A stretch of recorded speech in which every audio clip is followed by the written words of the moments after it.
remember the late Mukami Kimathi for? Let's start off with you, Ronald. Thank you, Regina.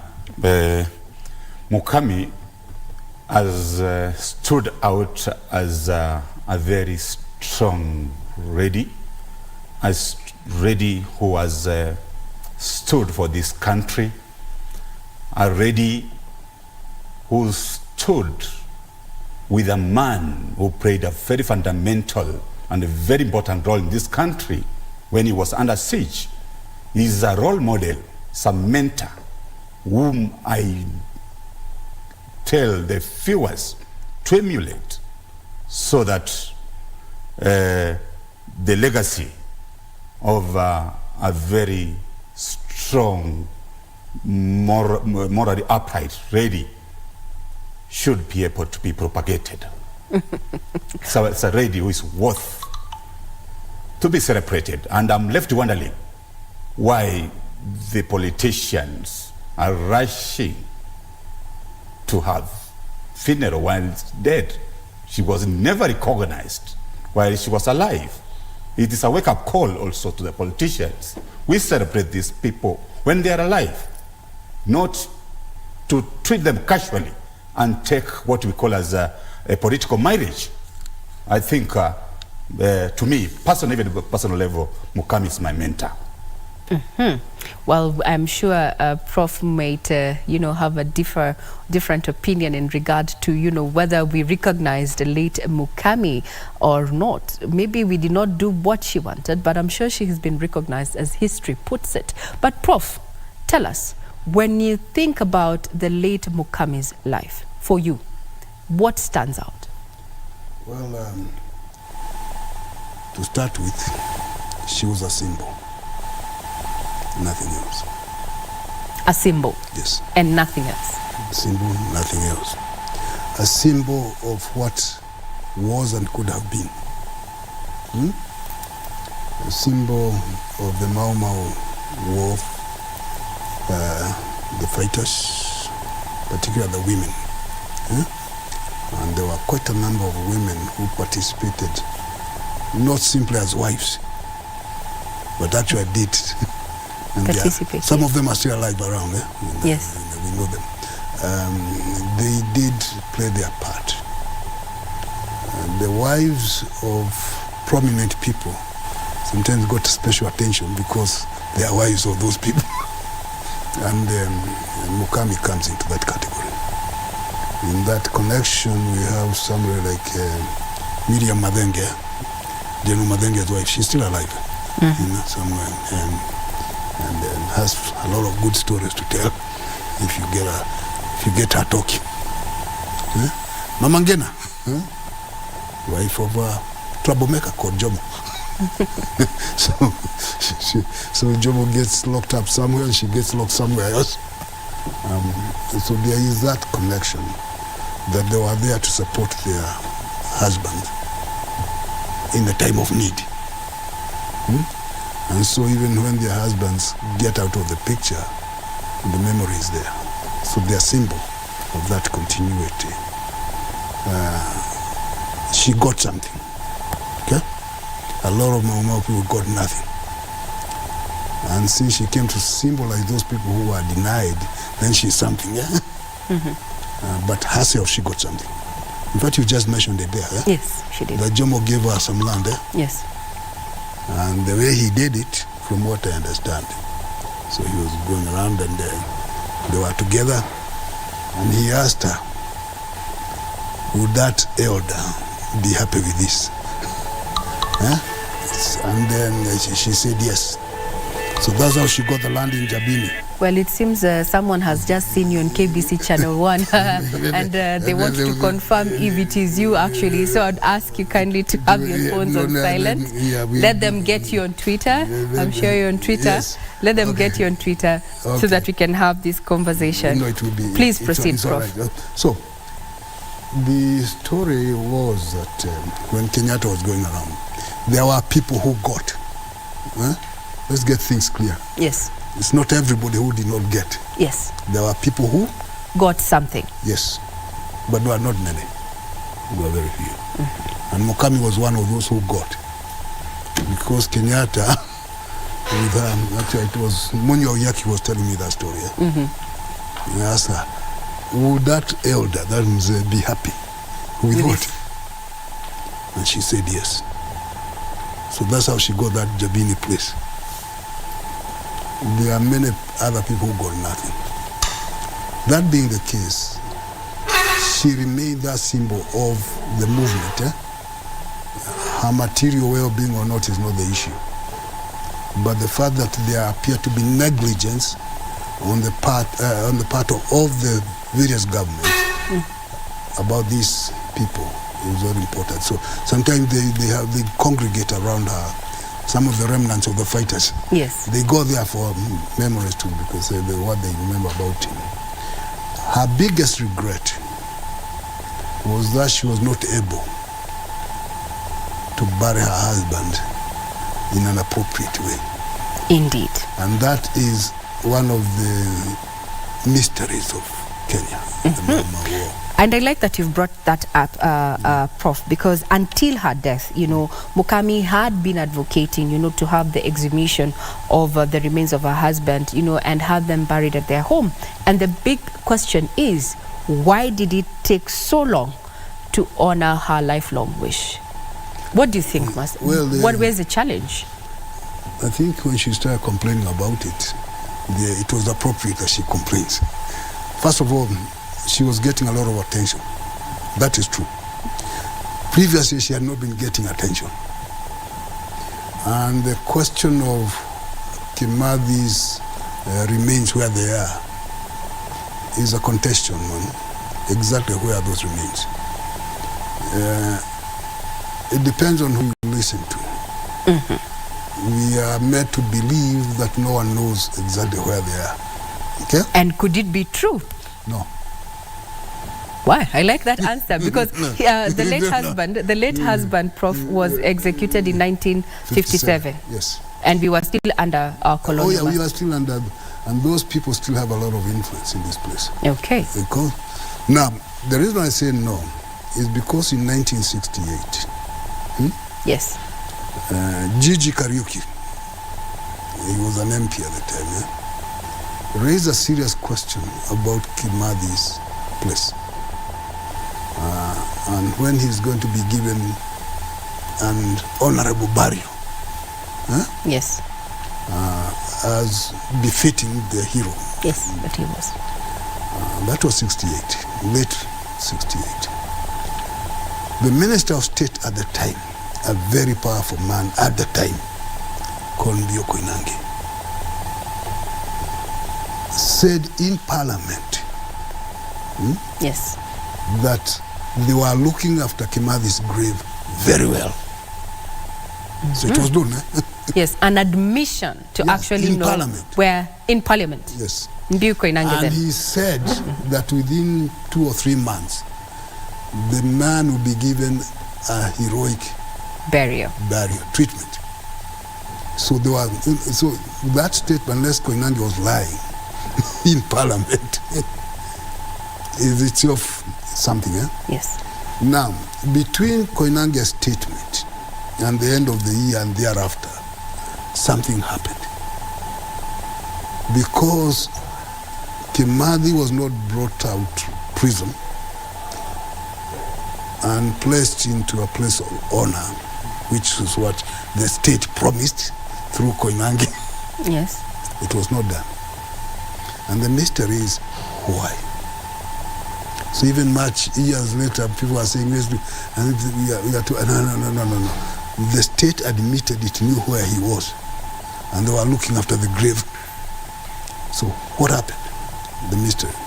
There could be a lot of forces at the time that want, that's the period when, until Kibaki became president, it was almost taboo to talk about Mau. Yeah.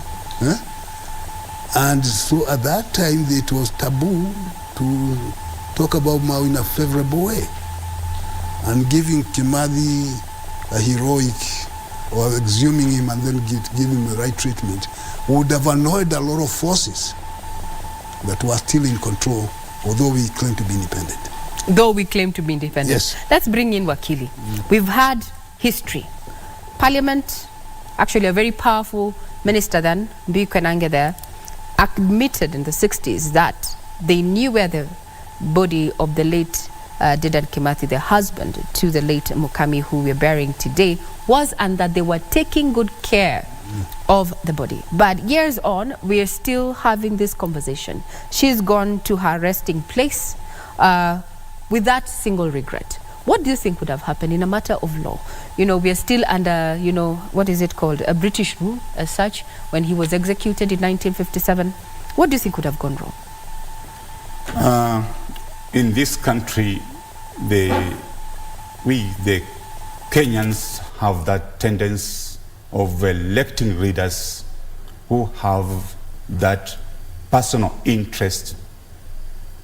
They are not recognizing these heroes, heroines, including Mukami.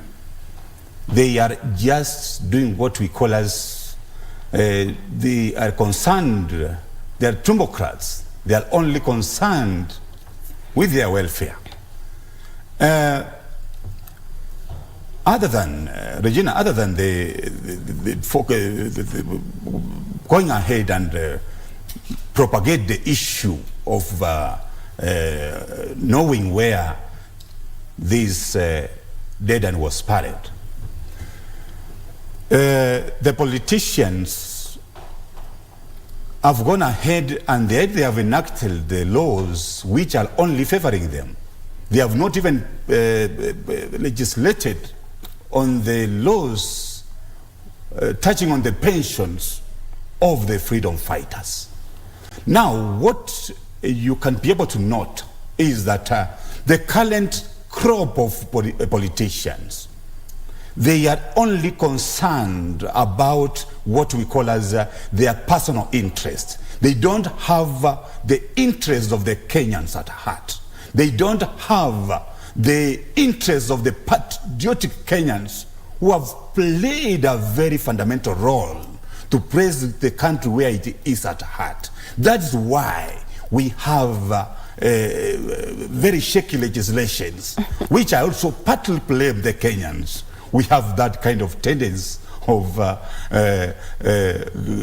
electing to parliament and to public offices those guys who have no teeth to chew the nuts. It is a wake-up call to us Kenyans. When we are electing the leaders, we must elect the leaders who have the country at heart. Who have the country at heart. So, Wakili, what I'm hearing is that for you, you opine that the reason why we've not been able, or rather the government of Kenya has not been able to honor her only wish, actually her main wish, so to speak, the late Mukami, you know, to have her body, the body of her late husband, Dedan Kimathi, who was executed in 1957 and believed to have been buried within Kamiti prison, and transferred to a better resting place, is because we lacked the political goodwill to do so. Fantastic. There's no political goodwill.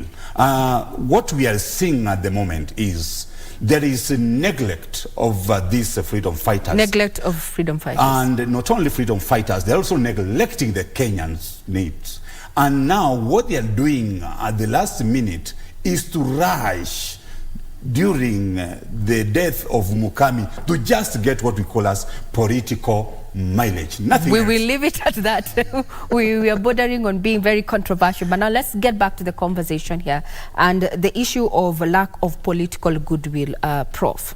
But we have seen during the era of Mwai Kibaki, there was somewhat, goodwill to actually correct political injustices, or actually historical injustices on the Mau Mau veterans. But it did not actually materialize. Some got compensated, like Mukami to some extent, having 2 homes and such, but this cry is still on. Well, it is true.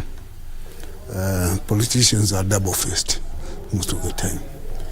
But, there was a good Kenyan scholar called Dali Mazrui. He's also gone, eh? Yes. And at one time he wrote a very nice article about the goodness of dead people. heroes. Yes. Because they cannot respond, and everyone wants to be associated with the dead hero. Yes, they say dead men don't tell tales. Don't tell tales. Yes. And he was not talking about Kimathi at the time. He was talking about Lumumba and all those. That even his own killers went to pay homage, now that he cannot respond. Kimathi, as long as he is dead and forgotten, it's okay. You can go and pay homage and say how great he is and all those kind of things. That is happening even now. Kibaki tried, he gets credit because he decriminalized Mau Mau. Until Kibaki came in, Mau Mau was still a criminal. Mau Mau was still a criminal. Yes, organization. So he changed that. And there were little problems with some person called Madenge, who is said to have become an Ethiopian. And then, yes. So it was confusion. It's one of the We'll get back to the Madenge, the one who actually, we call impersonated. I mean, my problem with those arguments is, you want to tell us that the Kenya government is so stupid. That they did not know they were having an imposter. That they go and get somebody from Ethiopia, put him in an aeroplane, put him in a hotel, a good hotel for a whole week, and then put him back. And that's a part of history we are going to come and discuss. And I want to take you back to the role that Mukami played, especially in post-independence politics. Remember the man who came and the president who actually honored him? Yes. He was the man that Mukami actually was fighting. I'm talking about when the late Mwai Kibaki, shifted focus and allegiance from then KANU to form, the Democratic Party, the RDP. And there was a meeting where the late Mukami was actually called, to speak to people and talk about, why we still need to be on a single party rule and such. What also does that tell you of who Mukami was when it comes to matters of politics, post-independent politics, and also what does it tell you of the late President Mwai Kibaki? Well, both were politicians.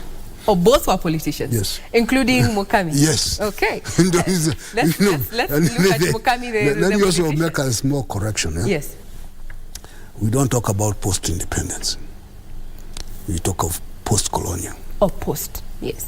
Sorry. Because if you say post-independence, we are no longer independent. It's already done. It's already done. Okay. Actually, but it applies, if you say post-independence, it implies to the colonial period. The colonial period. Because Africans lost their independence, sovereignty with colonialism.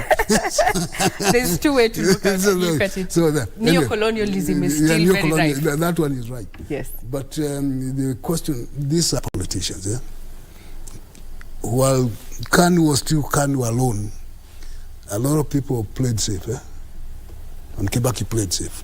Yes. He did. There was a lot of attempt in the agitation for multipartyism to revive the Mau Mau sentiments as a way of beating up on Moi. It happened.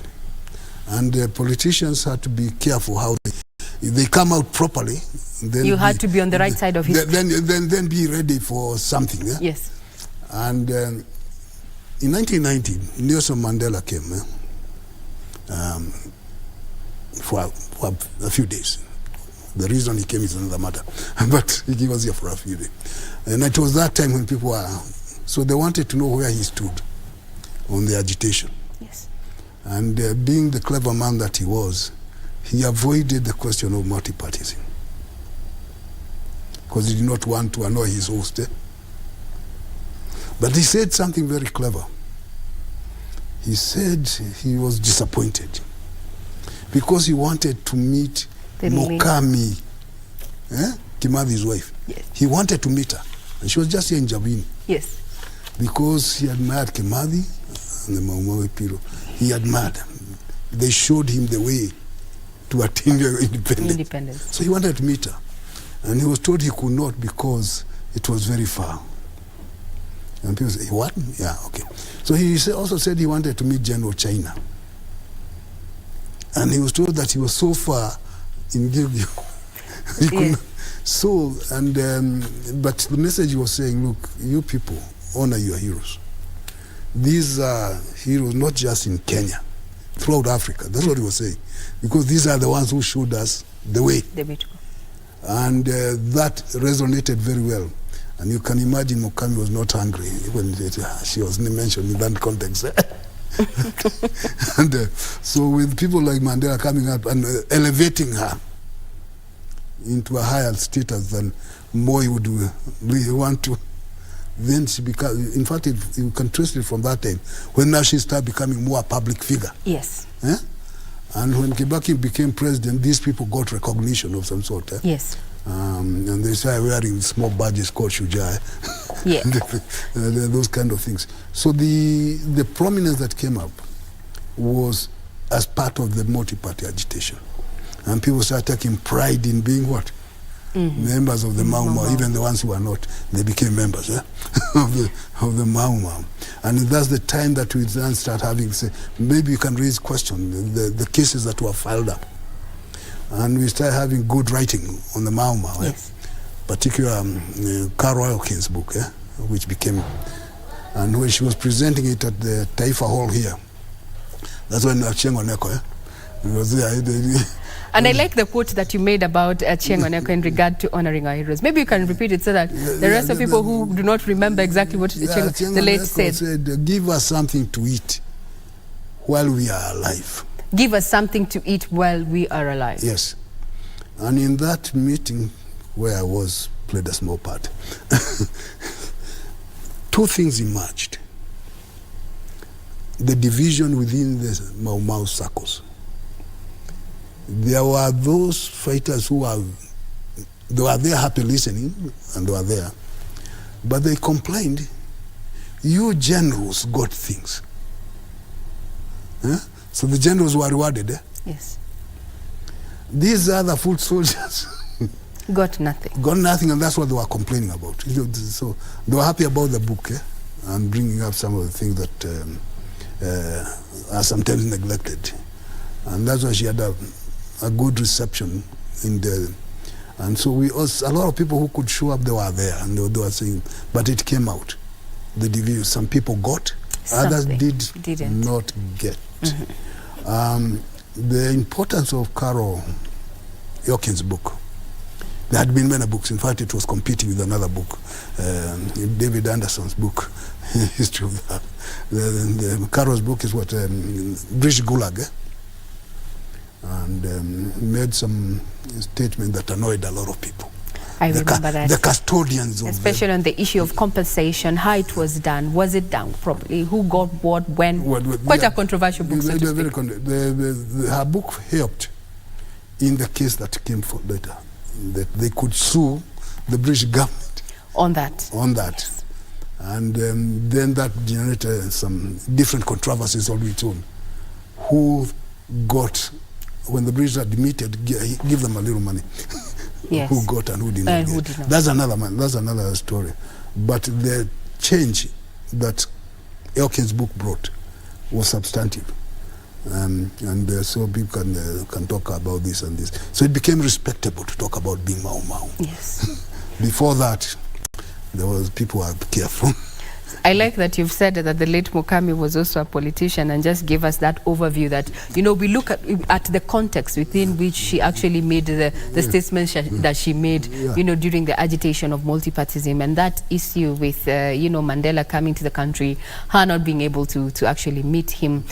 The family went to make a statement saying that their home is just less than I don't know how many kilometers from Nairobi, and finally history has it that she got to meet him through some wise man who lied to the government in that point. That part of is not in the public domain. It's not in the public domain. Well, so it may have, I cannot say whether she did or not, but what we know is that Mandela complained about the inability to see a heroine, somebody she admires. That was a very big statement. It was very good for her. Now, since we're eulogizing a woman who has been referred to as a symbol of what was and what could have been. Now let's play it back with the role that she has played, and put it in our current context.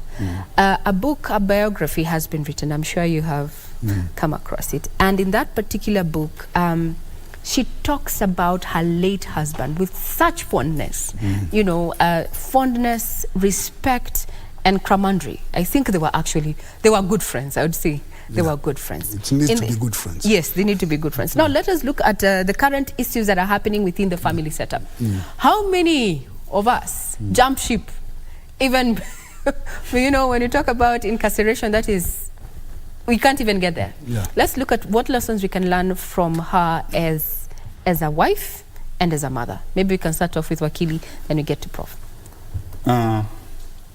As I talked earlier, I said that Mukami got married to a man who was under siege, unlike the current crop of women.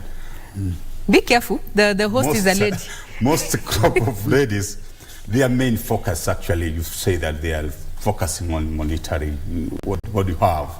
But this Mukami, with her values, she sticked with the man who was under siege because there's something unique she saw in this particular man. Another issue is this lady never got married since 1957.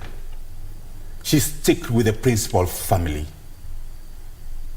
To date, I've never read anywhere, I've never seen anywhere that Mukami got married.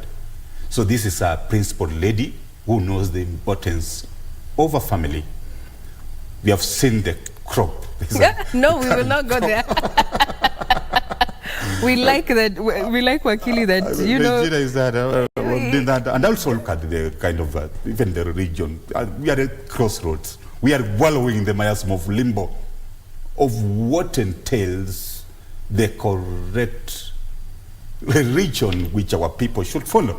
Because actually Mukami and most of these the freedom fighters, Mau, I think they believed, they believed in the African God who made them defeat the colonialists who had very sophisticated weapons. I think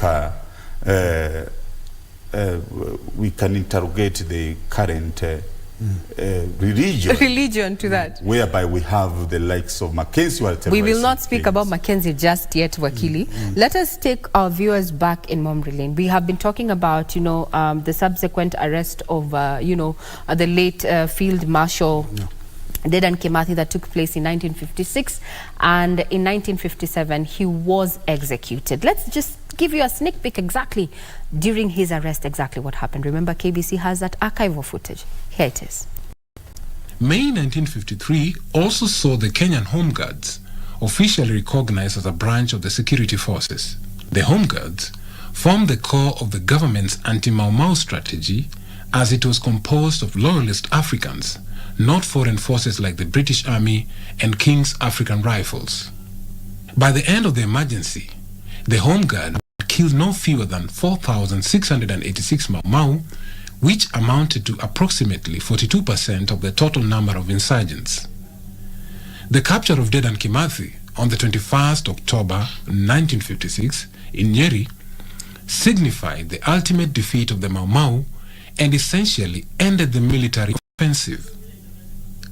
Although Mau Mau were defeated militarily, the cost to the British Army for quelling the uprising was staggering, not just in terms of money and numbers of troops which had to be permanently stationed in Kenya, but in terms of public opinion in Europe. Painfully slowly, the realization dawned on the British that the colony was coming to an end. Though Mau Mau was effectively crushed by 1956, it was not until the first Lancaster House Conference in January 1960 that the African majority rule was established and the period of colonial transition to independence initiated. Indeed, that's just but a sneak peek, a trip down memory lane. KBC has the archived footage exactly what happened during the colonial period and even subsequently. We have been keeping history. And that was just a trip down memory lane to just give you an overview of the conversation that we are having this morning. We are laying to rest an iconic woman, a matriarch, as well as a symbol of what was and what could have been. I've just borrowed that particular statement from our guest this morning, Professor Munene. Just what is your comment in regard to, the role that Field Marshal Dedan Kimathi, his capture, played, in Kenya's quest for independence? Actually, that caption is very good. I have not seen it before. This is a home of, history, so to speak. And the fact that they took some motion pictures of him, and his capture was another story in itself. Now, the capture and execution, first of all, the capture was big news. I don't remember, but I was told a story. When Kimathi was captured, among the first people to be informed by the colonial officials that he has been captured was Mathenge's son. Mathenge's son, General Mathenge's son. General Mathenge's son, who was somewhere, so in some care. So he was told Kimathi is captured. Kimathi has been captured. Yeah. Now, the impact, look at it, why did they bother to tell the son of Mathenge about this particular one? And it shows they were happy. They've got a big one, eh? Yes. And the message had to go throughout the world that it's over. It is done. It is done. So there was that impact. Then now the British could breathe a little better in terms of military operations. Yes. And I think in terms of politics, it had come to their realization by 1954.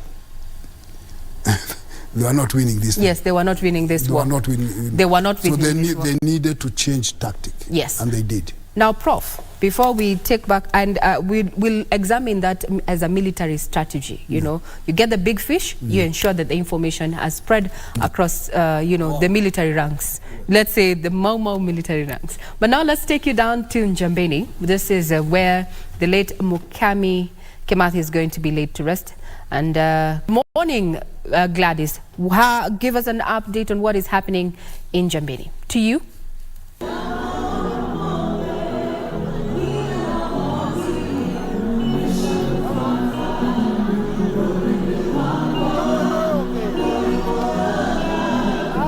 We can see the preparations are still ongoing as we expect the cortege. Kindly bring us up to speed with what has been happening from early morning to now. To you, Regina Manyara, and like you rightly put it, we are coming to you live from Njambeni in Nyandarua County, following up on the interment ceremony of the late freedom icon, that is the late Mukami Kimathi, who passed away on the 4th of May this year. And this particular function is yet to sort of take off. We are expecting the president as well as the deputy president as well as other leaders to make their way into Njambeni in Nyandarua County.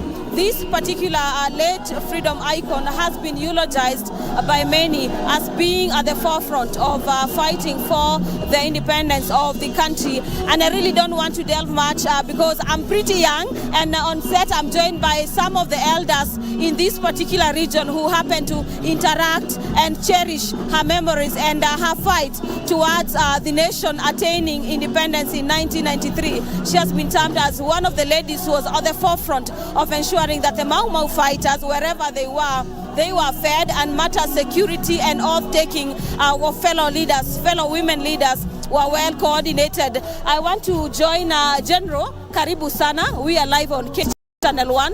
Nataka utueleze jina lako na utueleze pengine unamkumbuka marehemu Mukami Kimathi kwa nini haswa? Jina yangu naitwa Joseph Macharia Mwangi, alias General Keigoki. Sisi tunakaa na Mukami miaka mingi. Wakati sisi Komostoni alikuwa anapatia sisi chakula, tulikuja tukienda kwake na bwana yake Dedan Kimathi. Tunakaa naye miaka mingi mama iko bidii, ni mama ambaye anajua mambo mengi, hata yeye anasaidia bibi kununua mashamba, anasaidia mimi, anasaidia bibi na ile ingine.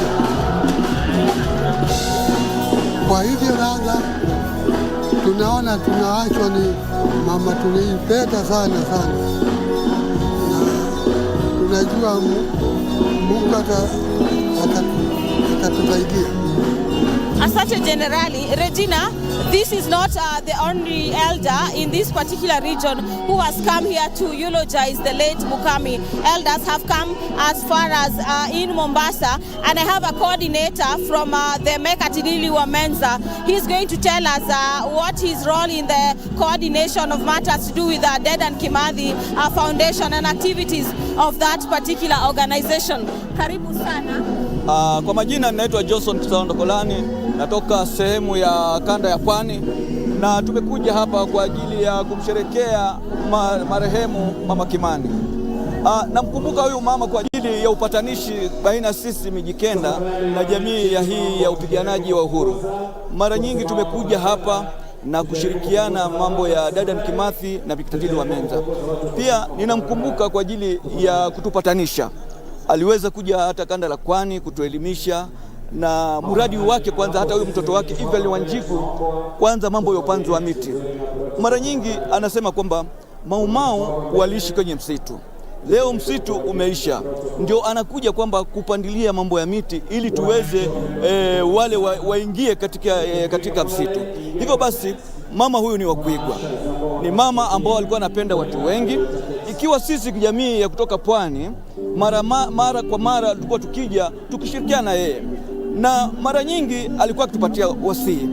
Hata kabla hajakufa tulikuwa tukija hapa tukumsukuma, lakini agizo lake lilikuwa ni moja.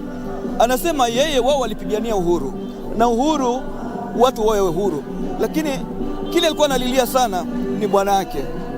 Wakati bwana yake amepigania na Kenya imepata uhuru, na bwana yake mpaka sasa hajaonekana, na yeye alikuwa anasema kwamba hata nifapo ningependa kuzikwa na bwanangu, lakini hii imekuwa kama kitandawili kwamba yeye hajazikwa na bwanake. Kwa hivyo tunaomba serikali, yule Dedan Kimathi alifanya yake, alipigania uhuru na Wakenya tukapata uhuru. Na ukiangalia Maumau si wote ambao wanapata faida. Maumau wanaishi maisha uchochole sana, na tungeomba serikali iweze kuangalia hawa washujaa vita.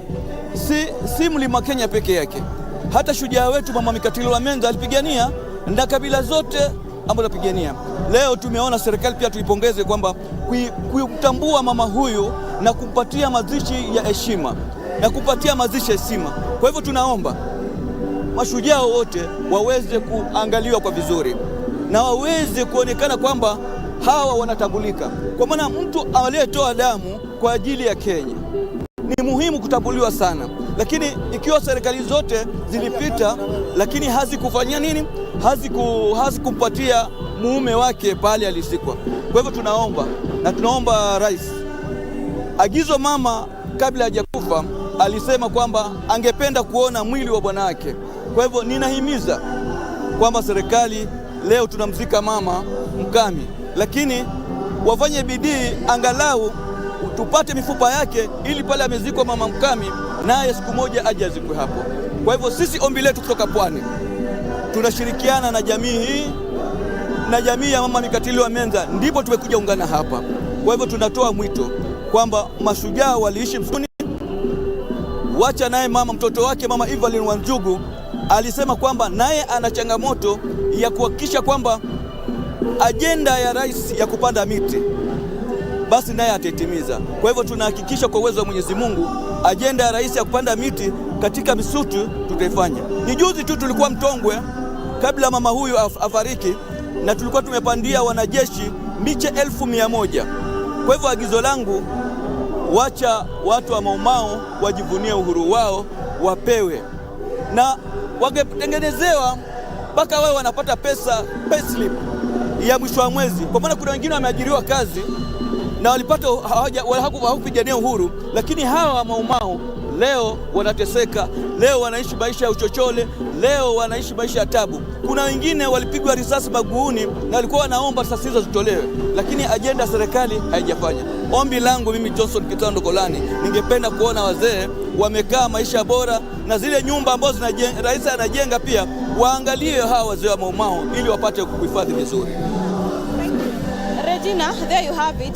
Those are some sections of the elders in Jambini in Nyandarua County simply simplifying the plea of the late Mukami Kimathi to have the government assist the family in identifying the grave of the late Dedan Kimathi, the self-styled freedom marshal who happened to ensure that the country got the independence from the British colonial. And what is happening behind me is that the last minute preparations for this particular event are ongoing. We expect various dignitaries to make their way into this particular event. Only a few of them have arrived. I've seen the senator and now the chief administrative secretary, that is Isaac Mwaura, is the only dignitary who has arrived so far, and we expect many of them to make their way into Jambini in Nyandarua County. And as you can see from the pictures you are getting from the cameraman, is that members of the public are streaming into this particular venue. We are at home in Jambini. This particular area is where she'll be buried, and matters to do with security have been beefed up owing to the fact that this is a presidential event, and we expect around 10,000 people to make their way to witness and bid their goodbyes to the late Mukami Kimathi. I'm not alone in Jambini. I'm with my colleague Tika Marco. Let me now pass the baton to him to hear from him and other elders from this particular region what they have to say in regards to that particular issue. Over to you, Tilio. Asante sana Gladys. Na Regina Banyara, jinsi Gladys alivyokuambia ni kwamba tunakuja kwako kwa njia ya moja kwa moja kutoka katika eneo la Njambini huku kaunti ya Nyandarua, na tuko nyumbani kwa Dedan Kimathi ambaye alikuwa mmoja wa wapiganaji wa uhuru.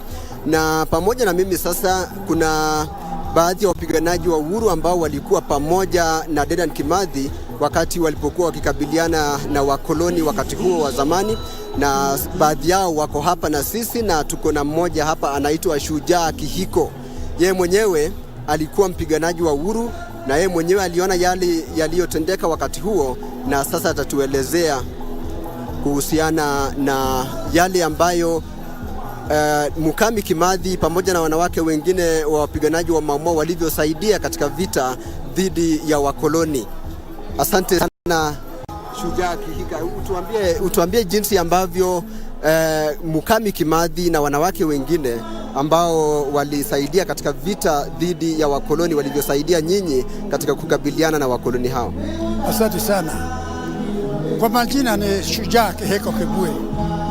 Mimi ni mpiganiaji wa uhuru, na mimi pamoja na Kimathi na wengine ambao hawako tuliingia kwa msituni ili tuokoe nchi yetu. Sisi tukiwa Maumau tulifanya kazi kubwa sana, sababu wakati hiyo ilikuwa wakati wa wabeberu, na ndio sababu sisi tulipabishwa na wabeberu, wakatutabisha mpaka sisi tukabuja record, tukaona vizuri tuende msituni. Kimathi, Dedan Kimathi, Matheka wa Miroge, Badi ya Kanio walikuwa wakubwa wetu, na sisi kama Shujaa, mimi tulisaidiana sana mpaka uhuru ukaja. Haja kubwa ya hiyo ni bila tuliona tabu kwa msituni. Tulipigana msituni bila chakula, bila kitu, hata burageti hatuna. Burageti yetu ilikuwa kivuli ya miti, ikinyesha isinyeshe namna hiyo. Na ndio sisi sasa tunafurahia tukiweka Mukami Kimathi, mke wa Field Marshal Kimathi. Tunamuweka sababu yeye na wanawake wengine ndio walitusaidia sana. Hatukukuwa na chakula, hatukukuwa na kila kitu, lakini wanawake wa Kenya wa Mau Mau walisaidia sisi sana na chakula, akiwemo Mukami Kimathi. Tusaidiwe ili tupigane na mzungu atuondokee, na kusema kweli aliondoka. Furaha yetu leo, siku ya leo tukimshika Mukami Kimathi, ni kusema serikali yetu imetukumbuka. Vile sasa wanasema hii wanafanya kazi hapa kwa mjengo hii sasa mji kwa Kimathi, tukishika mkewe tunaona tunakumbuka na serikali ya rais wetu Daktari Ruto pamoja na Gachagua. Gachagua mdogo wa rais, hata baba yake alikuwa mmoja wa Mau Mau. Na ndio sababu tunaona ya kwamba leo sisi tunafurahi na tunasema hivi, hatuwezi kusema matabu yetu yote, hatukupewa mshahara, hatukupewa kitu na hakutudai. Ile kitu tulikuwa tunataka mzungu aende, tuwashue nchi yetu tutawale, lakini tulipigania mambo mawili tu. Ya tatu ni maradhi. Tulipigania uhuru, mashamba na haki ya nchi yetu, watoto wetu wasome. Na ndio sababu hiyo tulisema sasa uhuru wetu tuipata. Lakini wazee wetu, mimi mwenyewe kama shujaa, na mimi ni shujaa, mimi ni chairman wa Mau Mau katika Nyandarua na Kenya mzima, wa hao wote mimi nawajua kila pahali, Meru, kila pahali, wapi, Nairobi. Na ni nini ambayo ungetaka serikali basi ifanyie watu wa Mau Mau? Serikali, sisi tuna huzuni sana tukisema hali ya serikali, sababu serikali ni watoto wetu. Hakuna mtu alikuwako wakati ya tukipigania uhuru, lakini tunaambia serikali yetu ya Bwana Ruto, sisi hatujapata mashamba bila tulipigania. Na watu walikuwa msituni, wakakuwa jera, wakakuwa kizuizini, na wale walipakia mmoja ni mimi na wengine tuko na wao hapa. Tunataka wakumbuke sisi. Tunaona wanajenga manyumba makubwa, wana mashamba na kila kitu. Sisi hatudai hiyo. Hata sisi tunataka kukula kama hawa watoto wetu. Serikali yetu itusaidie. Na yeyote, hatuwezi kusema ni nini na nini tunataka, lakini wanajua hata sisi tunataka kuvaa vizuri, tunataka kukula vizuri, nyumba mzuri, tulale mzuri kama hawa. Tukiona wanyumba na magari makubwa na sisi tunaenda miguu, tukaenda miguu na manyumba makubwa, magari makubwa, ni watoto wetu wanaenda naye. Lakini viongozi watuna wao wakumbuke sisi.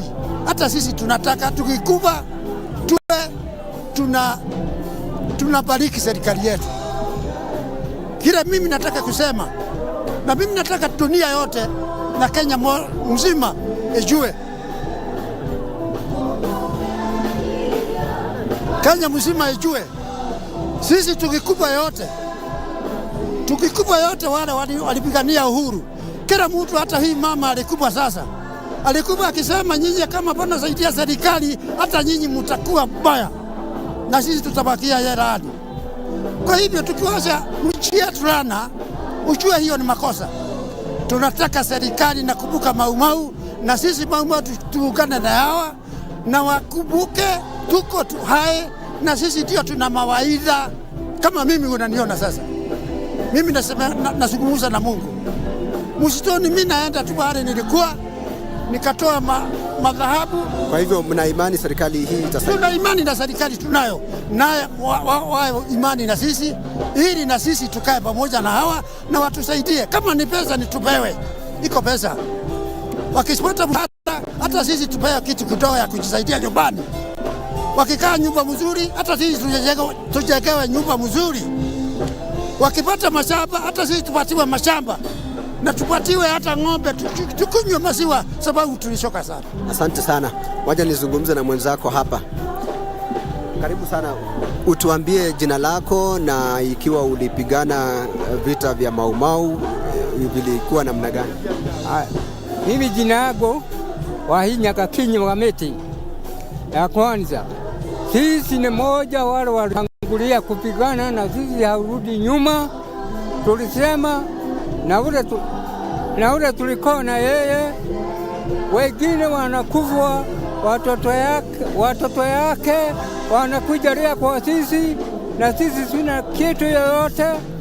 Tunasema tuchukuliwa na tutafatiwa kila kitu juu ya jaa. Wengine hautoki nyumbani, wengine hakuna nguvu, watoto yao wanakachaga, wanatembea kila hali juu ya kukosa mali, ingine bana iko masomo. Wakati wa vita vya Mau mlikuwa mkitumia silaha za aina gani? Silaha za aina gani mlikuwa mkitumia? Pia tulikuwa natumia, sisi tulikuwa napigania kwanza jaya otoka dunia yetu kwa watu wote, na tuwe kwa moja Kenya nzima. Na tuwe sisi tunaona wale wanahangaika. Ukituona hapa kama sisi ni watu wa miaka 100 na kitu. Mlikuwa mkitumia silaha kama gani? Silaha ya kupigana kama visu, banga, mlikuwa mnatumia silaha gani? Tulikuwa napigania na tulikuwa natumia, hakuna chakula, ila msitoni hakuna mchamba, bahari pengine, bahari tulivyopigania sisi hajapata wengine, wale wote walikuwako juu ya kuona haya watoto, mama, wote nalia kwa sisi na... Sawa, nashukuru sana. Mlikuwa mkitumia silaha gani mkipigana na wakoloni? Asante sana. Ila silaha tulitumia, kwanza sisi hatukukuwa na bunduki, hatukukuwa na kila kitu, lakini kwa juhudi zetu tulipigana na mapanga na marungu, hata tukatuma kupanga mailo 7. Lakini wakati tulionana wazungu kwa wazungu, tulitimua hawa, tukanyang'anya bunduki. Hiyo bunduki tukawacha kuwa na nguvu ya kupigana na hawa. Asante sana, nashukuru sana. Regina Manyara, umesikia kutoka wenyewe wale ambao walikuwa wakipigana vita vya Mau. Anasema kwamba hawakuwa na silaha, walikuwa na mapanga, lakini waliweza kuwanyang'anya wakoloni bunduki na kutumia bunduki zao kuwapiga na kuwafukuza. Hivyo basi walikuwa wamejitolea kuhakikisha kwamba mzungu anarudi Ulaya na Mwafrika anapata uhuru. Jinsi nilivyokuambia ni kwamba hapa ni katika nyumbani kwa mpiganaji wa Mau Dedan Kimathi, ambapo leo Mukami Kimathi ambaye ni mjane wake anapatiwa maziko ya kitaifa. Kwa sasa Regina Manyara, sina la ziada, ila sasa narejesha ushukani kwako ukiwa katika studio yetu ya Zamu jijini Nairobi. Shukran sana Tilio Marco na Gladys Mungai for that update in regard to what is happening in Njambini. We're expecting the president in the next 1 hour or so for that particular ceremony where the late Mukami Kimathi is going to be laid to rest. Following her demise on May 4th, the president there set up a task force, so to speak, a committee actually that was chaired by PS Interior Raymond Omolo, while the county level one was chaired by Nyandarua Governor Moses Kerry Badilisha, to just ensure that the late Mukami Kimathi, who has been eulogized as a matriarch, an iconic freedom fighter, as well as a symbol of the Mau Mau movement, would get a befitting send-off. Mukami was or is the widow of a freedom fighter, Field Marshal Dedan Kimathi, and we have just seen from that particular clip some of the mourners who have come to be with the family are dressed in t-shirts that are written Dedan Kimathi. And our panel this morning, another conversation that we're going to be having is, did Mukami live under the shadow of her late husband, Field Marshal Dedan Kimathi? We're going to be having that conversation. Just remember that the late Dedan Kimathi was an iconic freedom fighter whose arrest in 1956 probably actually put the end to the Mau Mau movement there. So in its agitation, actually, its agitation for independence there. And as we've heard from Professor Munene earlier, is that once the British colonialists actually captured the late Field Marshal Dedan Kimathi, they informed the son to Mathenge. And Mathenge, General Mathenge was one of those who were fighting side to side Dedan Kimathi. And this was actually a military strategy, where you share information that, deals a blow to your enemy, so to speak. And it worked. It threw cold water into this particular movement by the Mau Mau there. But they indeed put a spirited fight. And though he was executed a year later after his arrest in 1956, Kimathi, the late Kimathi, is actually believed to have been born in 1920, and the late Mukami Kimathi, who up until her demise remained, married to the late Field Marshal Dedan Kimathi, passing on at the age of 101. She played a key role there during the freedom, fight for freedom there. And as we've heard from the elders who have traveled all the way from as far as the coastal region there, with the coordinator of the Mekatililiwa Menza Foundation there, General Kidhuhoki there, and Wakahuya Wagakinya there, saying that the late Mukami ensured that they were fed while they were still in the forest. And even after independence, she continued to agitate, for compensation for this, for the Mau Mau veterans, as well as ensuring that they lived a better life. We've also heard from these particular elders who were part and parcel of the Mau Mau freedom fighters, saying that they'd want the government to actually compensate those who haven't since been compensated, an issue of housing coming up, wanting to live, better lives, as well as having a monthly allowance to just help them keep afloat. We'll be keeping tabs on that and keenly waiting to hear what the president and the deputy president are going to be saying in regard to this matter, given that after, the country woke up to the passing on of the late Mukami Kimathi, we saw the deputy president regarding Gachagua come on television and actually, address the public as well as other Mau Mau freedom fighters that they need to come together, that the time was now to come together to give the late Mukami a befitting send-off. But what then? After the burial, will now the Mau Mau veterans be compensated? I want to rope in my panelist this morning, that is Ronald Kambi, as well as Professor Munene. We've heard on ground. I've just given a quick summary of what, I don't know if he stopped being a Mau Mau fighter after independence, but we've heard from some elders there who participated in the freedom struggle, and they have highlighted their challenges there, and they have gone out and you made it very specific, the role that Mukami played during this particular process.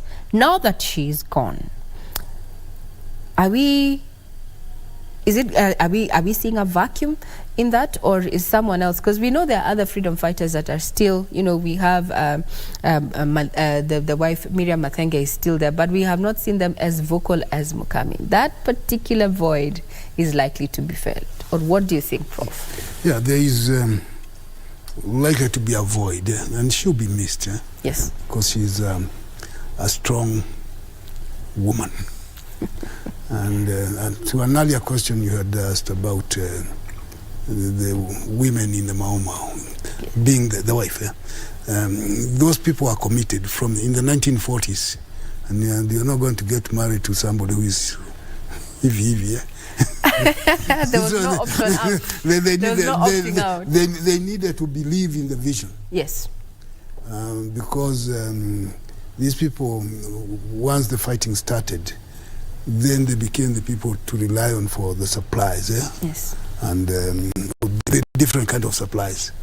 And of course there were debates in the forest whether they should be there or not, or be somewhere else, preferably somewhere else, being the suppliers. Yes. And so they were committed. There were also, I read somewhere that also in the role that the women played during the freedom, the quest for freedom, that there were also informants. Yeah, the Mau Mau was multifaceted. There were people who were double agents on this side and on this side. And when you talk to them, some of them admit, yes, this is what we are doing. In order to get the information they needed to play safe with the government, and then watch out they should not be found out.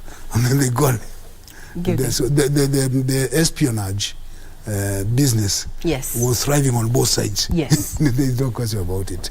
And some people admit they were playing that role. So yeah, and some young ladies were very good in that. And and there are some generals who got themselves into trouble because of that friendliness. But they played a critical role. But what I'm saying is Mukami and other wives of the leaders were committed into this thing. And they were very clear, there's no deviation here. And so the issue of because somebody is dead, then you shift gears. No. So committed in life and death. In life and death. Yeah. And so some of them, afterwards, then they become very good representatives of what could have been or should be. Mm-hmm. And now that she is dead, is there a vacuum? There is a short-lived vacuum. It will not be there for a long time. Mm-hmm. In this time of mourning her and remembering what could have been done. And that's what we are hearing. What could have been done. Yes, what could have been done. And was not done. So what is it that can be done to rectify that? Mm-hmm. I had some elders there saying some things which are very nice, but they're not going to happen. They're not going to happen. No. Why do you believe it's not going to happen? But let's give you a moment to breathe and tell us exactly where you don't think it's going to happen. Maybe Ronald has a different...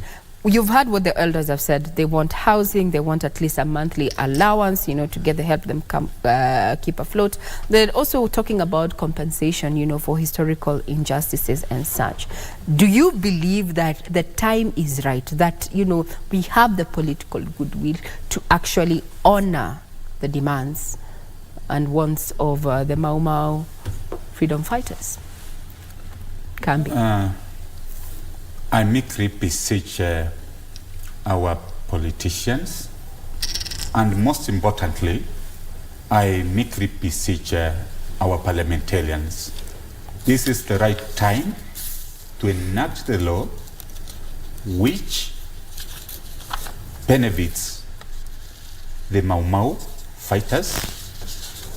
For instance, we don't have a database of all the Mau Mau.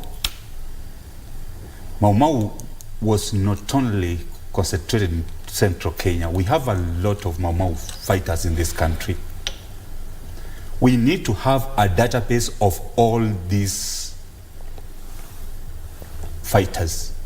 And then we place them into, as a matter of urgency, into the pension scheme. So I'm requesting our political class, they should not get concerned with only their interests. There is no law. We don't have a law which protects these freedom fighters. That's where we have a problem. Everything must be anchored in the law. You look at the Constitution of Kenya 2010. Chapter 5 has talked about land. I've seen this, the chairman of Mau Mau in Nyandarua is talking that most of the people don't have land. The Constitution of Kenya 2010, in chapter 5, it has stipulated on the minimum acreage and the maximum. We cannot have a very big chunk of land while few politicians are benefiting and those who fought for the country are languishing in poverty. So it is nice, this is the right time.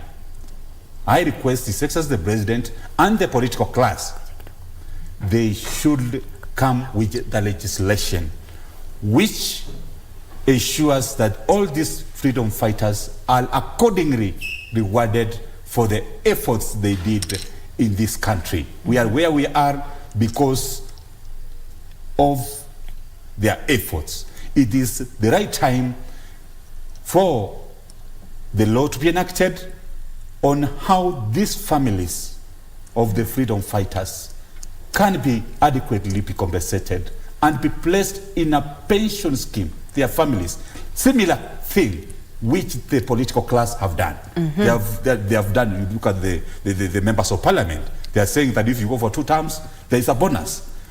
Then the question which we are left wondering, Why are we not getting focused and enact the law which can protect these freedom fighters and the heroes and heroines of this country who are currently languishing in poverty, yet they have played a very key role to place Kenya where it is today. What I'm hearing from you, Wakili, is that we need to institute a legal basis for redress. But then, Prof, you had said that what they had said is not likely to happen. No. What would be a reason? It will not happen. One, we do not know who the heroes are. Okay, lack of a database and to verify who the heroes are. And what happened at independence, the home guards became freedom fighters. They are the ones who are rewarded. So you have confusion as to who is who. Yeah? A lot of the information was carted away. The British destroyed information and migrated some documents to England and destroyed others, actively destroyed others. We had a DC, another who admit one of the instructions he got, destroy documents. So if you are looking for the data, it's not there. Then we also look at the museum was saying, give us houses. You look at it, it's a good thing. From where? Good question. But I would want to be the devil's advocate. Give us money. The country is broke. From where? Okay? So it's good to say these are nice sentiments and should be considered. But to expect that something will be done because of those sentiments, you're daydreaming. It's not going to happen. It did not happen then. It can't happen now. And when there was a case, because there was a case that in England, and the courts there say, I mean, they reached an agreement, give them a little money, something. Not to admit guilt, but understanding, yes, some money. And then we have a debate as to who got that money. They are accusing each other. Yes. And that the real people did not get, but some jokers got. Now, how do you tell which one is the joke and which one is the real? When Kibaki became, I think Kibaki, there was a commission that went around, led by Vincent Simiyu, to look for heroes. It went around the country looking for heroes and came up with some documents saying, yeah, there are heroes almost everywhere. And so it is something that is worth discussing. It is expecting too much to think that those demands will be met. They will not be met. They will not be met. They will not be. And I like telling people that straight. And the Mau people listening to me, you know it. You didn't get it before when there was chance. It is unlikely, but there will be a lot of talk. Good politicians will talk about it. So the question that comes in there, then what? Good question. Then what? So be ready to continue persevering. Be ready to, oh God, I don't think that's a good message. But then let your children know that it was not law. I got involved in this thing and talking to these people. The question that comes eventually, was it worth it? You got nothing. And you can see the area where you are living in squalor conditions. Was it worth it? Just look at yourself. Was it worth it? Good question. And they all say, yes. Was it worth it? Yes. That's what they all say. Yes, it was worth it, and they will do it again. Whether they get something or not is not the issue. But it was worth it. It was worth it. And that's a good, satisfying answer. They feel comfortable about it. I expect that maybe in this place there are some people who should be there. I doubt whether they'll be there. Like General Karayu Njama. Yes. He's written a nice book about his involvement at being the secretary to the Mau Council in the forest. People like Wagosho, they're always there with always visiting Kimathi. Mukami, he was always. So I expect him to be there. So let's not lie to the people. It's good to express expectations and desires. Like Ashengo Neko was saying, give us something now. and he didn't get it by the time he was going. He didn't get it. He didn't get it. But he was also realistic enough. The man was realistic enough.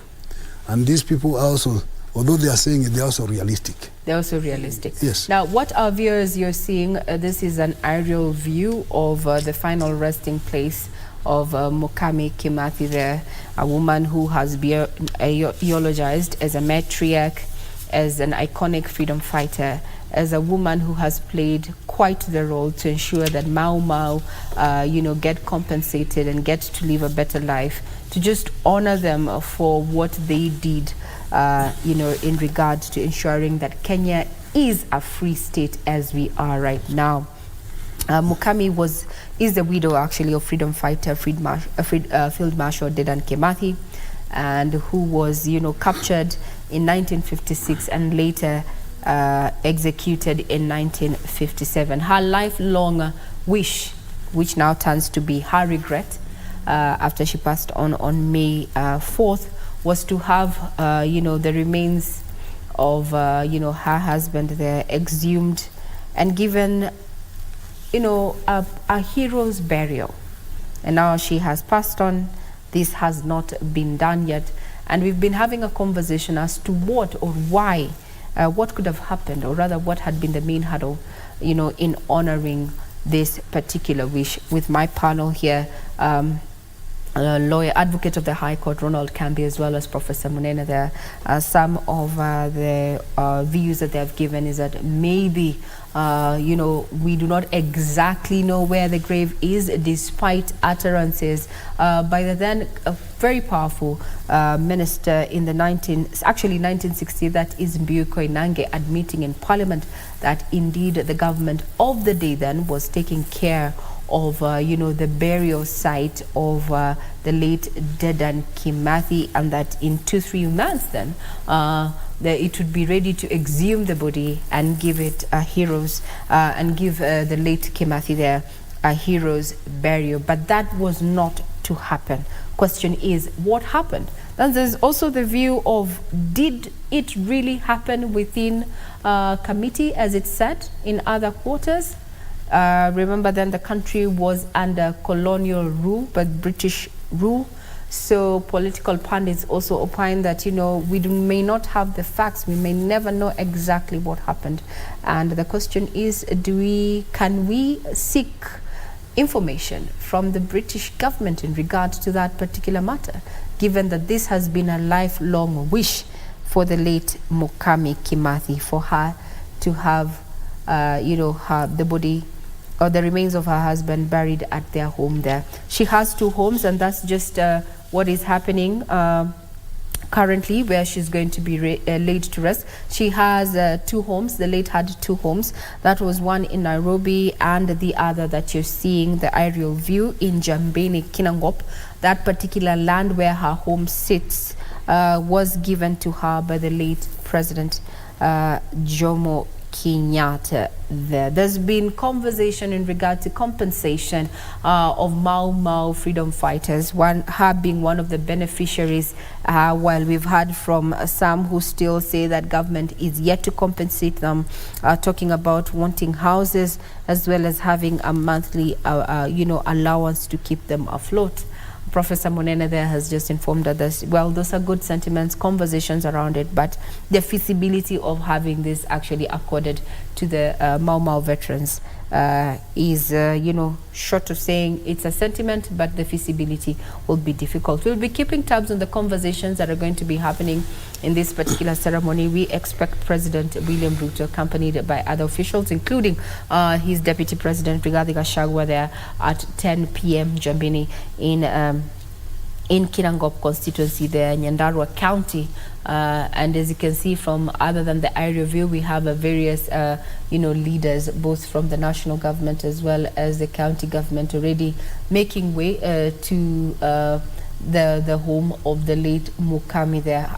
Earlier on, we heard from our reporter Gladys Mungai that members of the public began streaming in as early as 6 a.m. to just ensure that they are seated in their proper areas. Their security has been beefed up. And as you can see, it's relatively a warm day in Kinangop there. We talk about the slopes of Mount Kenya at a time when we're talking about, showers and rains. We can see this morning it's rather sunny there. Green highlands there. These are some of the areas that, were up for grabs, so to speak, during the colonial era there, the highlands that were a preserve, of the white man. We'll be keeping tabs on what is happening. We're expecting the president there in maybe the next 40 minutes. It's currently 9:28. The cortege left the Lee Funeral Home at around 7:45 this morning, and this is after a public viewing of the body of the independence hero Mukami Kimathi that began as early as 6 a.m. open to the public. We also had members, government officials just streaming into the Lee Funeral Home, but the cortege left via road.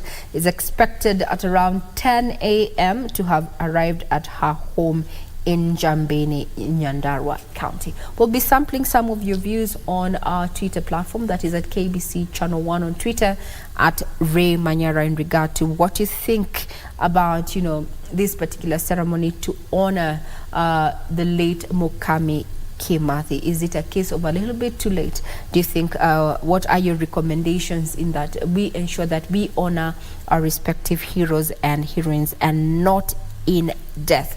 Quoting the late Oneko there, who said that you need to give us food when we are still alive. Bringing back this conversation to my panel, that was just a sneak preview and an executive summary of what has happened this morning. Let's talk about, addressing historical injustices. I'd want to look at the TJRC report. It remains as is, very good on paper, but we are yet to implement that. However, Section 52 or 50 Cap 2 of the TJRC Act says the government is actually required to implement all the recommendations of the TJRC report. Now, the report recommends that the perpetrators of historical injustices offer an apology to the victims, and it also specifically points out to the need for the Kenyans as well as the Kenyan as well as the British government to apologize for their role in the human rights violations. To some extent, we have seen several attempts to help victims of historical injustices. However, nevertheless, they have failed because one reason that has been given is that it has not been anchored in law. We promulgated a new constitution in 2010. This was not a fact that was factored in. How do we remedy this, Prof? We're supposed to do the anchoring. See, that's the issue. The people who are supposed to do the anchoring are not interested. Yeah, the politicians, in parliament or wherever they are. Because implementing those recommendations might injure their pockets or their whatever, and they are not interested in that. In the same way that in the Mau Mau War, the Home Guards used to tell the Mau Maus, "We shall beat you now, and when independence comes, we shall beat you again." Oh God. We shall beat you now during the struggle for independence, and we shall beat you when it comes. And that's what happened. In fact, you talk to this, they'll say that's what happened. Because the Home Guards now became the new rulers. They're the ones who took over the jobs of the Mzungus. And it was not in their interest to advance some of those things. Now, the TJRC report, I think it's a good report, and that's all that it is. A good report. Yeah. Hey, Prof, you're breaking our hearts this morning. You see, first of all, that report was very strange. It was looking about what historical injustices, and there was not a single historian in that commission. Isn't that funny? Well, you tell us. So, I'm just saying there was none. And then who decided who this should be?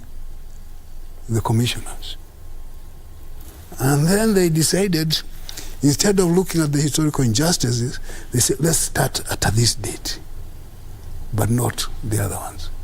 So we start in 1963, that make the claim of the assumption that before 1963 there were no injustices, there are no mistreatments. That's where our problem began, before 1963. So they cook up an impression that everything bad and a lot of bad things happened. Started after the Muzungu left, officially, and continued to a certain time. And so there were assumptions. People say, what are you talking about? What are you doing?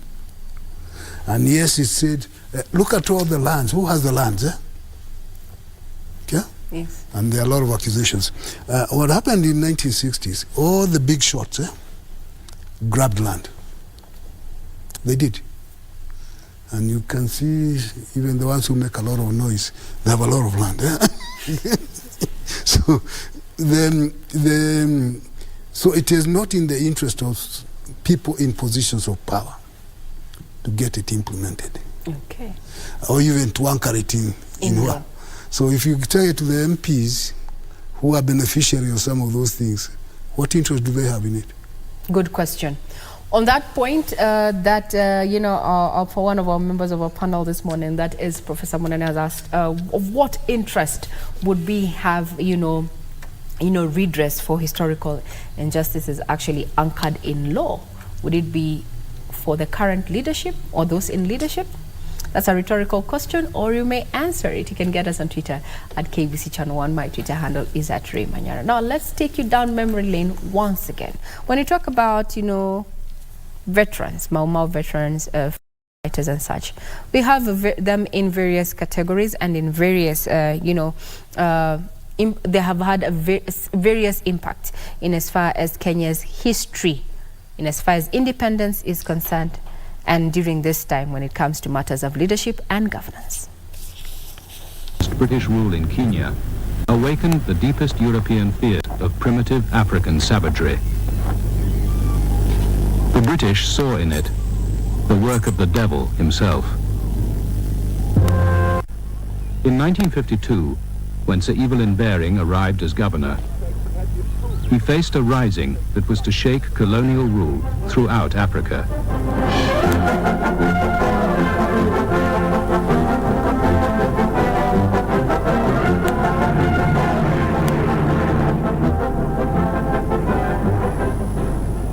Farmland for white settlement. Kikuyu land hunger in their overcrowded reserve became intense. Among the tribes, they led the agitation for political change. They sent a young Kikuyu, Jomo Kenyatta, to England to put their case. He pressed for the return of their land and a share in government. When he came home in 1946, he was greeted as a national hero. Many Africans had fought in the war, seen white men killed. Kenyatta led them in a new militancy. He seemed to have... The Kikuyu had always used magic and blood sacrifice. To break their ritual oaths was thought fatal. In 1950, the radical Kikuyus secretly founded Mau Mau and invented a new oath to unite the people in revolt against British rule. Young militants used Kenyatta's party, the Kenya African Union, KAU, as a cover. We had oathing places in Nairobi and other areas. This was being organized under the umbrella of the Kenya African Union, and nobody would suspect, because sometimes we used to have our meetings in my office in Kiburi House. After having KAU meeting in the evening, then later at night, we bring our central committee of Mau Mau when everybody else who is not a member has left. We knew our people were ignorant and they were ruled by the tradition, customs. and where they thought that they held that oath could kill. And we tried to exploit the ignorance of our people. And yet, happily one night he would come and slit your throat. This they couldn't understand. They couldn't understand the depth of bitterness. All told, 32 settlers were killed by Mau Mau during the emergency. The manner of their deaths created an atmosphere of fear and vengeance. Against this background, Kenyatta and 5 others were charged with managing Mau Mau. Why have a trial? We didn't want a trial. We thought it was a waste of time and any big publicity to Mau Mau, which a detention order would never have had. As it was, that trial went on for months and months and months. And so the people suddenly said, well, this chap must be a good chap. Now he's okay. He's been tried by the white people. They all thought that it's a rigged trial. And by God, it was. Pressure from the House of Commons forced the British to hold a trial. The police searched Kenyatta's papers for evidence, but they found no link with Mau Mau. The administration needed a conviction. After careful consideration, they selected Judge Ransley Thacker to hear the case. The tide was turning against the gangs. Growing numbers of Kikuyu came over to the government. Bering hoped that land reform and money for farmers would win over the remainder. While the chiefs accepted medals, the masses still looked to Kenyatta as their leader. We were telling them that Kenyatta would never, ever return to the Kikuyu country. Never, ever. And we were making this promise to the loyalists, we were making it to the general public. Totally removed, his name was removed from everything. He was now to be a non-person. We do understand and realize the fears of the European minorities in Kenya. They regard or link Jomo Kenyatta with Mau Mau or terrorism. But we, the African people, know that he is a sincere leader of his people who had devoted all his time to the benefit of the ordinary man. In October 1956, the most wanted Mau Mau fighter of all, Mukami Kimathi, was captured, then tried and executed. The war against the gangs was all but over. Officially, more than 11,000 Mau Mau had been killed. Those left in the forest posed no real threat. To avoid more African unrest, the Colonial Secretary, Alan Lennox Boyd, persuaded the settlers to accept an increase in the African share in government. The British were now keen to release the remaining detainees. But these were mostly young and violent. They had resisted all attempts to make them confess the oath. In the camps, they were out of control.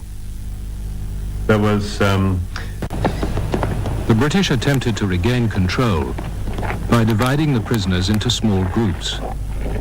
They hurled themselves into a vast, tangled human mass.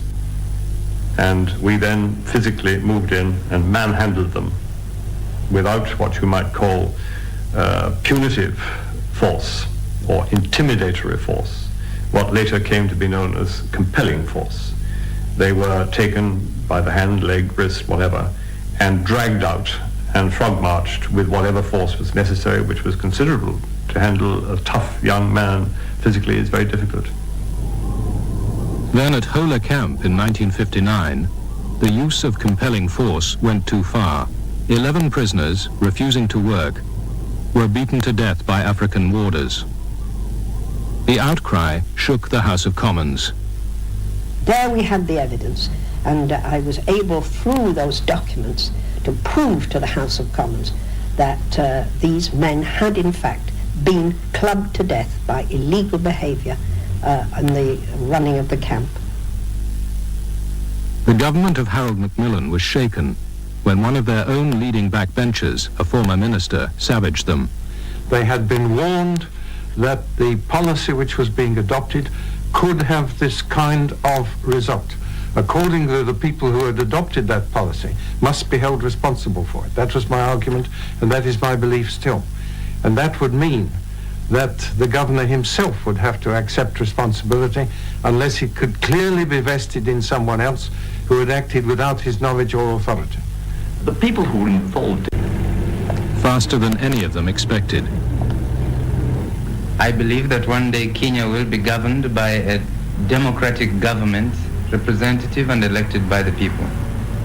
And by the people, I include anybody who decides to make Kenya his home. In how many years? Who accepts to be treated as an equal citizen with everybody else. After 4 weeks of argument, MacLeod decided it was time to call a halt. He allowed everybody to talk and talk and talk themselves out. I saw very interesting discussion, because when he knew that we had all talked ourselves off, then he actually came with his proposal. MacLeod announced, to general surprise, an immediate African majority in the Kenyan parliament. But before independence could be granted, 2 dangers remained. Kenyatta, the British believed, could bring chaos to Kenya. But popular African support for him was so strong that most African politicians now felt obliged to demand his release. Will you press for the release of Jomo Kenyatta? Certainly, yes. How? Again, by intensifying our efforts and more pressure on the British government and also the Kenya government, and using whatever influences we have gained from this present constitution for further efforts to secure his release. The other danger was the die-hard whites. They had always relied on support within the Tory party. They felt betrayed by the Prime Minister. Macmillan feared their hostility would topple him. We were naturally very upset. I mean, when you lived in a country like Kenya, you fought for it, and your roots were deep in the soil of Kenya because it was our heritage. We'd been promised it was our land in perpetuity. If it was handed over to the blacks, one would have to leave, and your children would lose their heritage. Europeans, unable to accept the idea of black government, were already packing up to leave. To diffuse white anxiety, the new governor risked a black explosion. I repeat and confirm that in my view, Jomo Kenyatta's release would be at present a danger to security. The decision is mine. By this statement, I wish to make it clear that accordingly he will remain under restriction. They wanted people, all the propaganda which they sent round, wanted the people to believe that Kenyatta is an evil leader who had put the country into trouble, and he should never be allowed to come back to life again. The governor's broadcast increased African pressure for Kenyatta's release. When the Kenya African National Union, KANU, won the election, its leaders refused office until Kenyatta was freed. The deadlock now threatened the peaceful transfer of power that Britain wanted.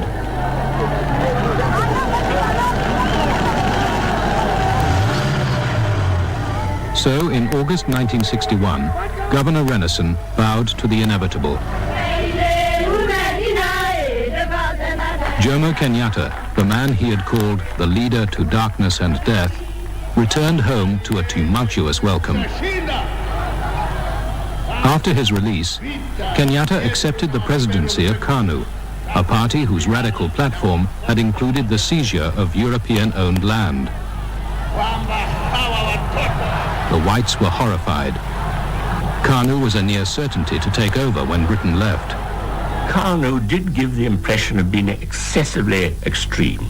Land confiscation, nationalization of all industry, closing down of foreign investment, excessive Africanization. So naturally British interests were disturbed because they thought they would have an extreme, perhaps almost communist regime. Kenyatta surprised everyone, white and black. To secure independence, he knew that Kenya needed stability, not a new upheaval. He overruled the radicals. We don't want to rob anybody of his property. We're not concerned of robbing people of their property, no. But what we want to get is power, that is the government. We want to rule our country. Our main cause for struggle was to gain our land back. And the independence or self-government was only being used as a means of taking back our land. And without land, then everybody thought that we had been sold out.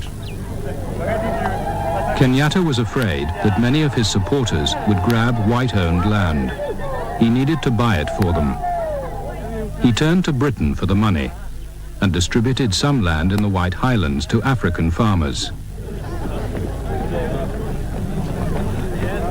Kenyatta, with British aid, fought off Kikuyu unrest. He had no place for Mau Mau. He ordered the few fighters left in the forest to come out. Kenyatta gave them nothing, but greeted them as heroes.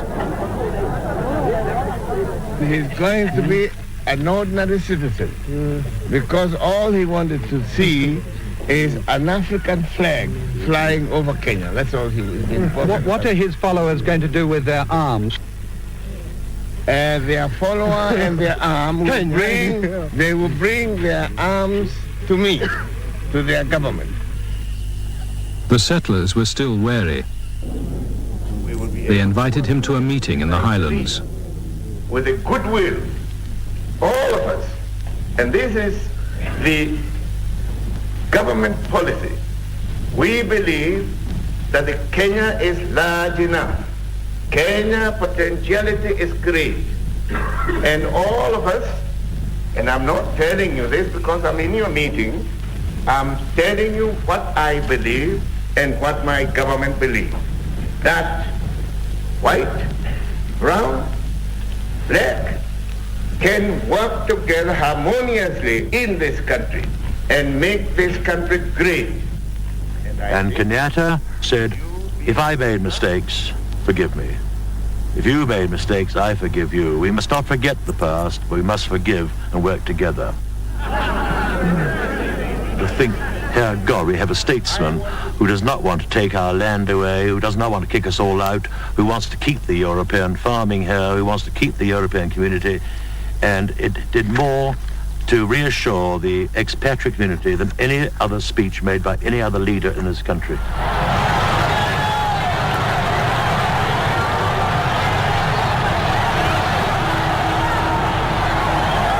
By Independence Day, the devil, whom the British had consigned to oblivion, had become the hero of white and black alike.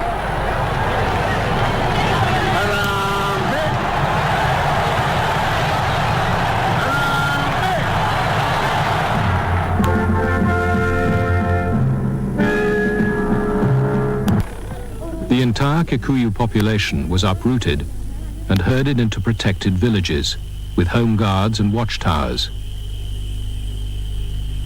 This isolated the rural people from the gangs. They had to build their own villages. It was done by compulsory labor, and we surrounded the villages in areas I was with ditches with spiked bamboos in the bottom. So it really was extremely difficult for anyone or any animal even to get through them. Villagization removed the Kikuyu people from their farms into glorified concentration camps, where they were given 23-hour curfews, and as a battle measure, it was very effective. It stopped food supplies to the forest. They did not meet. The whites forced the new governor's hand. Bering declared a state of emergency. Kenyatta was arrested. Troops are in the streets of Nairobi. Sir Evelyn Baring, the governor, salutes the men of the Lancashire Fusiliers who have flown in to help clear his colony of the Mau Mau menace, which has struck fear into Kenya's very heart. More than 3,500 have been arrested already. All have to be carefully checked by police security men, for in such a decisive swoop as this, it is all too easy for the innocent to suffer. The objective of this secret society is to drive all white men out of Kenya. All who carry the mark of the Mau Mau must be hunted out so that peace may come to this troubled colony.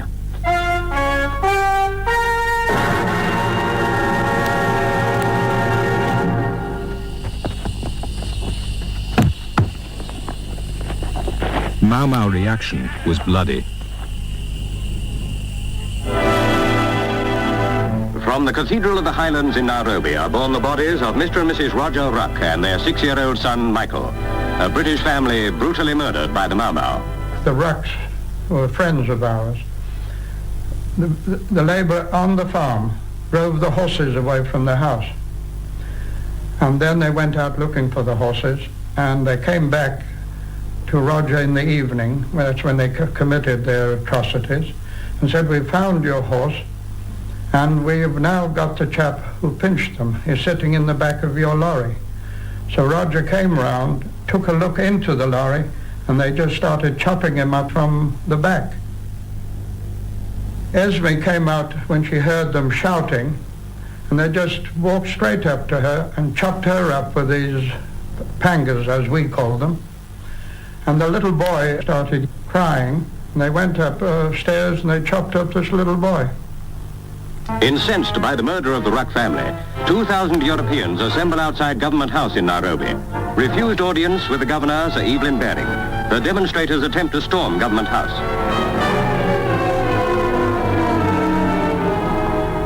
White settlers had always accused the administration of being pro-African. Now, they felt Baring was hiding behind a cordon of black police. By chance, inside Government House was a settler politician. Well, I went along to Baring, and he said, "You must go out and control the crowd." I will not go out. One day another crowd may demand my going out. When I arrived, the settlers were stabbing their cigarettes on the arms and faces of the police, the black policemen, to get them clear of the doors so they could smash the doors in. Well, I ordered the police away, and the policeman stood at attention and said, "I only take my orders, sir, from the commissioner." And I remember turning round, because you must remember it's terribly intense. I said, "Where the bloody hell is the commissioner?" He was just behind me. And I said, "You take your men away. You take your men away. I'll be responsible." Just as we were getting the crowd settled down, the Sultana of Zanzibar, who was naturally a dark-featured woman, came out onto the veranda to look over the crowd. And of course they went mad. I remember one South African woman saying, There, look, they've got the bloody niggers already in the place. The bloody niggers are already in the place. Now that the killing had been turned on them, the whites armed themselves. All Africans were suspect. The fact that your own cook, who'd been with you for 30, 40 years, could be oathed in a way that he could come and kill you. Unbelievable. You'd been a friend to him, you'd been helpful to his children, you'd done this, that, and the other over the years, and yet happily one night he would come and slit your throat. When we say that today is a day that we lay to rest an icon, a matriarch, and one who has been termed as an iconic freedom fighter, we're talking about the late Mukami Kimathi. Talking about Mukami Kimathi's history, we cannot talk about it without looking at Kenya's independence history. And that's why we're playing back that footage to show you the journey that Kenya has taken since the colonial period up to date and what happened. The late Mukami Kimathi was and is, the wife of the late Field Marshal Dedan Kimathi there, whose capture in 1956 and subsequent execution in 1957 threw some cold water into the Mau Mau agitation for freedom. And there we've just played back exactly that was the feel then, that every black man, every Kenyan then became suspect after the murder of the British couple there. And soon in 1952, Sir Evelyn Baring declared a state of emergency. This did not deter the late Dedan Kimathi, Field Marshal Dedan Kimathi, as well as other Mau Mau freedom fighters, including the late Baimungi there, from going into the forest, ensuring that they continue fighting for what we know Kenya as, a free state, the Republic of Kenya.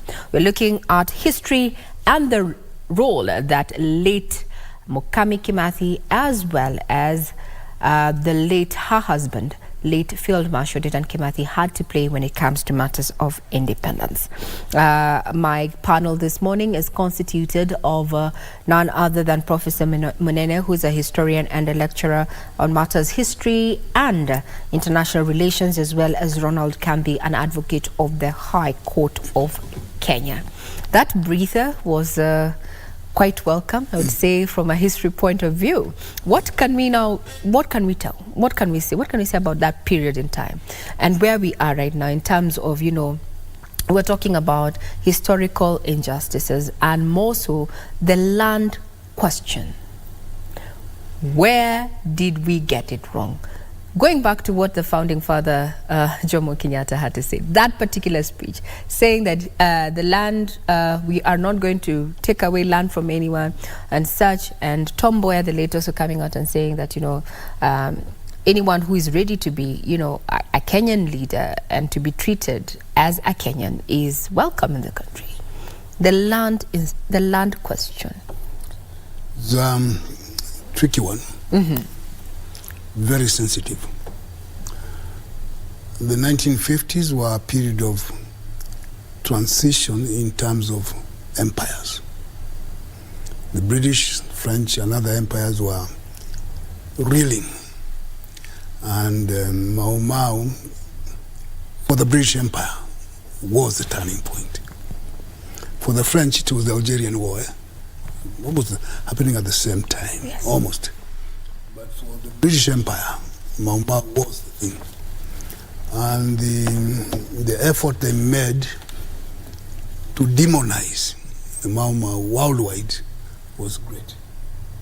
The effort they made to ensure that the Africans did not get their voice heard was also intense. Even at the United Nations, there was an MOU between the British and the Americans that the Mau Mau issue will not be discussed at the United Nations. And when somebody tried to sneak in something from one of the Asian countries, the British were furious. How did that? So they contain information. The misrepresentation of facts was also great in both sides. But by 1954-55, it was clear in the West, the empire is gone. The empire is gone. And the question was then how to manage that transition from the old imperial thinking to a new way of relations where since independence has to come, to whom do you give that independence? It now becomes an issue of giving. Who is going to be given that independence? Yes. And that worked in part because anti-colonialism in itself and the colonial system itself was racist, racial-based. So people were fighting against racism in the colonies. And Mau Mau represented that, the violent side of that, resistance to colonialism. Which now brings me into the question you're asking about what happened to Kenyatta. Once it was accepted that the old imperial system is moving out, and then the thinking of how to prepare for that independence so that British and imperial interests continue to be protected. You groom in Africans who then cannot be accused of what was, and they do what you want. You continue wanting. So there was that grooming of people, and the West became very generous with scholarships to potential what? Leaders. Yes. Because once they get exposed and be partake of these things, they are likely to be inclined towards the United States, towards Britain, towards the West. That happened. The best example of that is what came to be called the airlift. The airlift, yes. Yeah. And there were 3 flights for 3 years. But the one that's best known is the one on 59. And those people, they went, they were trained, and they came back. And they held those positions. Those who went to England and to other places became big names, because they are black and they are educated.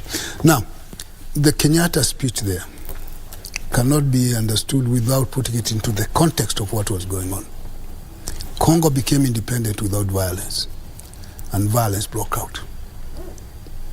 Rwanda and Burundi, and those people are running into Nairobi. Yes. And the issue that was brought up, if Kenya, as they call it, was to become independent under the Mau Mau chief, Kenyatta, so it would be worse than Congo. Oh. That was the argument. So the people around Kenyatta and his people were conscious of that, and they wanted to be in good books with the British and with the Americans. So you go and say nice things to the settlers, and then the whole world is pacified. You are not the demon that we thought you were. And that from that point, the settlers started saying Jomo, Jomo, Jomo, Jomo. They were his buddies now. And his intent was to cool down the temperatures, not to have another Congo. Not to have another Congo. But in the process, then the question of land, how do you do it? Good question. We will be picking it up in not too long. Now we want to take you down to Njambeni. As we mentioned, we have our 2 reporters, Gladys and Tilio Marco, who are keeping tabs on what is happening on ground. Good morning, Tilio. What has since happened since we last had our conversation? I understand that with you, you have members of the late Mukami's family who are, part of this celebration of life for an iconic matriarch. To you, Tilio.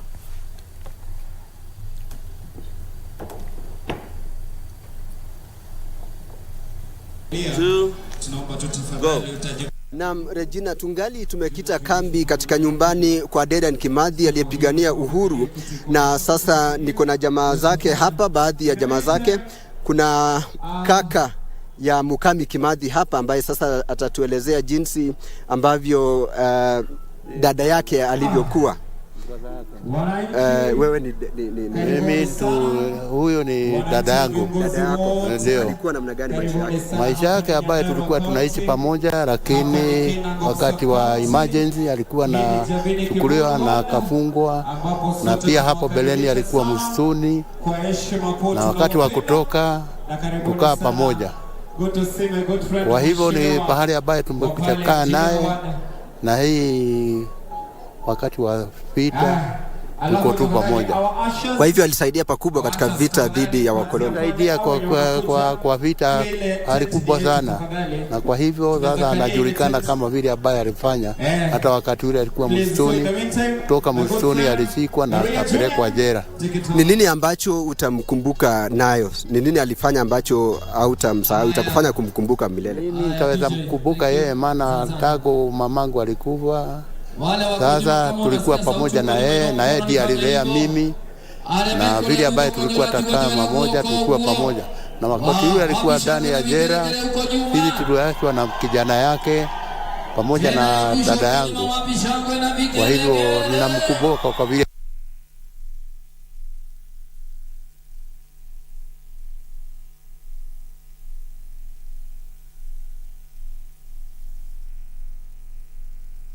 we will revert to that particular interview there conducted by Tilio Marco there, who has members of the late Mukami's family there, the brother talking fondly about the sister and the role that she played in Kenya's quest for independence. Those also are the shots inside the dome, the tent there, and we can see members of the public, members of the family, as well as their friends and neighbors in Njambeni, Kinangop constituency, Nyandarua, where the late Mukami is going to be buried, continue streaming in. It is exactly 7 minutes past 10 a.m. Information that reached us on our studios indicated that President William Ruto is expected any minute from now to join mourners and family to give a befitting send-off to the late Mukami Kimathi, the the wife of the late Field Marshal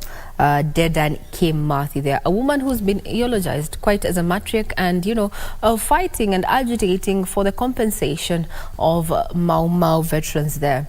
She herself has been regarded as one of the few who got state recognition and also some sort of compensation for what the role she played during the quest for and the agitation for independence for the country, as well as what the husband, the late Field Marshal Dedan Kimathi, did. This man was captured, Kimathi was captured, and his full name was actually Kimathi Washiori. Was considered a senior military and spiritual leader of the Mau Mau uprising and led the armed struggle against the British colonial regime in the 1950s. In 1956, unfortunately, he was captured and 1 year later executed. And the late Dedan Kimathi was believed to have been born in 1920. And the late Mukami Kimathi, who passed on May 4th this year, is believed to be at the age of 101, was a wife, and she maintained this family. Actually, it's 94. There was a bit of push and pull. Is she 96? Is it 94? Is it 101? Well, confirmation is that she was 94 at the time of her demise. She is being buried today in her Njambeni home in Nyandarua County, and those are the live pictures that you're getting on your screen this morning.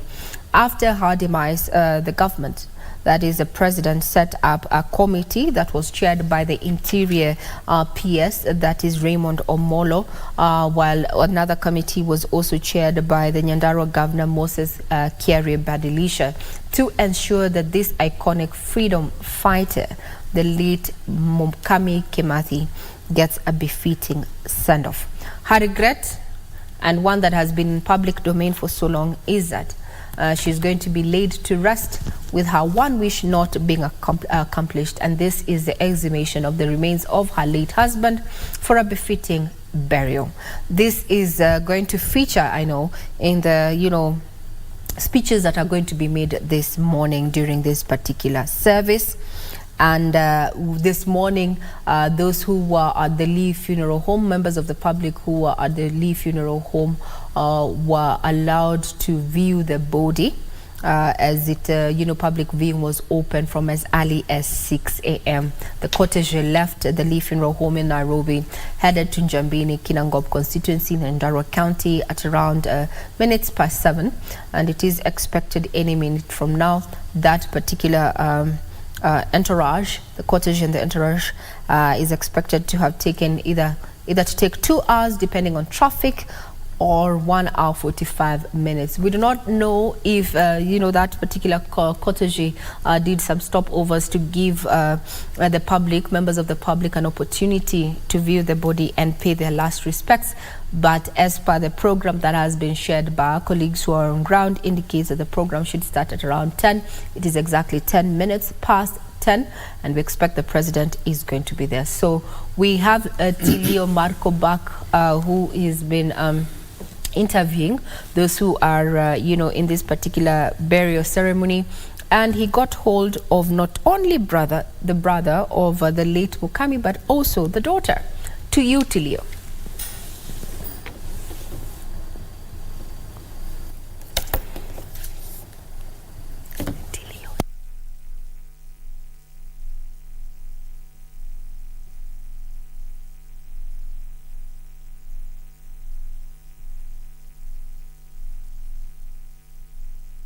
As we expect any minute from now, the head of state, that is President William Ruto, accompanied by his deputy Rigathi Gachagua, to access that particular place there, the tent there. He is the guest of honor, is going to be joining mourners in celebrating the life of the late Mukami Kimathi. Now, taking the conversation back to the studio, we left off this conversation at the question then, what exactly happened after, independence? We gained self-independence in 1963 on issues of historical land injustices, so to speak.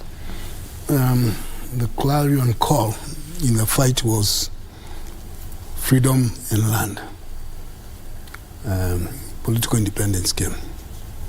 The land became a problem in the sense that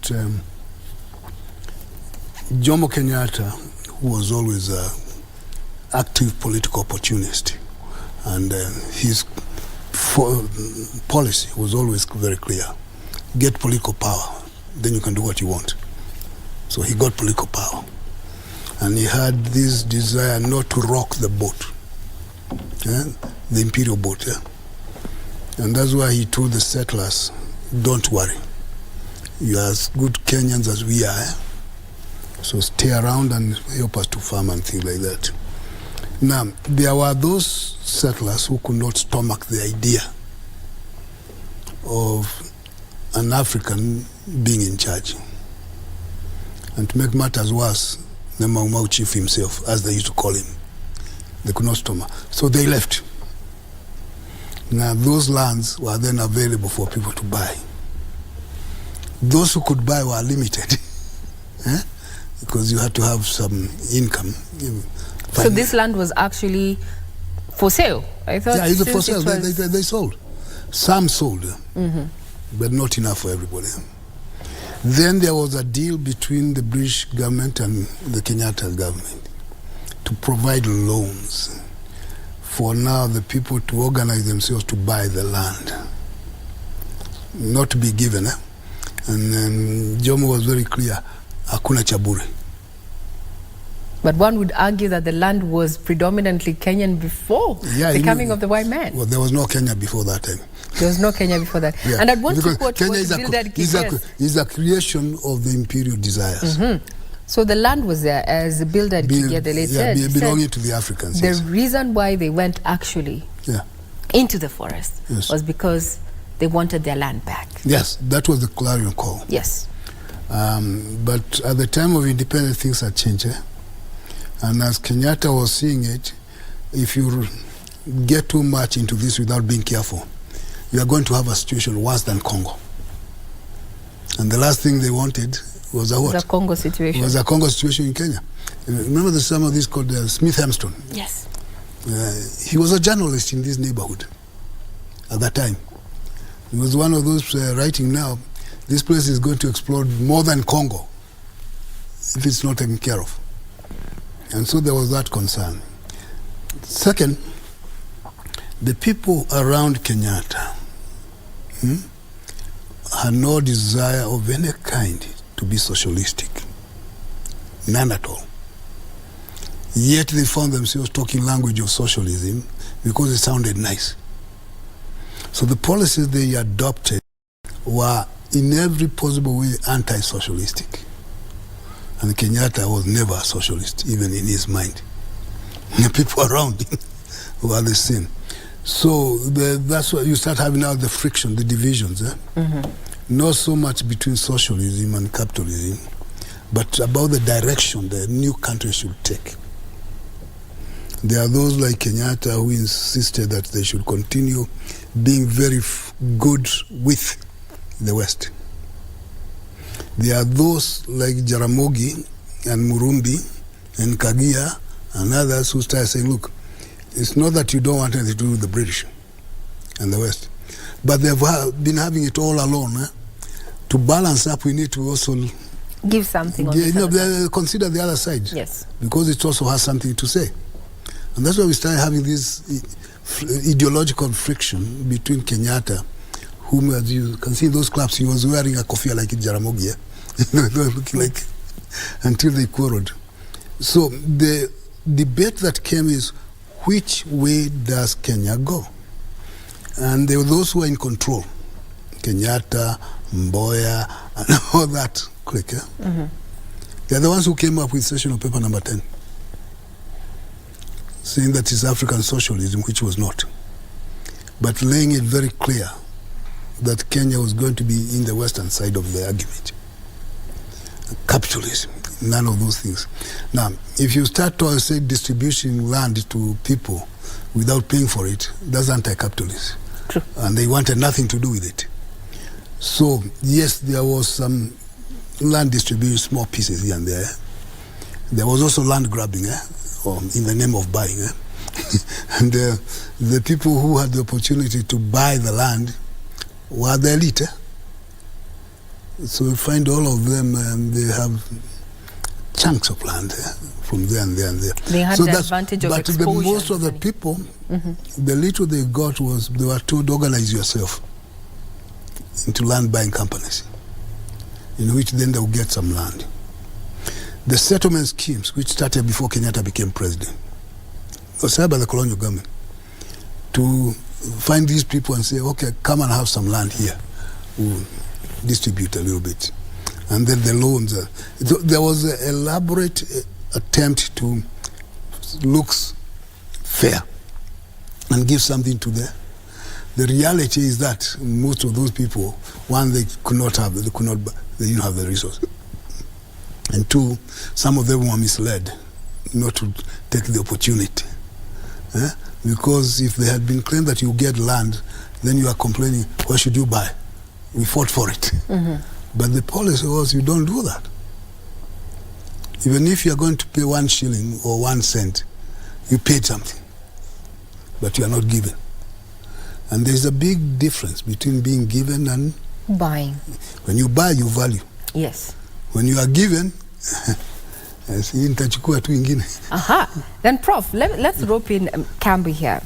What lessons then, given that bit of history then, what lessons can Kenya, draw from South Africa, when it comes to, tackling historical injustices, as well as the United States, given their rich history when it comes, to the natives and taking up of land and such? We have seen a similar, not maybe Mau Mau-like, but we have seen a similar struggle. What lessons do you think we can learn from that, dealing with historical injustices? Kambi. Regina, if you look at those two democracies you have mentioned, USA and South Africa, their democracy is very advanced. What I can be able to advise Kenyans is the 3 arms of government, that is the judiciary, the legislature, and the executive. They should all be united and ensure that they have in place the policies which affects the mwananchi. The issue of land in this country is a hot potato. It's a very sensitive issue.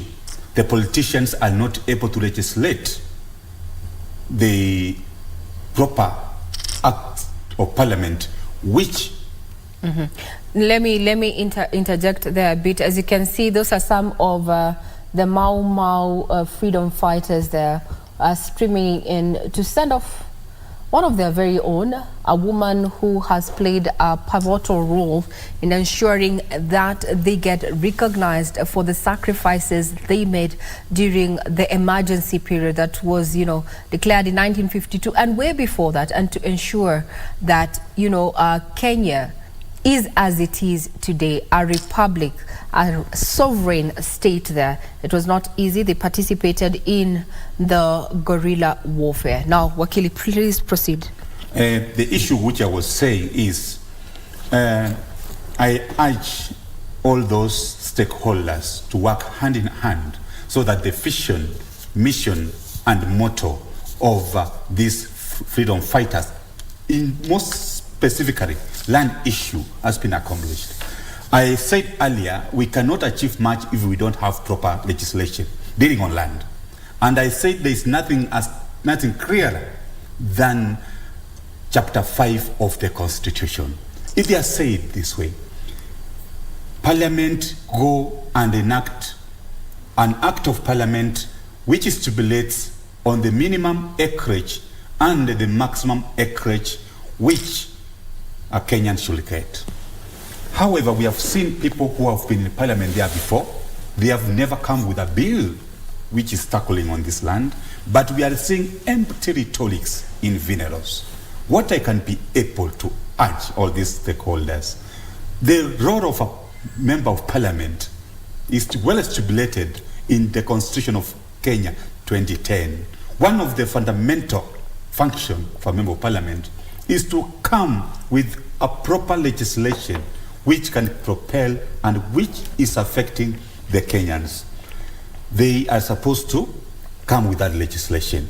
They come do representation. They come with those kind of issues affecting Kenyans. And then they do what we call as an oversight when this national government is not doing its proper work of, for instance, we have 48 million Kenyans. And the size of Kenya is you can say it's around 580 square kilometers, 1,000. So every Kenyan actually, when you calculate, is supposed to get like 3 acres of land. But I'd want to take you to what Professor Munene said. Well, these are your sentiments, Wakili, and the feasibility of it being that we are a capitalist state. They said then during independence, when we're getting independence, even if it was a shilling or a cent, buy this land. We're not going to give you this land. You have to invest some of it, but that's a conversation for another day. There's one of our viewers, Professor Munene, who has directed this question to you and says, ask Prof to actually tell us what Mau Mau was a nickname, but there was what the movement was before. Would you be in a position to actually tell us? Well, they used to call themselves the Land and Freedom Army.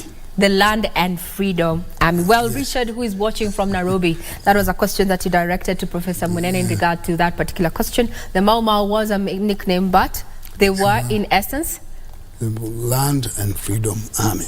The Land and Freedom Army. And that is why... The term Mau Mau was more colonially engineered. Colonially engineered. And then it stuck and people adopted it. Ah. Yeah? Now, you listen to some people that would give you very interesting explanations. The acronym, the Mau Mau, what does it mean?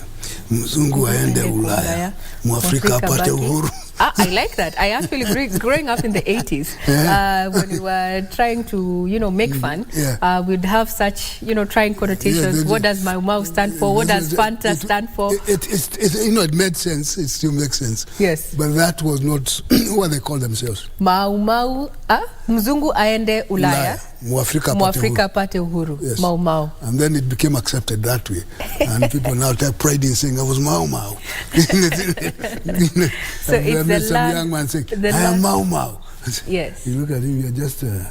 And now we have the Mau Mau veterans, and we're talking about it, right? They are very proud to be called Mau Mau. Yes. But at that time, they did not call them that, themselves that way. And the way they organized, Kagia was trying to talk about it because he was one of the organizers. Yes. Of in Nairobi at Kiburi House. They were... Initially, they started going to the forest in small batches. From what we understand, what happened was the people, J.C. Kariuki and Jomo Kenyatta and the Koinange family were kind of the commissioning commissioners. Because they say Madenge is one who was given the kind of the stick. You be the leader of the fighters. And Kimathi was to be the secretary. They would keep the records of them, and they went. And they got the equipment. Some people say they got them directly from J.C. Kariuki and Kenyatta. And the oaths they took, because they took oaths before they went, were administered by who? By these people. Then when they got into the forest, as it happens, you start power struggle.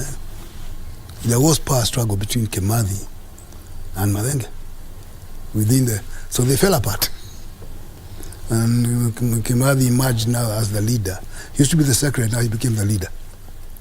And then whatever. And that's how Karin Jama now became the secretary. Because to the Mau Mau Council. Yeah, because he was well schooled since he had been to Alliance. Actually, the only he was an Alliance graduate, and he was quite doing things. So the dynamics of the war inside the forest now are different than what was actually happening. From where, the dynamics. You listen to Joseph Murumbia, and he would say how they were organizing weapons to take them to the forest. Yeah, there was a courier service of how to get things delivered. And the spy networks on both sides was very intense, very clear. And they said, this was so it was a very complex organization, not as simple as it appears. In Britain, there were debates, and I think we saw some people there saying, yes, what the hell is going on here? And one person in the House of Lords actually was saying, Kenyatta, his only crime is that he's a good orator. That's a crime. That's a crime. Okay. Now, if you are going to lock up someone for being a good orator, maybe Winston Churchill should join him. Good one. That's a positive. That's a positive. What you're seeing on the ground is an aerial shot of the late Mukami Kimathi's final resting place. That is her home in Njambene Kinangop constituency. We have been keeping tabs on, the movement of the cortege since it left the Leaf and home. Minutes after 7 a.m. this morning, that is after public viewing, all the way via road. That particular motorcade moved via road. We have information coming in that it is that particular entourage is about to access the compound there. We are, yes, it has been confirmed that the cortege has arrived, and that's why we are seeing maybe last minute arrangements there from those particular shots that we're giving, the security and such to just lead into the area where the ceremony is going to be taken. And this is quite a momentous, celebration, so to speak, because even as we look at matters of history, Professor Munene, and I want you to chime in on this, we have been silent on the role that women have played when it comes to, freedom, agitation for freedom as freedom fighters. And today we are laying to rest a woman who's been eulogized not only as a matriarch, but also an iconic freedom fighter, not by virtue of being married to the late Field Marshal Dedan Kimathi, but also the role that she played herself, as well as other women, when it comes to, the Kenya's quest for freedom then. This is a state burial. The president is going to be in attendance. It is a very good honor. Yes. It's very good of the president to do that honor.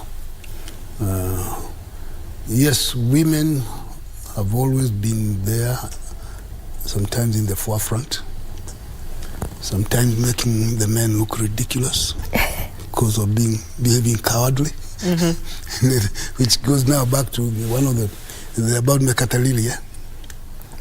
Okay.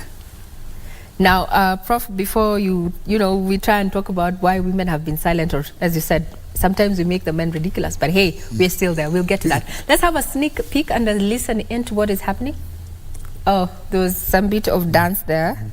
Maybe the church, they're celebrating a woman who has... na worship wawe tiari naomba tuketi family haria musetetwo tuikare oho naona family twakuiganira family twaga kuiganira ithu ni ithu ene mucie. Already now it is confirmed that the cortege did arrive. That's the casket, and there lays the late Mukami Kimathi, a matriarch and an iconic freedom fighter. And Munene, before I interjected, Prof, before I interjected, we were talking about, the silence around, the role that women have played, when it comes to leadership and governance. And now today we are honoring a woman who has so much, not just by virtue of marriage, but also what she did. It is proper that you are doing that. And her agenda is a good reminder that there are some people who are forgotten. Yes. Yes. But the reality is that they are always there, but they tend to come out when there is a crisis. and when the men have proven themselves to be incapable of behaving properly. So, I don't know if the men agree to that. So you know, like you look at Mekatalirwa Menza. Yes. With the Giriama, what was going on? The things were going kaput, and she said, no way. We can't take this. We can't take this. The men were not leading. So she led, and really a colorful life. She was exiled about twice, and she's still, so that's special. You come when Harry Duku, just here, next door here, Kingsway Police Station, which is now Central. When Harry Duku was locked there, and the people were demonstrating not knowing what to do. It was a woman who came up and said, what's wrong with you people? Let's go and get them. Let's go get him. And then she acquired a big name there, Nyanjiru. People were shooting. She came up when the others were daydreaming or not very sure what to do. And even there were people inside there.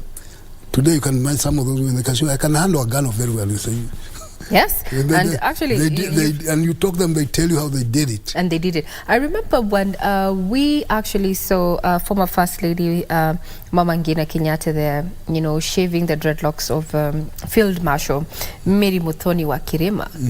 These are some of the women who played an active role, in securing Kenya's independence. They can actually handle themselves properly. Oh yeah, no, I mean, don't joke with some of these people. You might die before you know it. They can handle these things. Yes. And they're very proud of what they did. Yes. Because I've talked to some of them. They're very proud. But they did more than, because sometimes we were talking earlier about how they were good spies, on information deliverers or suppliers of things. But they also did handle the guns. But since the leadership, Dedan Kimathi and Madenge and General China and General Kago, and this actually they were the leaders of the physical fighting. Yes. Particularly Madenge and Kago, and Barry Akanyu. And so they led the battalion, they led the troops into confrontations. And since even in the inception, they were the ones who were mandated to lead, like Madenge and Kimathi and China. When you look at them, they already had a rank, so people knew who is leading us. And then within that circle, then you have the wives who are also very committed to ensure that they succeed.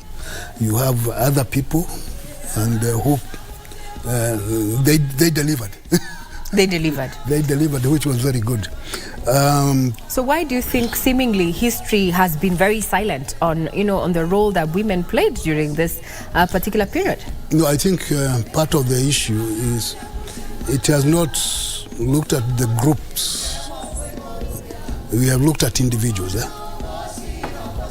And when you look at individuals, you cannot avoid certain, because they were the inspiration or the leaders. They were the ones at the fore. Yeah, they were the ones that, the Kimathi had a bounty on his head. You knock that guy off, you get so much money. And that. The same thing was when China was captured in 1954. It was big news all over. China has been captured. And then you can do whatever it is. So the expectation was that the leadership, which was men, will behave properly, and it will have all the support of everybody, men and women. And they did. And that's why we can talk about those others. And I was mentioning earlier, for the leaders, the husbands either in the forest or in jail, so the wives are also guilty. By association. By association. Yes, they get locked up. Yes. And when they tell you the stories, you can see, this is the reason they were locked up is because they were wives to these people. Yes, and they were not just wives in name, but they were also wives in deed. They were proper wives because they made sure the husbands are okay. They were okay and that they survived the war. Yes. Now, Prof, we are about to get into the official ceremony for this particular, for this day. So I would want, for an overview in part of history, this particular state burial, what impact, overall impact, will it have, maybe in the future when it comes to honoring our heroes and heroines, especially within, the Mau Mau movement in itself, before we bring in Wakili? The impact you think it's going to have? No, I think it's going to be long-lasting. Yes. The state recognition that some people do need honor, not just the presidents or some prominent ministers. Yes. So the president is already within the dome, so I'm going to give Kambi just 1 minute, 30 seconds to comment to this, but what we are witnessing right now and the overall impact it's going to have in matters of leadership and governance. We can see President William Ruto there. Just one word before we hand over to the master of ceremony. Kambi? I make beseech the president of this country, who is the head of the executive, to ensure that the vision, mission, and motto of our freedom fighters has been propelled by ensuring that all the values which these freedom fighters were fighting for has been propagated, not only in land, but also in the culture of the Africans, and also ensuring that there is peace, love, and harmony in the country. This is what the freedom fighters were fighting for.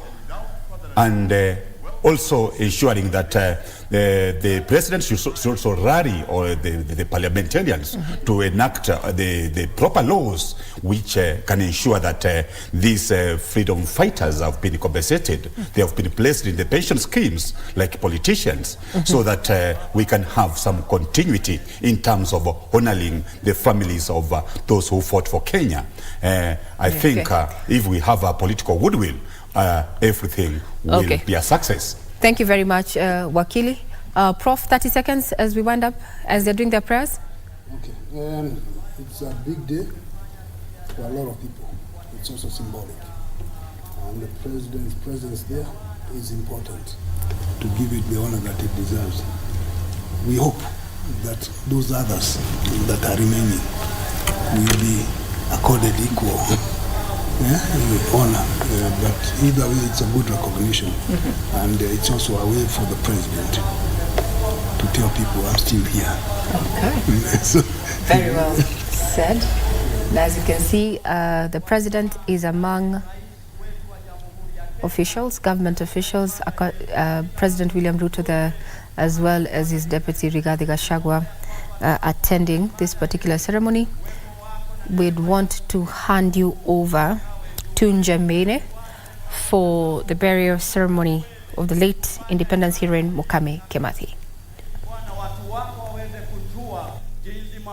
Yako yalivyo. Tunaomba tukijua wewe ni mwaminifu na utaendelea pamoja nasi, na yote yatawezekana kwa sababu uwepo wako utakuwa nasi. Hayo yote ni kwa jina la Yesu Kristo, Bwana na Mwokozi wa maisha yetu. Amen. Thank you, Pastor. Asanteni, tunaweza keti sasa. Thank you very much, Your Excellency. Thank you, the church, familia, na uitifaki wote wengine wote umeangaziwa. Niruhusu, kwa sababu program yetu inasema tunaanza saa 4 na sasa tumechelewa na dakika 40. Kwa hivyo tutakimbiza haraka sana, na wale family member hawajapata viti, just squeeze yourself somewhere, be seated. Let's all be organized now. Our program tells us MC welcoming remarks, then the song. I hope, Pastor, we have already done our song when we were welcoming His Excellency. So that, because we are 40 minutes late, and that is done. Quickly, the geography of the area, ndio tuweze kuwa tunawasiliana sisi wote. The gents and ladies, they are all over. Kwa hivyo, ukisikia uko na haja ndogo, tafadhali, make sure to your left, to your right, and this land of Shosho is big enough. Ukisikia hujapata ama umepata mtu kwa toilet, the land is big. The only thing you have to take care of yourself is one special plant that if you're not careful, itakuchoma mguu. So take care of that. The other geography of the area, we have already been told. We do not want to waste any time, and so straight away, with the permission of the clergy, And I'm told one song will be done. So just one song. And because we are in the house of the Mau Mau, I'm not taking advantage of the microphone. Tafadhali, let's just have, we are burying a hero, a heroine. And so let's have just one song, Mau Mau song, before tuingie ndani ya hiyo program ingine. If you are set, yes. If you are not, just tell me.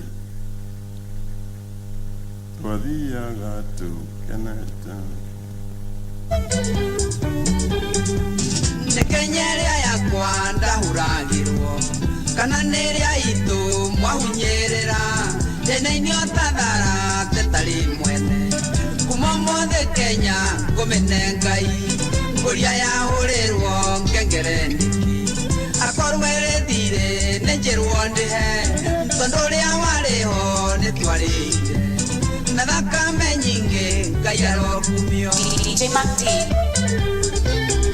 Thank you. At least we've heard one chorus. Thank you very much. And the other song tutaendelea baadaye. Of course, leo ni siku ya kudansia shosho. And I would like the lady we were with at the morgue, Mama Kauri, wherever you are, leta hiyo kitambaa ya kuwekelea shosho. I know you didn't get a seat, but you did a wonderful job. Hiyo kitambaa tunaitaka hapa, ndio tuweze kufungia shosho. Once again, with all protocol observed, I want to acknowledge the presence of everybody because it's very important people to us. Your Excellency, you are the third head of state in this home, and so you become an icon starting today. The first one was 1965, Jomo Kenyatta. The second one was Mwai Kibaki in 2009. And today we have His Excellency, the President, number 3, akiingia hapa kama number 3. Tumpigie makofi kwa sababu ameingia kwa boma letu. Asanti. Sasa naingia straight away kwa eulogy. Remember, we are 40 minutes late. So, tunaingia kwa eulogy. And Madam Eris Mukami and tribute zitasomwa na the following. Eulogy. And we mwenyewe unajua unasoma tribute, eulogy ya Eloise Mukami, unatakiwa kuwa tayari na wale wengine wote wawe tayari.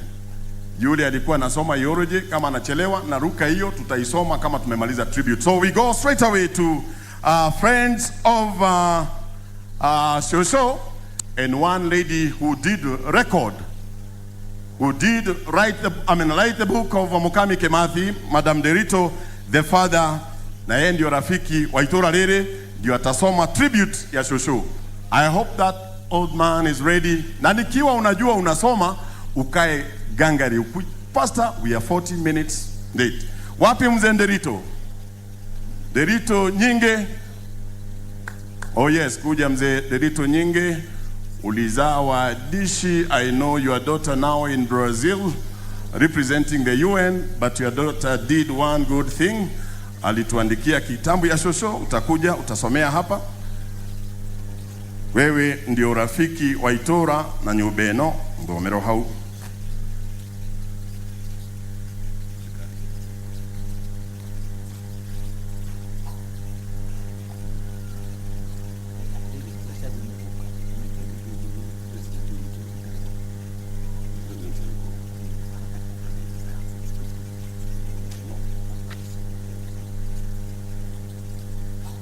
My name is Vincent Derito, an old friend of this family.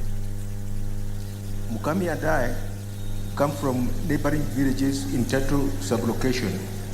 Although we were not close when growing up, I knew of her involvement in the fight for freedom of our country.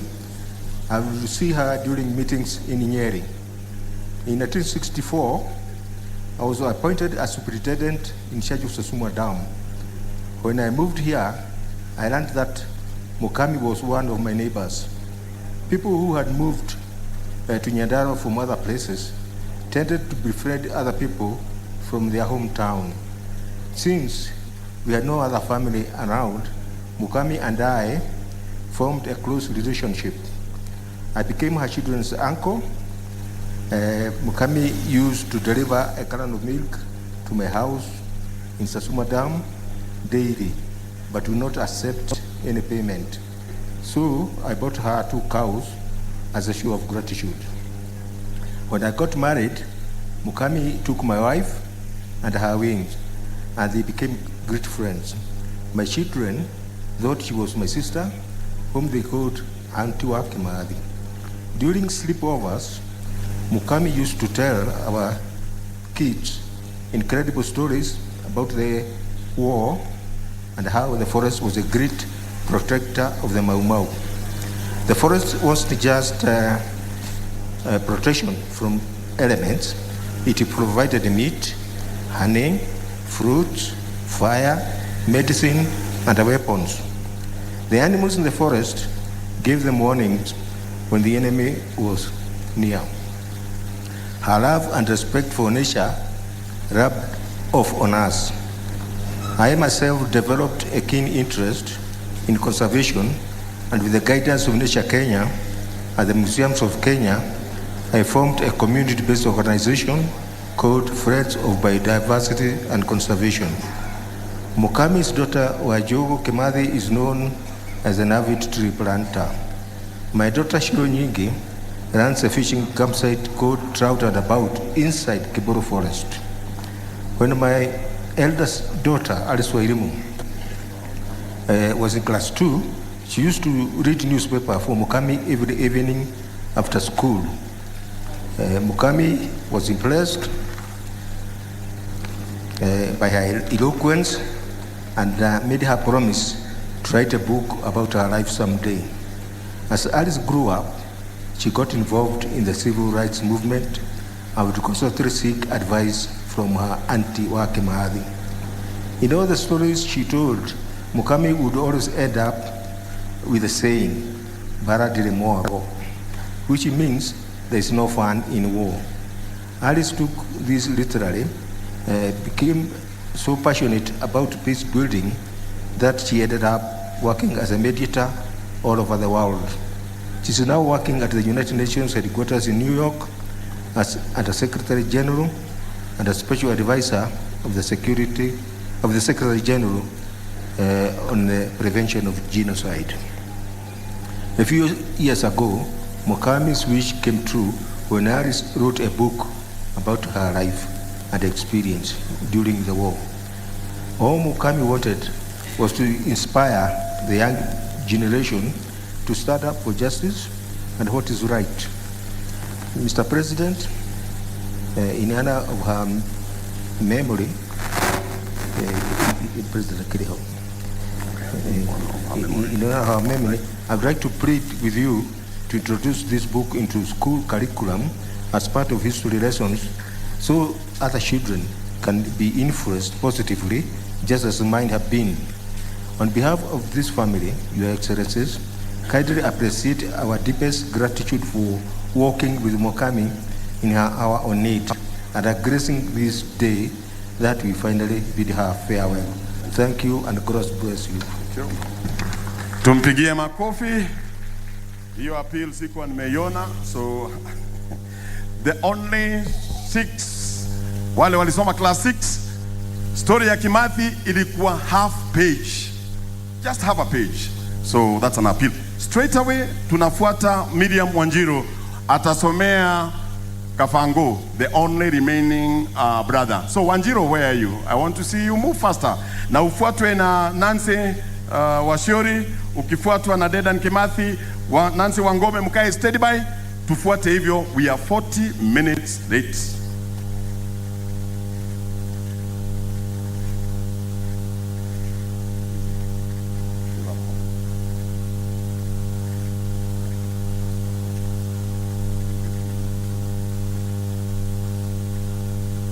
Na ukikuja unakuwa tayari unasoma ya Kafango.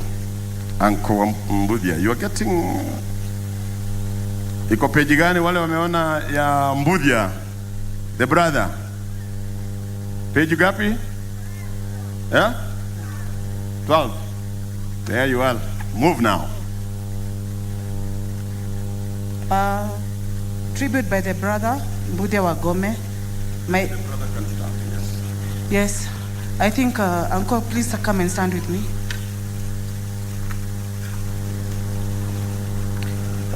My dear elder sister, you carried me on your back. You said I cried too much and you pinched me a lot. You gave me sisterly love as advised by our mother, since other siblings before us had gone to be with the Lord. As the last born, you really loved me and took care of me at the age of 11 years when our mother passed on. I missed you a lot. When you came back in 1957 and you gave me motherly care. When you migrated from Miagoyaini to the original ancestral land, Gathuthi, I followed you and you continued with your parenting skills to make sure that I grew up to be a strong young man. We lived happily with our sister Wangoi. Rest in peace, dear sister, until we meet again. Thank you. Thank you very much. I don't know why these other people are not here. So I want the three of you here. Nancy, then the other person is Dedan Kimathi. Nancy Wangome, are you here? Dedan Kimathi, and yes, all of you be here except Wanjugo, because I can see Wanjugo here and I can see Maina here. Hao wengine wote tu. Good.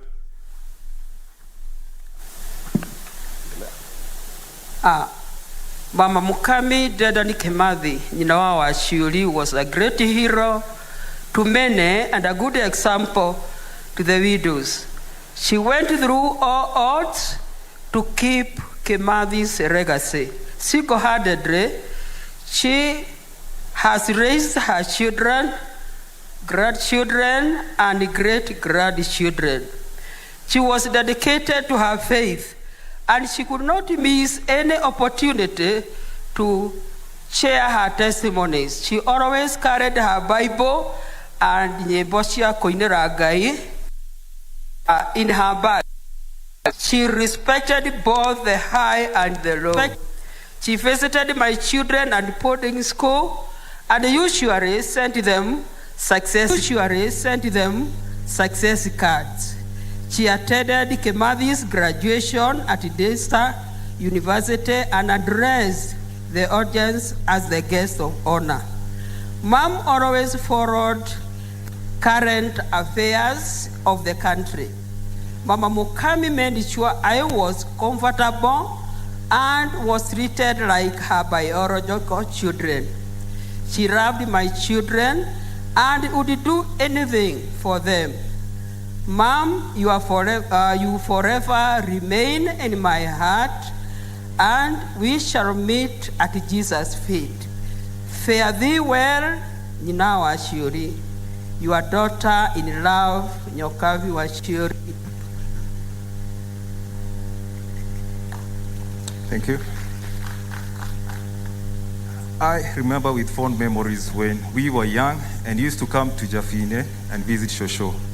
We all came, aunties, uncles, and cousins. We lit fire for warmth as we cooked chapatis.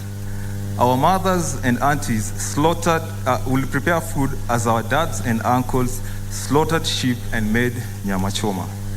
I remember those days, Shosh was so strong that she was able to carry branches of firewood. I wish those old days will come back. Shosh has been our beacon in the family, always smiling even when she was sick, always jovial and playful. My wife Julie cooked samosas for her, and she wanted them with chili or pili-pili. Sometimes my wife cooked coconut fish, and she ate that meal gracefully. We used to celebrate her birthdays and cut cake with all the cousins. We enjoyed every moment. We comforted each other when we lost our dad, Meshach Washuri Kimathi, and we love her for that. God blessed us with Johari Washuri Kimathi and Jabali, who are like his sons. Shosh embraced everyone in our family, irrespective of their tribes or backgrounds. Our family used to cheekily refer to me as her husband. She used to enjoy that much to my chagrin. I enjoyed every conversation with her in my broken Gikuyu, but her wisdom blew me away. I cherish every moment with her. As a family, we'll always feel like we could honor her more and pray that she will be proud of us. Words are not enough to describe every experience we enjoyed with Shosh, just to say, Thy wagai udhi nawe. Thank you. Thank you, Your Excellency. This is the firstborn of the first son of Dedan Kimathi, and he is a true nationalist. He took us to Western Kenya at the border of Kapsabet and Vihiga and married his better half from Maragoriland. So we also have Mudavadi's product here. Thank you, Your Excellency. Your Excellency, thank you. Straight up.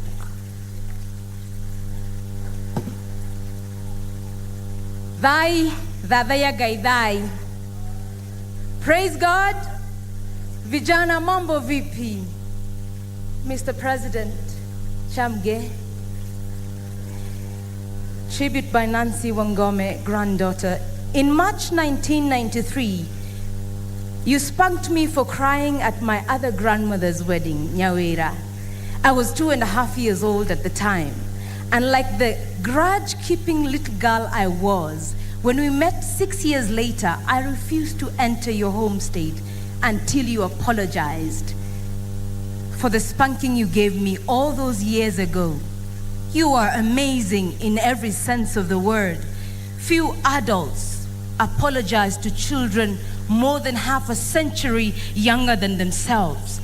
At 8 years old, I was completely oblivious to the enigma you were and shall remain to be to time indefinite. I accepted your apology and entered your home. I was yet to comprehend the weight of the apology you had so willingly offered. A warrior queen, Shoshua Jafine, as we fondly and cautiously called her. She was not one to shy away from disciplining children, young and old. Your disciplining styles, Shosho, were always clever and effective. In fact, Grandma, you cured me of selfishness with a few words. Modo mokare na morogi, makoragwo kyodo kemwe. Being mean is as bad as being a witch. That was all it took for me to divorce selfishness forever. I will never forget the stories you whispered in my ear while laying down on your couch in Komarok. One particular story stands out when you decided that you would join the resistance against the colonialists. Such stories all the youth of our nation should hear, to know of the struggle and ordeals our foreparents went through for our freedom. You are only in level 3 when you witnessed the brutality of the colonial system firsthand, when a man was killed in broad daylight for not having money to pay tax. In that moment, responding with sheer courage, you fought. For many years, I was ashamed when people said we were related to Dedan Kimathi. In my uneducated mind, we, the family of Wagome, had not contributed much to the fight against Wabeberu, only to discover years later that our very own grandfather Wadufere, grandmother Eloise Mukami Kimathi, was in the center of the fight as a commander in her own right. My dear grandmother, you took away all my senseless shame, and now I pride myself in knowing that not only did you contribute, but you are a big part of the fight for Kenya's independence. You knew right from wrong, and you did not idle and watch as the colonizers abused and killed our men, women, and children. You fought, Grandma, you fought. As a teenager, you fought. As a mother, you fought. As a grandmother, you fought to educate by telling us the truth. As a child, God spoke to you through a dream, and you had seen the coming of the white man before they had stepped foot in Nyeri. Not to mention, you lived in a time when women rarely stood around the table where decisions were made, and yet you not only stood, but you contributed. The burdens you bore have been unimaginable. You carried them without preparation, and that is how I know you walked with God as He carried through the tough times. Then He carries you even now to a better place. You admitted your faults, and often you admitted your faults often, and I admired that about you deeply. You are wise and visionary. In your book you write, "This country will be united by my children's children," and that gives us hope, courage to lead in shaping the future. You had the mercies of God a God-given grace to have forgiven those who killed Dedan Kimathi. In so doing, you taught me the virtue of forgiveness. To me, you were and still are the embodiment of courage, strength for women at home and abroad. The life you lived was a full and gratifying one. Rest in peace, Grandma, knowing that the torch has been passed and your vision of a unified Kenya lives on in me and everyone here today. Thank you. Your Excellency, I think we made a mistake. We would have had her as the master of ceremony, and I've taken a back seat. That's my daughter, but kama vile nimesema, if you think I also don't have history, test me, and I'll tell you that His Excellency in 1986, with the team of Kapsabet in Kitale, you did wonders with that volleyball team. I was on the other side, and your team did very well. You are a center player, I was a left player, and the remaining bit is history. You are deputy president. When you are at the university in 1986, you are the setter of the Nairobi University team, the volleyball team, and you played with Rusweti. Your Excellency, you played with Kirunda, you played with Saitoti. The rest is history. I was just trying to tell her I also have my own history. And without further ado, allow me to invite Madam Evrine. Madam Evrine is the last born, and this last born has been very dear to us. She's really assisted us. She will lead her eulogy, and we shall insert one, Mr. Gitonga, that we forgot, of the lady who was with the mother until she parted, and that is Madam Miriam Nyawera. So immediately after Wanjogu, you will invite Nyawera, and then we shall have the last one by the head of the family, and that is Simon Maina. Thank you. Give her a big hand as she comes.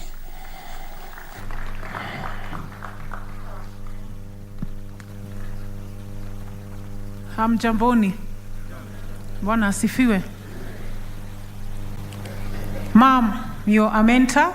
You educated me and took me to the best school in Nyandarua County, Karima Girls. You taught me how to pray and woke me and my siblings up at 3 a.m. And you said, Okirai mohoe netha keda. You taught me to give testimonies at an early age of 9 years old. After school, you made me sure I got employed as a civil servant at the State Row office. Later, you got me employed in the Kenya Airport Authority. When I vied in 2007 as a member of parliament of Kinangop, you went into your coffers and supported me with all the expenses involved, such as payments for registration certificate, mobilization fees, and other expenses. Mom, you taught me the importance of trees. You told me that trees were used in the struggle for independence.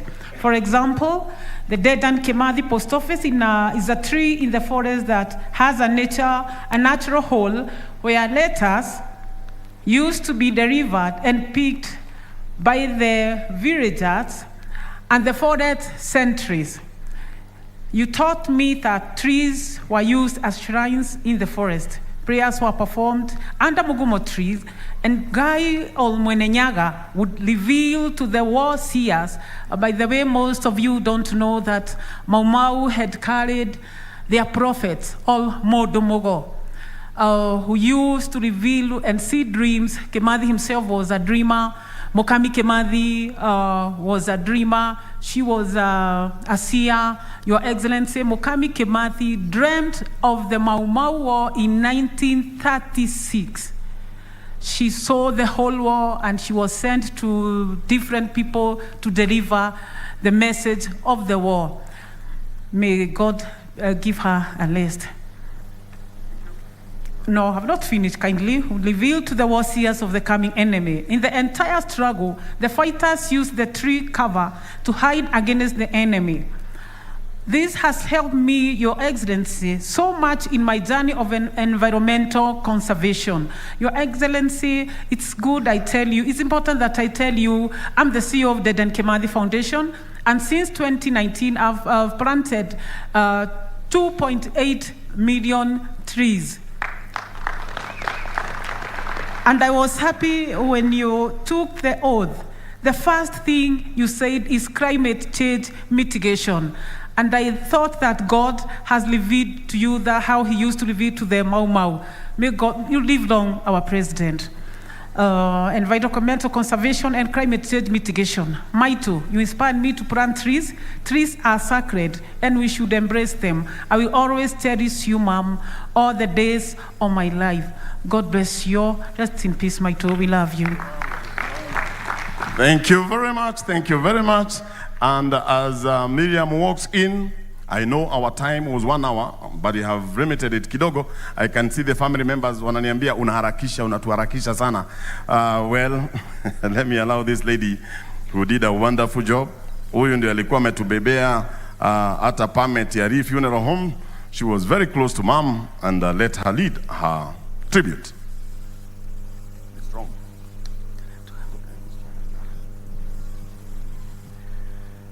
Bwana asifiwe. Praise God. Praise God again. Nashukuru Mungu kwa neema na utukufu wa Mungu na kuona mkubwa wa nchi yako tuko pamoja. Welcome, sir. I have been trying to bring Mom to you when she was alive, but we have to lazima tukubali message yake. We have it for you, sir. I'm Miriam Nyawira, and I have a message for the country, I have a message for the church, and I have the message for the family. Bwana asifiwe. We have been with the Mom all the way from allowed 13 years wakati alipigwa na stroke. Day and night, hakuna kuachana. Bwana asifiwe. Na alikuwa na sema watu waabudu Mungu, wasiabudu miungu mingine. Bwana asifiwe. Kuombea nchi, na akawacha message ya president and the head of the Kenya Army. Bwana asifiwe. Na church, msimame imara na msimame na Mungu. Mom, I lived with you for 13 years, day and night. We have traveled a long journey together. You were a sweet soil that I loved. You loved people and peace. You loved your country, Kenya, and prayed for her. You always emphasized on people living in peace. You always remembered us to pray and maintain righteousness and never to worship idols. You talked of the importance of praying for national leaders, the president, and the men in uniform who guide our borders. Mom, your prayer always was to see the remains of your husband, my father, Dedan Kimathi. You wished not to leave your children and the country in poverty and in trouble. Mother, rest assured that you have been given a state burial, and all the readers are reasoning. They have given you honor right at your home. Your children, grandchildren, great-grandchildren, and generation to come will not be left to rotate in the vicious cycle of poverty. Yes, the president is listening. You did your part for the country until the curtains closed. It is now the turn of the nation of Kenya to give back to you. Yes, dear Mom, the President of Kenya, other readers, the people of Kenya, dignitaries, and other world is listening. May your wishes be fulfilled. God bless our nation, and may peace prevail. Rest in peace, Mom, and may perpetual right shine upon you. Amen. God bless you all. Thank you. Let's give them a big hand. Let's give them a big hand. true patriots, they've been taught, and if you look at Nyawera walking, you would think mama ameamuka. Ama ni uongo? Now, true replica of true replica of mom. I'm still within my time docket. I have not overspent time. And before I invite the head of the family, Your Excellency, it is also very important at this point in time, because once I hand over the mic, I'll not be able to talk again. Recognize the family of Bariagato. Bariagato Imoko Naiguru. You have really done a wonderful job. Thank you very much.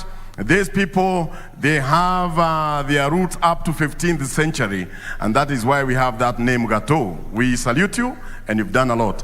I cannot also forget, and this is not the vote for vote of thank. I want to thank that team of Nairobi. Just wave Nairobi, starting with the Starehewan and all the others, Kiambati and the others. You did wonders. Thank you very much. There were others behind Chini Yamaji. I will start with the Deputy President. Your Excellency, we are walking now in Nairobi streets without fear.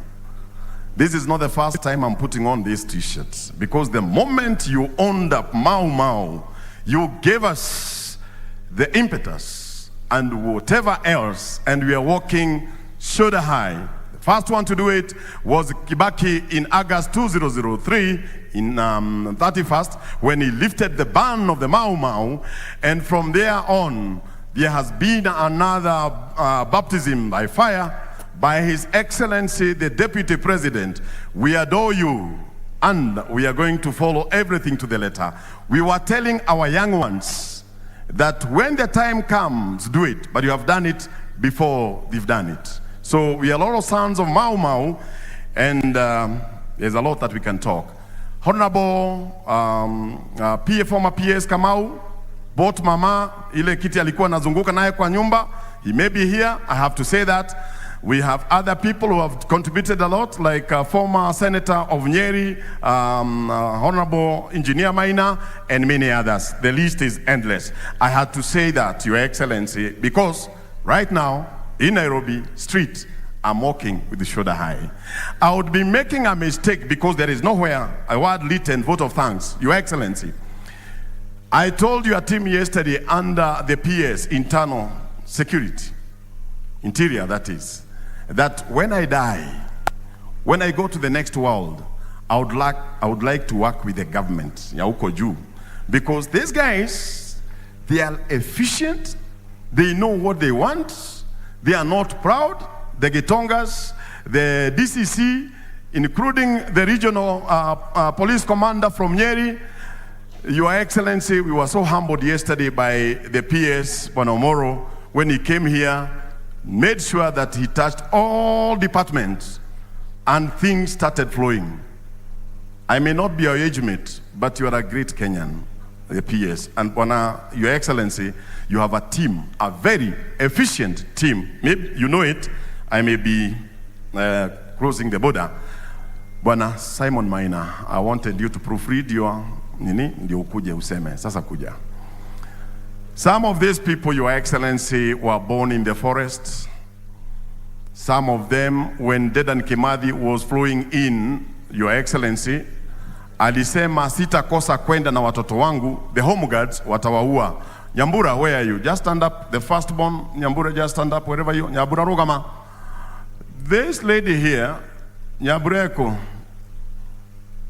Nyambura Kimathi, just stand up. Where how? That young lady, now we can huneke.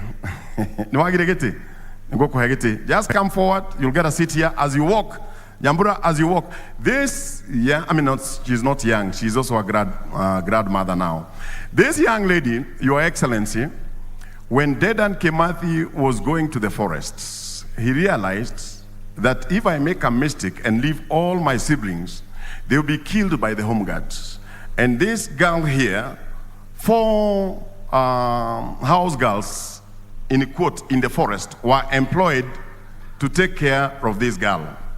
When the temperatures went below 0 degrees centigrade in the forests, the father realized I might have saved her from the home guards, but I might as well give her another shock in the name of cold weather. And he gave them permission for these girls to be taken to our grandfather. But the person who was sent to go and take her to her grandfather realized this is a nice young girl and decided to keep her to herself. And in that context, Rogamanyabra, and during that, just stand from there. And in that regard, she was taken by somebody who lives in Gorika, and thereafter, akapatikana with the help of Chief Mohoya in 1968. So we have history with us. And this gentleman, as I've said, they were born in the forest. Buenamaina, go ahead. Ladies and gentlemen, Your Excellency, the President, the Vice President, thank you for welcoming, trying actually the best you have done to this family. We have never seen this kind of reception the government has given to this family. Your Excellency, we thank you for that. Na tunashukuru sana sana. Okay, I read the tribute now. Dear Mom, I would like to thank you for taking care of me. You made sure we grew up in disciplined and God-fearing. Even if you had no financial muscle to support us, you made sure we got educated in our little way. In fact, you were the first to teach me how to read and write. Since you had nothing left after the colonialists took everything from you, you took my brother, who is Mishaki Washuri, my twin sisters, Nyakenywa and Wangeshi, and I to an orphanage home by the name Diana Home, which is in Nairobi, 3rd Parkland. And it's an orphanage home sponsored by the former Prime Minister. By then, it was sponsored by the former Prime Minister, Jawaharlal Nehru of India.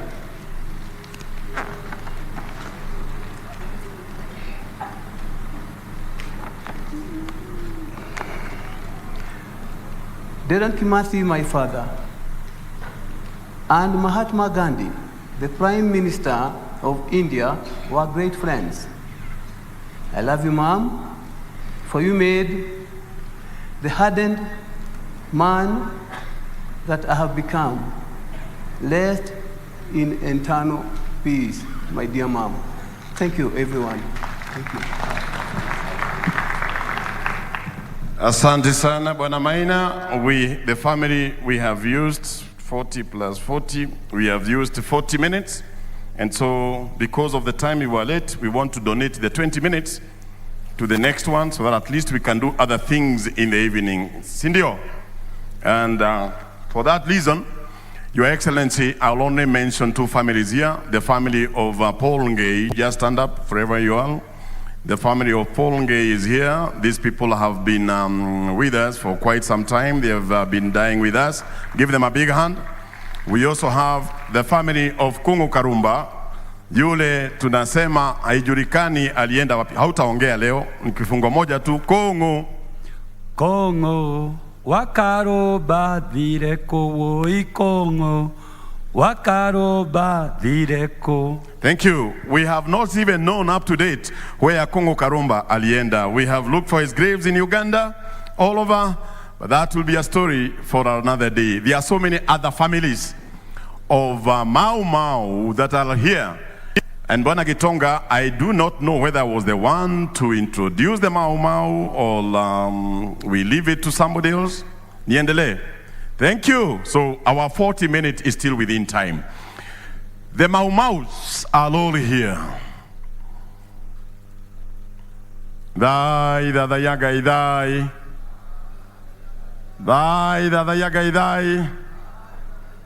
Tuadia gato Kenyatta.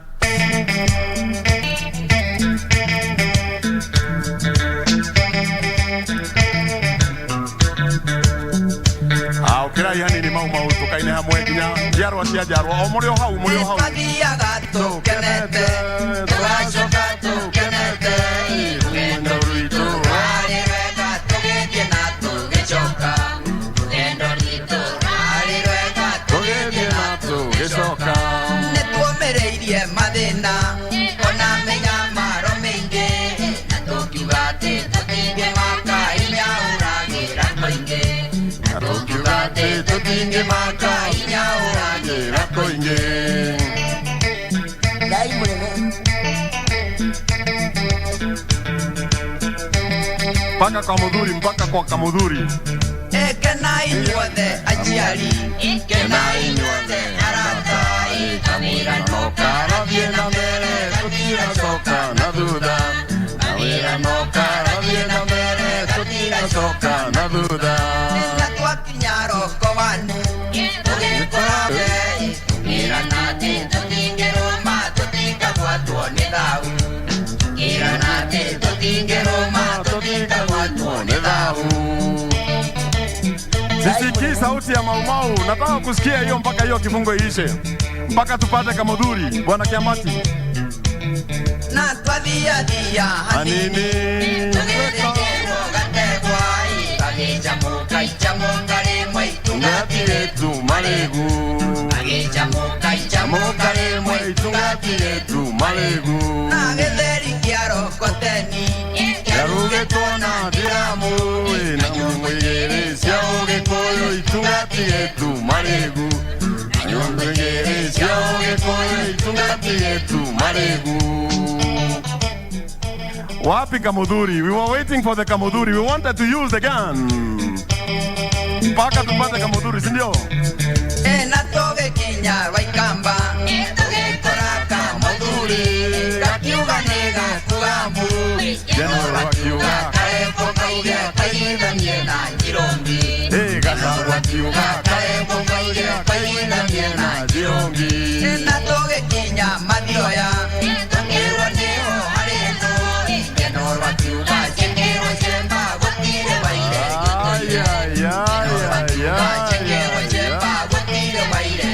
Hey, twende kazi DJ. Ngai mwene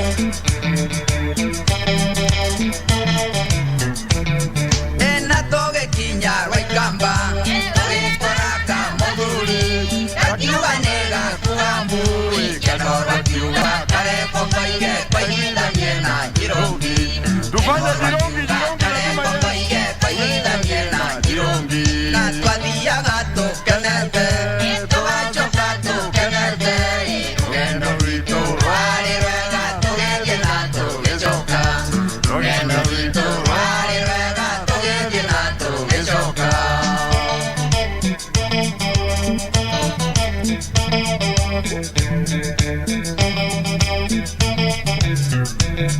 Nĩtũmĩrĩirie mathĩna ona mĩnyamaro mĩingĩ na tũkiuga atĩ tũtingĩmaka hinya ũragĩra koingĩ tũtingĩmaka hinya ũragĩra koingĩ Kenai inyuothe arata Kenai inyuothe arata kawĩra no karathiĩ na mbere gatigacoka na thutha kawĩra no karathiĩ na mbere gatigacoka. Oh, thank you, Your Excellency. Thank you, Deputy President. Nĩ mwaigua cia Kamudhuri? Cia Kamudhuri nĩ mwaigua? Thank you very much. These are the real Mau Maus. Now we are in the forest. We have just taken an oath. Yeah, thank you, Your Excellency, even for gracing this occasion. Now, we go to the eulogy, and then we shall only have one Mau Mau talk because of time. And I'll call upon the one who was supposed to lead us the eulogy, akuje hapa na afanye hivyo. Come, mami. Thank you, the Mukamis. Asante sana. These are our daughters. Na hao ndio watasoma eulogy.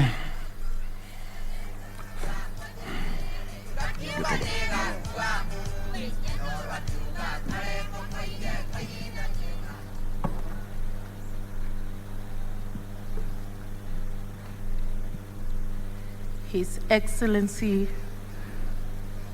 President Dr. Samuel William Ruto, His Excellency Deputy Rigathi Gachagua, all government protocol observed, family members, church members, all the friends, ladies and gentlemen, good day.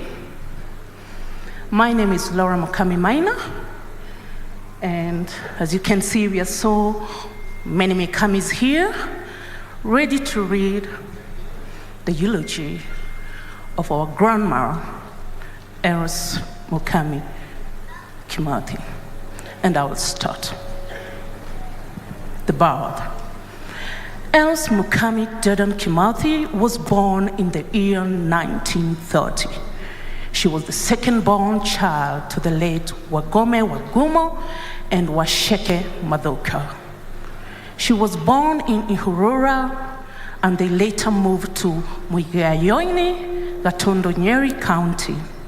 She attended school at Karaini Primary School up to the level 4. As a young girl, she was very obedient, trustworthy, very active, and very helpful around homestead. She went to school against her father's wishes, and for that, she was severely punished.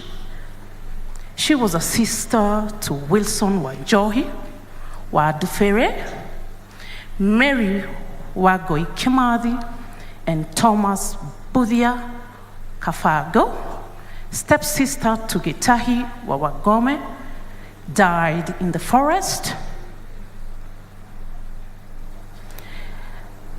Nyanjao Mukami Wangome, Waheto Wangome, David Washira, Virginia Nyawera, Gitonga Wajogo, Mudhoi, Durango, Wageshi, Mwangi, Njoki, and Dono. She was a sister-in-law to Wageshi, Wagora, Geshohe, Wafararaya. Marriage and family. Mukami met the love of her life, Dedan Kimathi Washuri, in the year 1948 and got married. They were blessed with your firstborn son, the late Meshek Washuri, then Damaris Nyambura, Jedida Washeke, Simon Minor, Rehab Wangeshi, Elizabeth Nyakenywa, Millicent Wangoi, the late Paris Modoni, Miriam Nyawera, and Evelyn Wanjogo.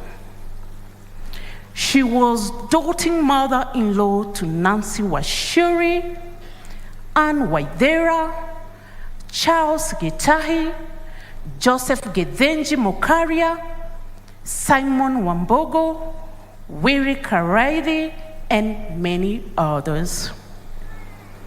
She was granddaughter to Kimathi Washuri, Mukami Washuri, Madenge Washuri, Wanjiko Washuri, the late Kimathi Waithaka, the late Mukami Waithaka, Wanjiko Waithaka, Nganga Waithaka, Kimathi Mwangi, Washuri Mwangi, Kafungo Mwangi, Wangeshi Mwangi, Mukami Mwangi, Nyamwero Maina, Mukami Maina, Stella Maina, Susie Maina, Lena Maina, Kimathi Maina, Mwaneki Maina, Wanjiro Karadhi, Monio Karadhi, JJ, Mukami Karadhi, Wangari Wambogo, Mukami Wambogo, Millicent Wangoi, Wamboi Jane, Mukami Jane, Wairimo Jane,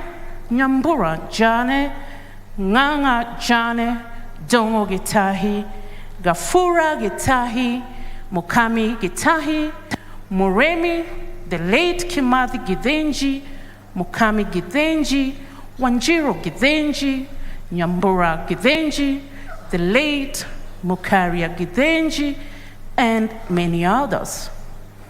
She was a great-grandmother to Johari Washiri and others.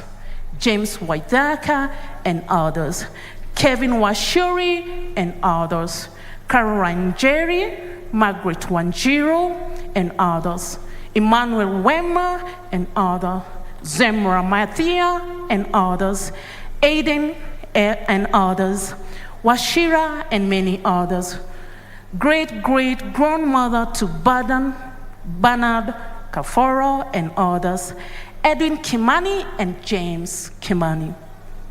The church. Mukami has been a Christian since she was a little girl and joined PCEA Church through trials and tribulations that she came with life. She decided to immerse herself in church and got baptized by immersion at Rimuru by a church called Holy Ghost Fellowship. She used to preach to all about God, which led her to join the church, the Heroes of Faith Christian Fellowship. Mukami Kimathi, the freedom fighter. Mukami was triggered to join the Mau Mau movement after an incident that happened while she was in level 3. While in class, they heard cries of agony nearby. She ran out of class to the scene, and to her shock, a man was being beaten for not being able to pay for cattle dip fee and other taxes. Unfortunately, the villagers lost his life while being beaten in that moment, responding with the sheer courage she chose to fight. May our loving grandma, sorry, I'll have to proceed. As a fate would have it, Mukami Kimathi would marry the great Field Marshal Dedan Kimathi, Washiri. This gave her the chance to fully contribute to the struggle for freedom. She was a fighter, a symbol of unity among freedom fighters, the Mau Mau. An informant, she fought while remaining true to her femininity. She gave birth to her children right in the thick of the resistance.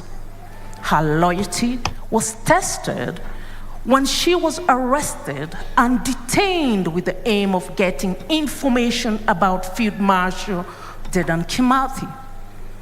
Mukami Kimathi endured torture and remained loyal to the movement, therefore sustaining the resistance with her very life. Work. She migrated from Nyeri to Nyandarua in the year 1964, where she bought the land in Jabini, South Kinangop, where we are at the moment. She was once a councillor in her days in Nyandarua County. She loved her children so much that she did many jobs from as far as Teto location to Deya Kirinyaga constituency. She was a hard-working farmer and a great community worker. She has been a mentor to many and very generous even to the church, as she hived a piece of her land to donate to her church. She often used to carry a bite in her bag that she used to share with everyone who came her way, regardless of class. She was a freedom fighter who fought for independence during the struggle for independence. She was detained alongside the former First Lady, Mama Gaina Kenyatta, where they used to make marks together. She was a very prayerful woman who woke up at 3 a.m. each day to pray for her children on the country. She was the first civilian to use the presidential podium during the Kibaki era. She was later appointed as an advisor to the governor of Nyandarua County on the 4th of December 2019. She served diligently for the 33 months until the 25th August 2022. Ailment. She was hit by a stroke in the year 2015 and had been admitted severally at Nairobi Hospital until her ultimately dismissal. She has been of good health before she was hit by a stroke.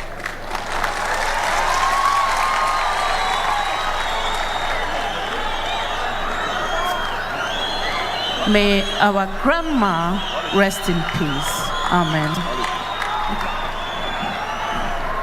Thank you very much. Let's give a big hand to the daughters, the granddaughters of Mukami Kimathi. Mukami Kimathi. They have given us a very nice eulogy. Very nice eulogy.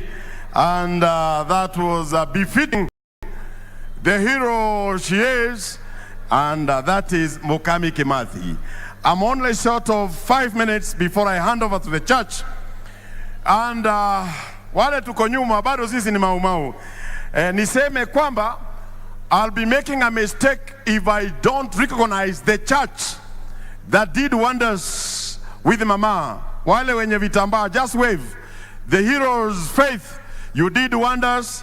And particularly the 8 who went to the morgue, dressed Mami, and you said she has to be in white.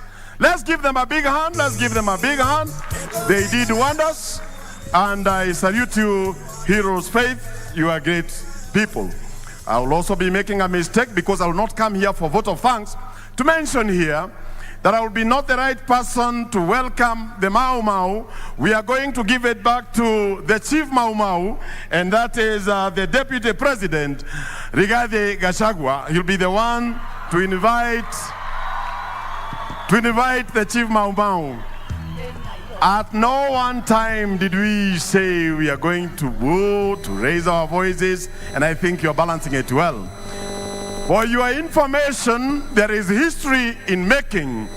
Mukami Kimathi has forced a handshake between the Deputy President, the President, and the Prime Minister. So give them a big hand because it has happened in the Louvre of the Mau Mau.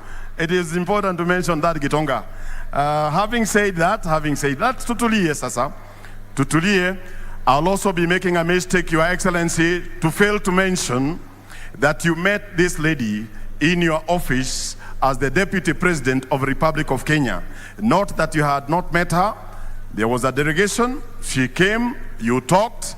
And so, Madam Miriam, I was just saying, the President maybe did not meet her as a President, but met her as a Deputy President. And when the hospital bill showed up, ulituma mtu, na akalipiwa na kila kitu ikawa sawa. So, Your Excellency, we have not forgotten that. As the house of Mukami Kimathi, I would also be making a mistake not to mention that His Excellency, the Right Honorable Prime Minister, has also been with the family. It is good to mention that, Your Excellency. When our son, the firstborn of this family, as Dedan Kimathi, was leaving for India for further studies, he gave us 40,000. We have never forgotten that. The Right Honorable Prime Minister Raila Amolo Odinga, you have also visited this house. Kwa hivyo, handshake imefanyika wapi kwa Muka? Imefanyika wapi? Thank you very much. I'm through. By the way, that is not my work. Forgive me for going overboard. The last one. The very last one, Gitonga. Wale watu wote sija recognize na mulifanya kazi ya ziada kufika hapa. Forgive me if I have not mentioned your name. But the person who, the last beat, the heartbeat, alikufa na mama ni Garuya. Where are you, Garuya? This young man was able to report to the President whatever was happening that night. And I must thank you. I may not have words because inform the family Once informed the family, the office of the president got to know, and we had to announce in the morning. When we have people like this in the society, who am I not to recognize them? I know all of you, even wale my MPs tulisoma nao, sitasema leo. Hata wewe Kioni kama tulicheza nawe volleyball, sitasema leo. So yote nime hand over kwa Mr. Gitonga. Bwana Gitonga, I now hand over to the church. Church. I've only taken my 46 minutes. 2 minutes.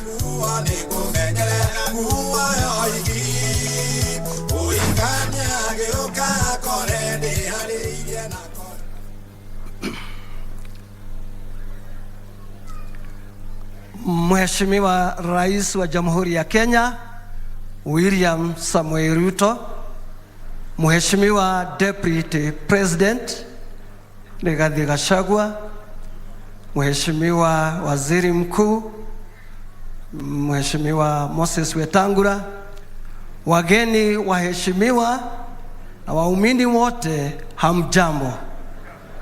Bwana asifiwe. Sema Bwana asifiwe. Bwana atukuzwe. Bwana asifiwe. Majina yangu naitwa Reverend John Gadhiru King'ori. Mimi ni mchungaji katika kanisa hili la Heroes of Faith, ambako Mama Mukami Elois alikuwa mshiriki. Mimi ni kijana mmoja kati ya wale ambao mtaona hapa zaidi ya 200-300 vijana barubaru. Mimi alinihubiria 1983, alikuja kwetu Nyahururu.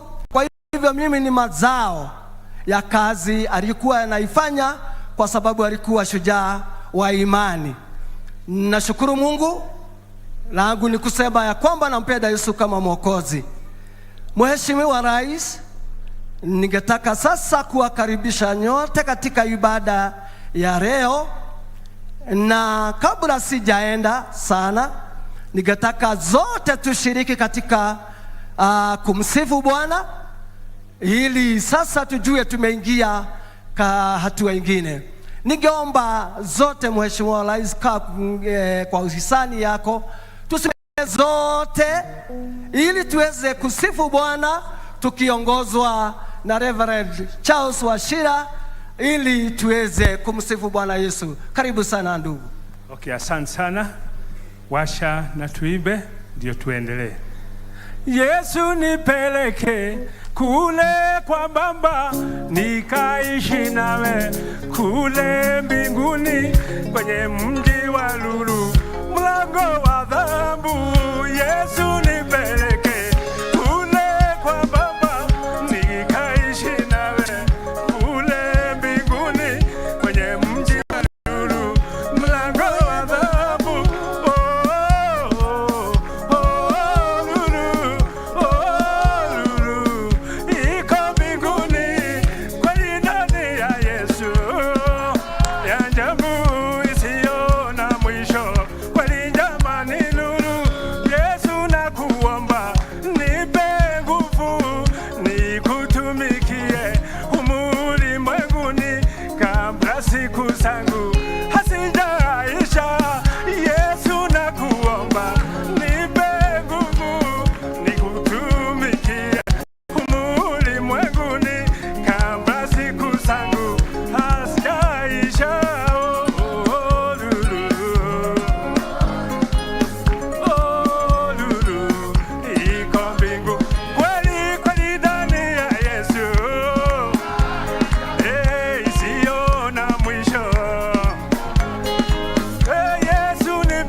asifiwe sana. Bwana wetu asifiwe. Basi na tukae. Thank you, God bless you so much. Ni kwa sababu ya hapo nataka kurekebisha kidogo.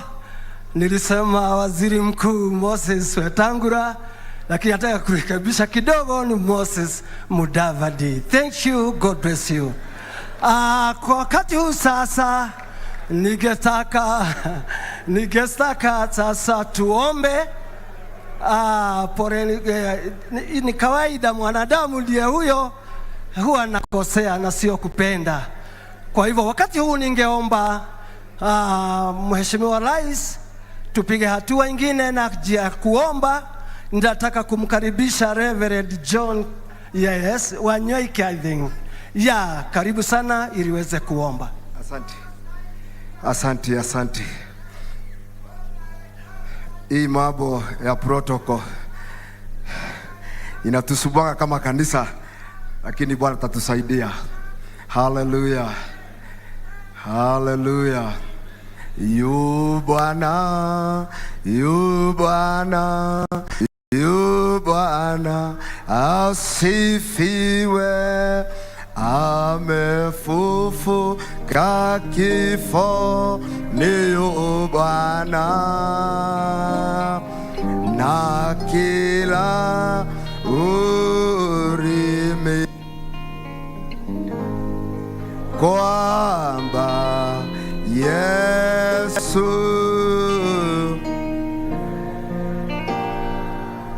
Baba mtakatifu, katika jina la mwanao Yesu Kristo, tunakushukuru kwa sababu ya siku ya leo. Asante kwa sababu ya ibada hii. Jehova, twajipeana mikononi mwako. Tunakushukuru Bwana kwa sababu ya wakati Bwana ambao umetupatia mama wetu, na siku ya leo Bwana tumekuja kwa heshima ya mwisho. Ibada ya siku ya leo naifunika na damu ya Yesu. Natangaza baraka za Bwana katika jina takatifu la Yesu. Naja kinyume na nguvu zote na roho wote mchafu, nguvu za giza zinaweza kusubua watu maeneo haya. Twakataa kwa jina la Yesu. Na tunaomba Bwana uwepo wako sisi kama kanisa wakati wa ibada ya siku ya leo. Asante kwa sababu ya kutupatia wageni. Saidi sana rais wetu wa Jamhuri ya Kenya, pamoja na wahuduma wengine. Bwana ukatubariki. Wachungaji wanapoendelea, Bwana uwe pamoja nasi. Hii jamii twaifunika damu ya Yesu. Kwa jina takatifu la Yesu twaomba na kuamini. Amen. Asante sana mchungaji. Mungu aweze kukubariki. Mheshimiwa Rais, nikubalie sasa nimkaribishe atakayetusomea historia ya mama wetu kwa upande wa kanisa, Mrs. Joyce Maina, ili aweze kutusomea historia ya mama wetu vile tumeishi naye, igawaje ni kwa muktasari tu, lakini ni vizuri. Tumkaribishe kwa makofi. Asante sana. Karibu dada wetu, karibu sana ili uweze kuendelea. Karibu sana. God is good and all the time. Bwana asifiwe. So in front of you is Joyce Maina, ready to read the history of Mukami Kimathi, who has been a heroine in the Heroes of Faith Christian Fellowship. So the late Eloise Mukami Kimathi accepted Jesus Christ as a personal savior in 1978 and was baptized in the same year by the late Bishop Paul Kamau. Since then, she has been a devoted follower of Christ in Heroes of Faith Christian Fellowship, where she has been a member till her demise.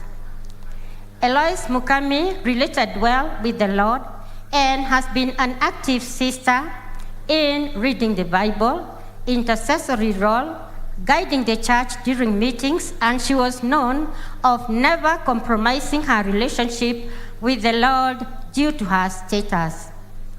Eloise showed great support to the church in various ways, which included spending her money in building churches, mobilizing people, and donating 1-acre plot of land where the Jabini Church has been built there, Your Excellency.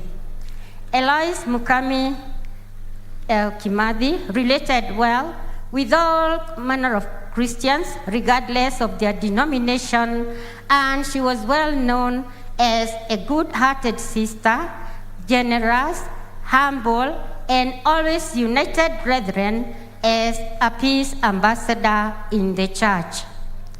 Eloise Mukami was an evangelist and held leadership positions to all upcoming evangelists. She has helped to administer the word of God to most parts of the country and beyond Kenya. Due to her selflessness and devotion, the church has grown and has very many branches. Eloise has also supported widows and orphans in her cause of evangelism. As a Church of the Heroes of Faith Christian Fellowship, we pray that our Lord Jesus Christ rests her soul in eternal peace until we meet again. Amen. Rest in peace, our sister, our beloved sister in Christ, Elsie Mukami Kimathi. God bless you all. Tumpigie makofi, asanti sana. Nashukuru sana, mbarikiwe dada wetu, ni kwa sababu ya huduma hiyo. Basi wakati huu Mheshimiwa Rais, nikubalie tupige hatua ingine ile ambayo sasa ni ya offering ama matoleo yetu, kabla ya kuweza kulisikia neno, ili tuweze hata nasi kupata baraka zake Mwenyezi Mungu. Ni kwa sababu zote twazitamani na zote twazitamani zaidi. Kwa hivyo nataka kuwakaribisha kwa wimbo. Ninaona tunaongozwa pale sasa, wimbo ambao tutakaoimba, basi utakuwa ni wakati wetu wa kujitolea.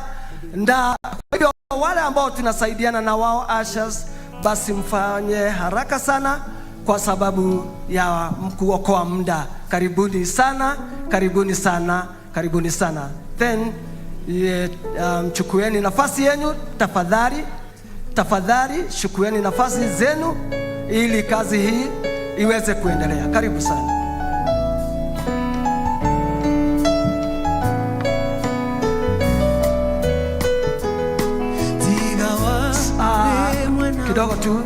Kidogo tu, thank you. Basi nikiona ni afadhali tusimame tu ili kazi hiyo iweze kurahizika. Tukiendelea hivyo, tunadhani ya kwamba wale archers, wasaidizi wetu wanafanya haraka. Tuendelee vizuri.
Igoro, igoro, ama odo modo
kiogoro yako eihoire gekeno nekomenya denawe we mudo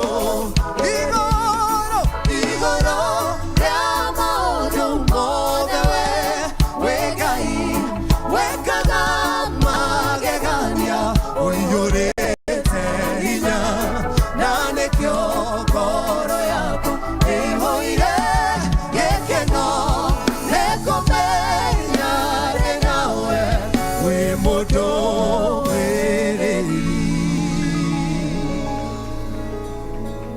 Basi naomba tuketi. Nao hao wasaidizi wetu ushers, basi mnaweza kuja karibu na mje mbele ili muweze kufanya inavyostahili, ni kwa sababu ndivyo vizuri. Ningetaka tumalizie sawa. Thank you. Wakati huu sasa ningetaka kumuita Reverend Kenja ili aweze kuomba kwa ajili ya matoleo ili tuweze kupata baraka. Karibu ndugu wetu. Asanteni nyote kwa sadaka zenu. Na tuombe. Our dear Father and Heavenly Lord of Lords, we come before you this hour to thank you for the gift of life. We want to thank you for even giving us resources, Lord, that are of great use to us. You have endured us with many of them, some of which you have brought forward this morning to you as our offering. Cleanse and sanctify the offerings so that in whatever duty it may be directed to, Father, it will be blessings to you.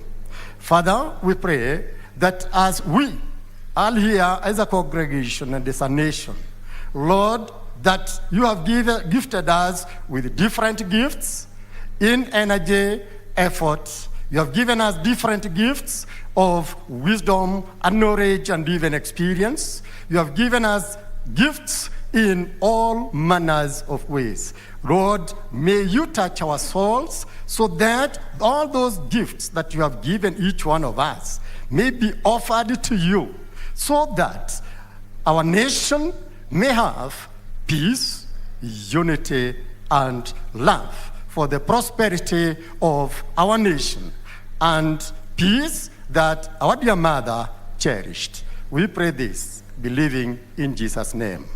Amen. Basi, asante sana ndugu, Mungu aweze kukubariki. Basi wakati huu sasa, ningetaka kuchukua nafasi hii, Mheshimiwa Rais, ili tuweze kumwalika takaye nena neno la Bwana.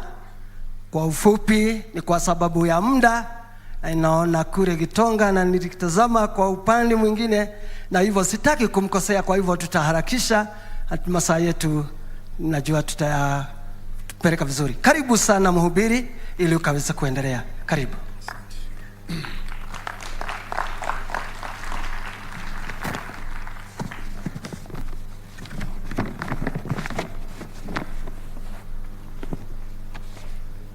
Mheshimiwa Rais Dr. William Ruto, Mheshimiwa Naibu wa Rais Rigathi Gachagua, Mheshimiwa Prime Minister Moses Mudavadi, Musalia Mudavadi,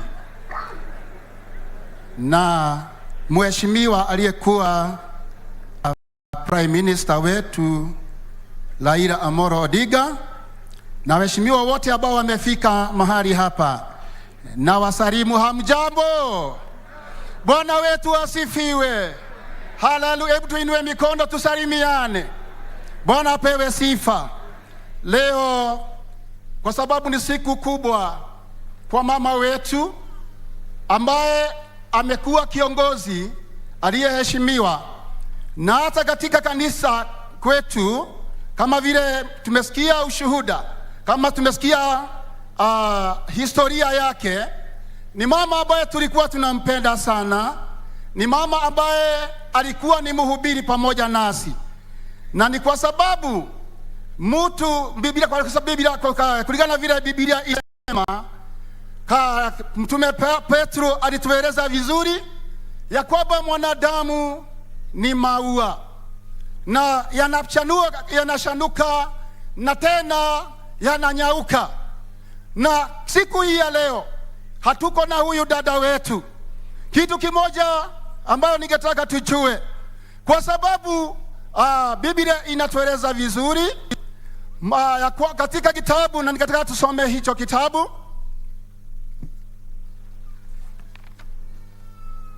katika Wakorintho 5 mstari wa 1.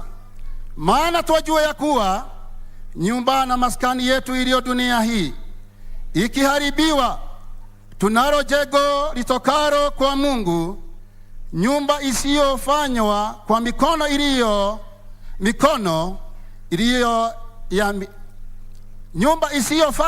kwa mikono iliyo ya milele mbinguni. Bwana wetu asifiwe. Siku hii ya leo Mtume Paulo aliweza kutueleza ya kwamba hii mwili ambao tuko nao unafananishwa na hema. Hema hii ambayo tuko nayo siku hii ya leo sio permanent, hii ni temporary. Kuna wakati tutakapomaliza hii ibada itaweza kukujwa na iweze kupakiwa na ipelekwe mahali ilipotolewa. Hivyo ndivyo alivyotuambia Mtume Paulo ya kwamba hii mwili ambao tuko nao sio mwili wa kujivunia, maana ni wa wakati mdogo, na hauishi sana, hauishi milele. Ni kwa sababu kuna siku ya kuondolewa. Bwana wetu asifiwe sana. Na siku hii ya leo ningetaka tuone kama hii ambao tuko nayo siku ya leo, unaweza kuona iko na tumashimo kidogo, kwa sababu pengine imepigwa na upepo mkubwa, na inaweza pigwa na mvua mkubwa, na hivyo wakati mwingine haiwezi kaa sana. Hivyo ndivyo mwili wetu ama maisha yetu ilivyo, na ni kwa sababu ya hivyo ninaona mtumishi Petro kuna vile alivyotuambia kwamba maisha hii ambayo tuko nao ni kama maua ambayo wakati moja inashanuka. Tulikuwa na mama wetu tunampenda sana katika ministry yetu, maana ameweza kufungua makanisa mengi ni hata huko Nakuru ambako nimetoka. Bwana wetu asifiwe. Na sijui kama nilisema jina langu. Majina yangu ni Pastor Reverend Peter Gitahi Mwangi. Bwana wetu asifiwe. Ameweza kufungua makanisa mengi hata huko kwetu Nakuru, lakini siku hii ya leo hayuko, maana mwanadamu ni kama maua ambayo yanashanuka na tena inanyauka. Na siku hii ya leo, kwa sababu Biblia inatuambia wasi ya kwamba mwili, wakati hema hii itakapokujwa, ambayo ndio mwili huu, ya kwamba tuna makao mengine ambayo ni mji wa mbinguni, mahali ambapo tutaishi pamoja na Yesu. Bwana wetu asifiwe. Biblia inatuambia ya kwamba wakati hema hii itakapotolewa na wakati mwili utakapokwisha, tuna makao mengine ambayo hata wadugu wetu wa kwanza kama baba wetu Ibrahimu, Biblia inatuambia hata kama alikuwa ameonyeshwa nchi ambayo ni ya Kanani, Biblia inatuambia alikuwa anatazama kuona nchi ambayo ina misingi mzuri ambayo itaishi milele, nayo ndio makao ambayo ni ya mbinguni. Bwana wetu asifiwe. Ningetamani sisi zote tutamani kwenda katika ule nchi tutakaokuta mama wetu ambaye ameenda kupumzika pamoja na Mungu wetu. Bwana wetu asifiwe. Na Yohana aliweza kuonyeshwa kwamba akaonyeshwa nchi ama ile mji uliokuwa unateremuka kama bibi harusi, ambao ulikuwa umepambwa na mapambo kama bibi harusi aliyekuwa ametayarishwa vyema. Bwana wetu asifiwe. Ningetamani wadada wetu, marafiki wetu, wadugu wetu, tutamani kwenda katika ule mji, na Bwana wetu asifiwe sana.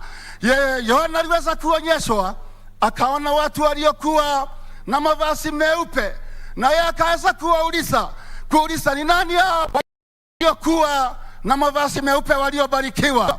Akaambiwa hao ni wale walioosha mavazi yao na damu ya mwanakondoo wa Mungu. Kwa hivyo siku ya leo, sharti ambalo linatakikana ili tuweze kwenda katika ule mji ni kuosha mavazi yetu na damu ya mwanakondoo, ambayo mama wetu aliweza kutakaza mavazi yake, kwa sababu hata wimbo ambao alikuwa anatamani sana kuimbiwa, alikuwa wimbo unasema, nigumenyerera nguo yakwa yo iki muhikani agioka akore ndeharĩirie na akore nguo yakwa ĩtarĩ na maroro. Mwathani tu arogocwo. Bwana wetu asifiwe sana. Na siku hii ya leo, maana sasa tumona dada wetu, tunajua hata sisi tukiosha mavazi yetu mahali alienda, kwa sababu insurance ambayo tuko nayo ni ya kwamba yeyote aliyeamini Yesu, huyo amepata insurance ya kuingia katika ule mji.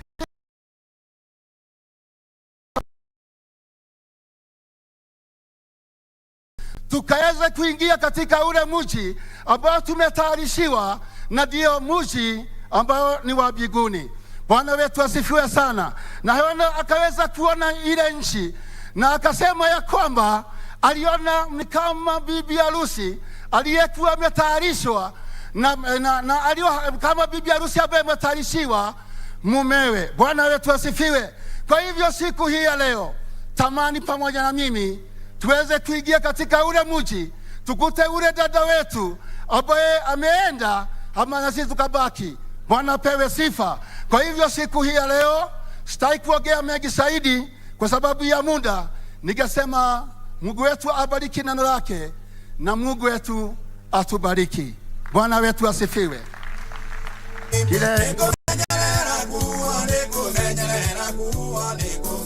Elangu oyo iki ukakore diareirie akore. Takuomba kwa ajili ya neno. Bwana, ni asanti ni kwa sababu ya wakati huo ambao umetupa neno lako. Tunaliinua jina lako na tunalisifu na kusema ni asanti ni kwa sababu ya wakati huo ambao umetupa. Baba wetu, kalibariki neno lako ili likaweze kuingia ndani yetu na kutusaidia kujitayarisha kuingia katika ule mji ambao ulienda kutuandalia. Wakati hii hema itakapotolewa na mwili huu utakuwa hauko, Bwana utatuchukua mji wako wa mbinguni tukaishi pamoja na wewe. Haleluya. Bwana wetu asifiwe sana. Huu nataka kumupatia MC wa state ambaye anaitwa Kitonga aweze kuendelea. Mungu akubariki. Asante sana Mheshimiwa Rais kwa ruhusa yako. Kabla labda tuende kwa upande wa viongozi, ningeomba kanisa iliombee jamii ambao wameachwa. Kwa hivyo naomba tafadhali tusimame, na nitaomba kanisa tuweze kuombea jamii, ili tukienda kile kipindi kingine tutakuwa tumemaliza upande huu. Kwa hivyo naomba tusimame sote, na wale ambao wataongoza hili ombi tafadhali tunaweza tukaomba tuombee jamii ili tuendelee. Asante. Basi tunaweza kuomba. Baba wa mbingu, Mungu wa rehema na faraja, twa mbele za uso wako Bwana. Twaliinua, twalisujudu, twalitukuza jina lako Mfalme, maana Mungu wetu umetenda kadri na nguvu na mapenzi yako Bwana. Mungu wetu na Baba wetu, katika familia hii ya mama yetu, Mungu wa Israeli, mama ndio alikuwa amebaki mfalme wa amani, na sasa umemchukua Mungu wa majeshi. Ningeomba watoto waliosalia kama mayatima, Mungu wa majeshi, mfalme wa amani, ukakuja kuangalia hao Bwana, maana sisi tuweza sema tuweza kuja kuangalia, lakini ni leo na kesho kutwa Bwana, lakini wewe utakuja kuwalinda na kuangalia siku zote Bwana, na nguvu na ufalme wako ukawazingira Bwana, wanapoendelea ukawakuza kwa neema na faraja na fadhili zako Baba, ukawapa utukufu kwa jina la mwana wa Yesu Kristo, wakaweza kubalika na kutendeka, maana wewe ni mwema Baba wetu na mfalme wetu, ukitenda hayo na mengi makuu, Mungu wa majeshi, sifa na shukrani na utukufu ni zako. Tuomba na hayo machache tukijua Bwana umeyasikia, na ni katika jina lako na la mwana Yesu Kristo aliye Bwana na mwombezi wetu tuomba. Tunaweza tukaketi. Mheshimiwa Rais wa Jamhuri ya Kenya Daktari William Samoei Ruto, Naibu wa Rais Mheshimiwa Rigathi Gachagua, Waziri Mkuu ambaye tunamjua kama Musalia Mudavadi, lakini tunaona ni kama alibatizwa akapata jina lingine, Musalia Mudavadi, Mheshimiwa Raila Amolo Odinga, Gavana wa Nyandarua Moses Badilisha Kiari, magavana wote ambao wamefika mahali hapa, mawaziri wote, makatibu wa kudumu wote ambao wako hapa, viongozi wote wa kitaifa na wa mashinani, mashujaa wa Maumau, jamii ya Mama Mukami Kimathi, viongozi wa kanisa, waumini wote, mabibi na mabwana. Mheshimiwa Rais, niruhusu wakati huu nimkaribishe gavana wa eneo hili Moses Badilisha aje awatambue viongozi na pia aweze kutukaribisha eneo hili na pia aendelee na ratiba. Karibu, tumpigie makofi tafadhali akija. Karibu Badilisha.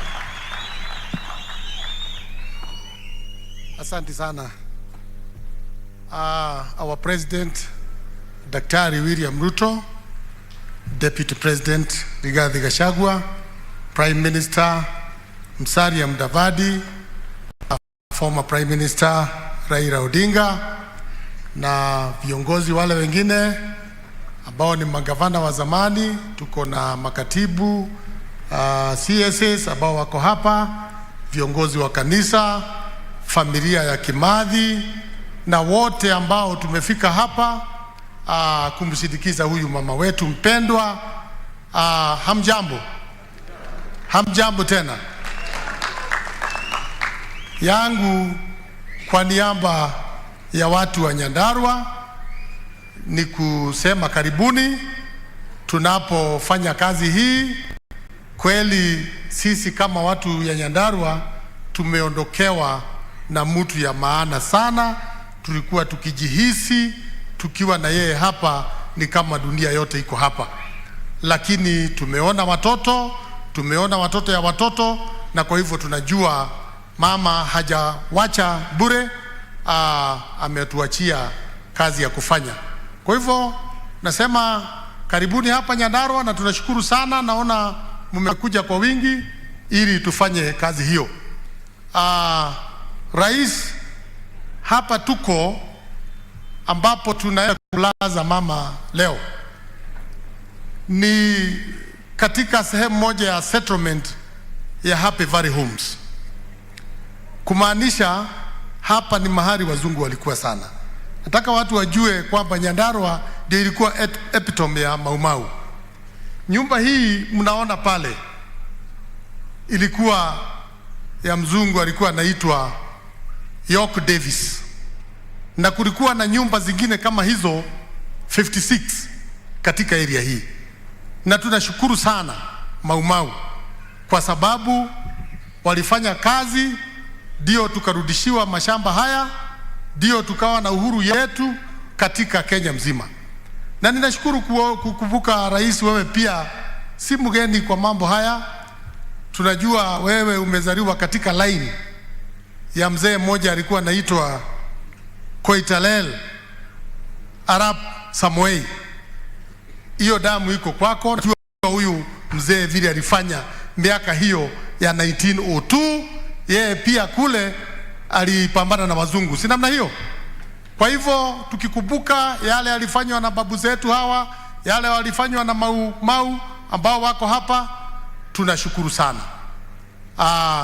Rais, sisi tunataka kukushukuru na serikali yako pamoja na deputy, kwa sababu kama watu ya Nyandarua tunaona yale ambao mliahidi watu ya Nyandarua mumeanza kuitekeleza na tunaiona. Tunaona wakati huu hapa Jamini tuko, Rais, ulisema kwamba utatusaidia mambo ya aggregation centers ya farming ili watu hawa waweze kuwa na fedha na waweze kuona mahali pa kupeleka vyakula vyao. Na naona umeanza hapa Jabini, hivi karibuni tutakuwa na aggregation center, industrial park vile to promise. Na tunashukuru kama watu wa Nyandarua. Tunashukuru pia uliahidi wakulima, kwa sababu kaunti hii ni ya ukulima. Uliahidi fertilizer. Na sisi tumepata fertilizer, na wakati huu tukasema haitapeanwa huko Orkarau ama huko Nyahururu, italetwa hapa. Na tulileta fertilizer hapa na watu hapa Jabini walipata fertilizer hapa karibu. Na tunakushukuru kwa sababu ya hayo. Tunakushukuru pia kwa sababu ya viongozi ambao umetupatia. Tuko na PS Mbogwa hapa wa roads, tunashukuru sana. Tuna na mama Rebecca, na pia tuko na Chege ambaye anatoka hapa, na tunatarajia hivi karibuni. Kuna majina nilikuwa nimepea Felix simuoni hapa, na ni vizuri pia hiyo tunatarajia labda moja mbili tutapata. Rais, niko na ujumbe ambao nimepewa na Mau na wako hapa, ya kwamba hapa Nyandarua tulikuwa na generals 12, lakini Mungu katika ile hali sisi zote lazima tutaenda, amechukua wengine na wamebaki kama 2 hivi. Wale kabisa tunajua walikuwa msituni na wako na ombi. Vile umesikia hapa Nyandarua kulikuwa na 56 Happy Valley Homes settlers wako na ombi. Saizi wakisimama, bagi zao ziko hapa, zinajaa documents za maana ambazo zimebeba historia ya Mau. Wengine wanabeba hata risasi ambazo zilikuwa wamepigwa nazo, zilitolewa kwa ustari wakabeba.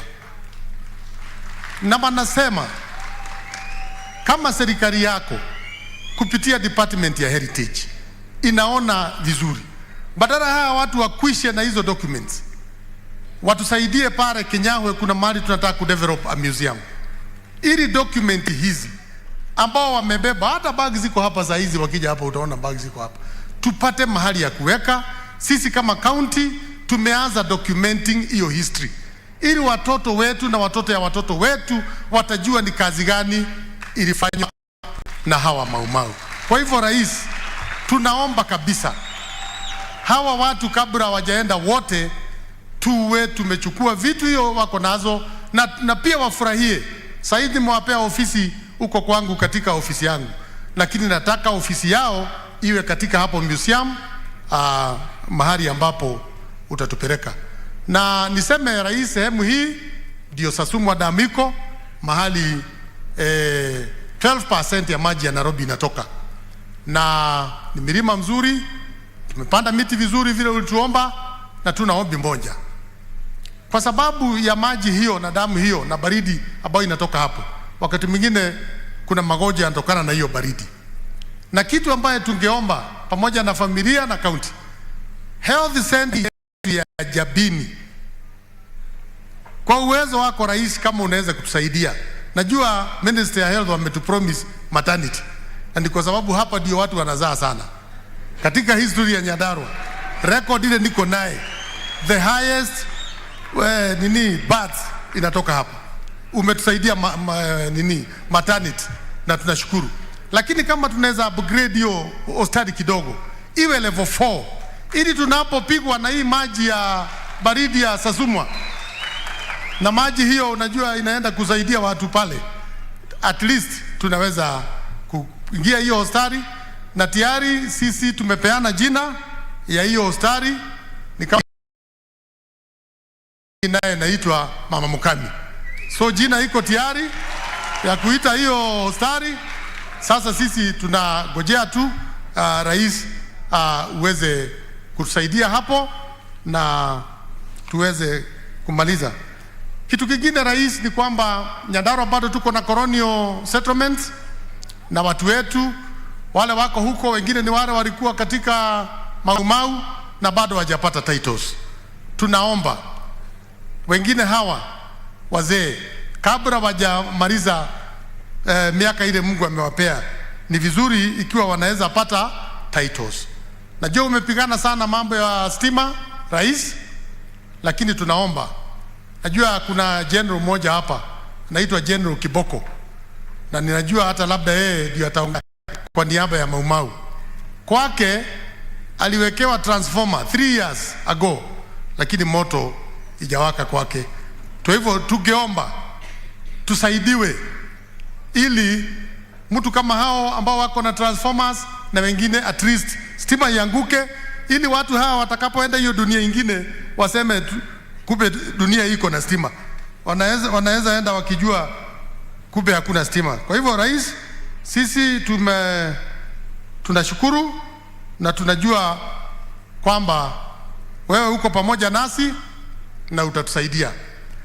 Nataka sasa, kwa sababu leo sio siku ya kuongea mambo mengi, nimetaja tu hayo kidogo kwa rais kwa sababu najua ama namna gani Mau si tutengeneze museum.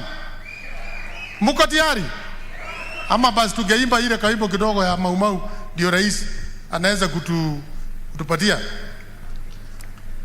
Ngai mwega we mugitiri wa ita mo iwama nda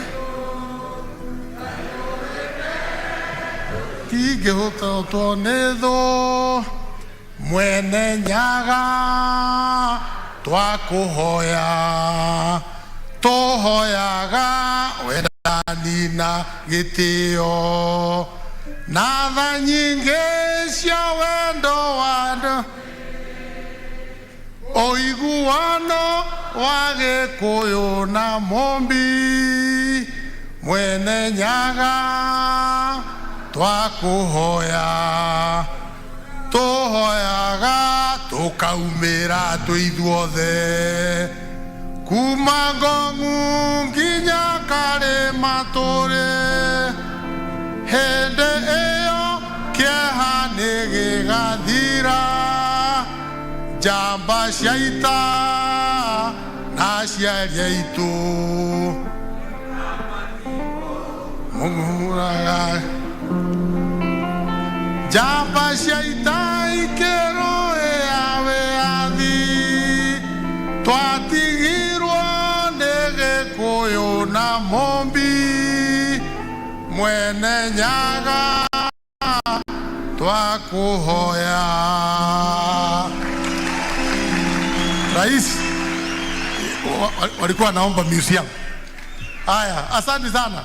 Sasa nataka kuna wale MCAs wako hapa wametutembelea, wale wanatoka nje ya county.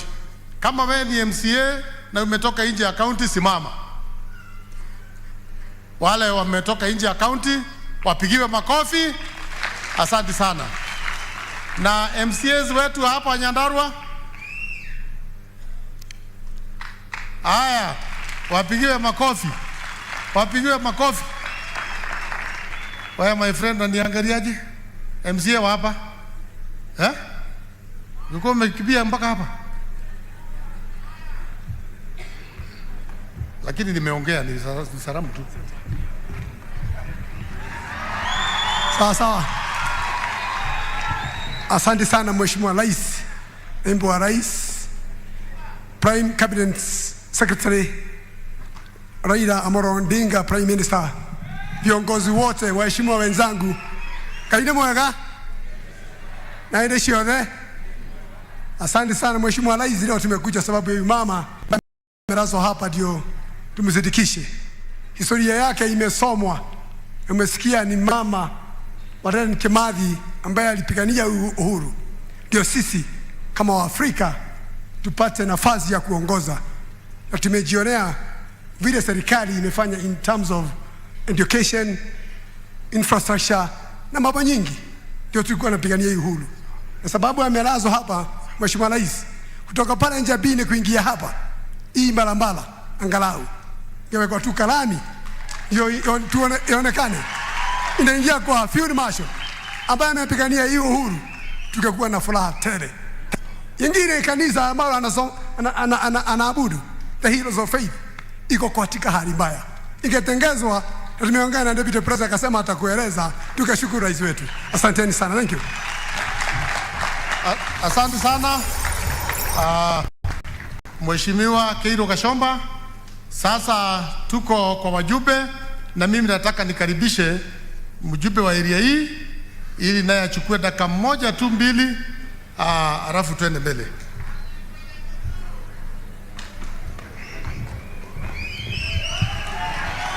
Asante sana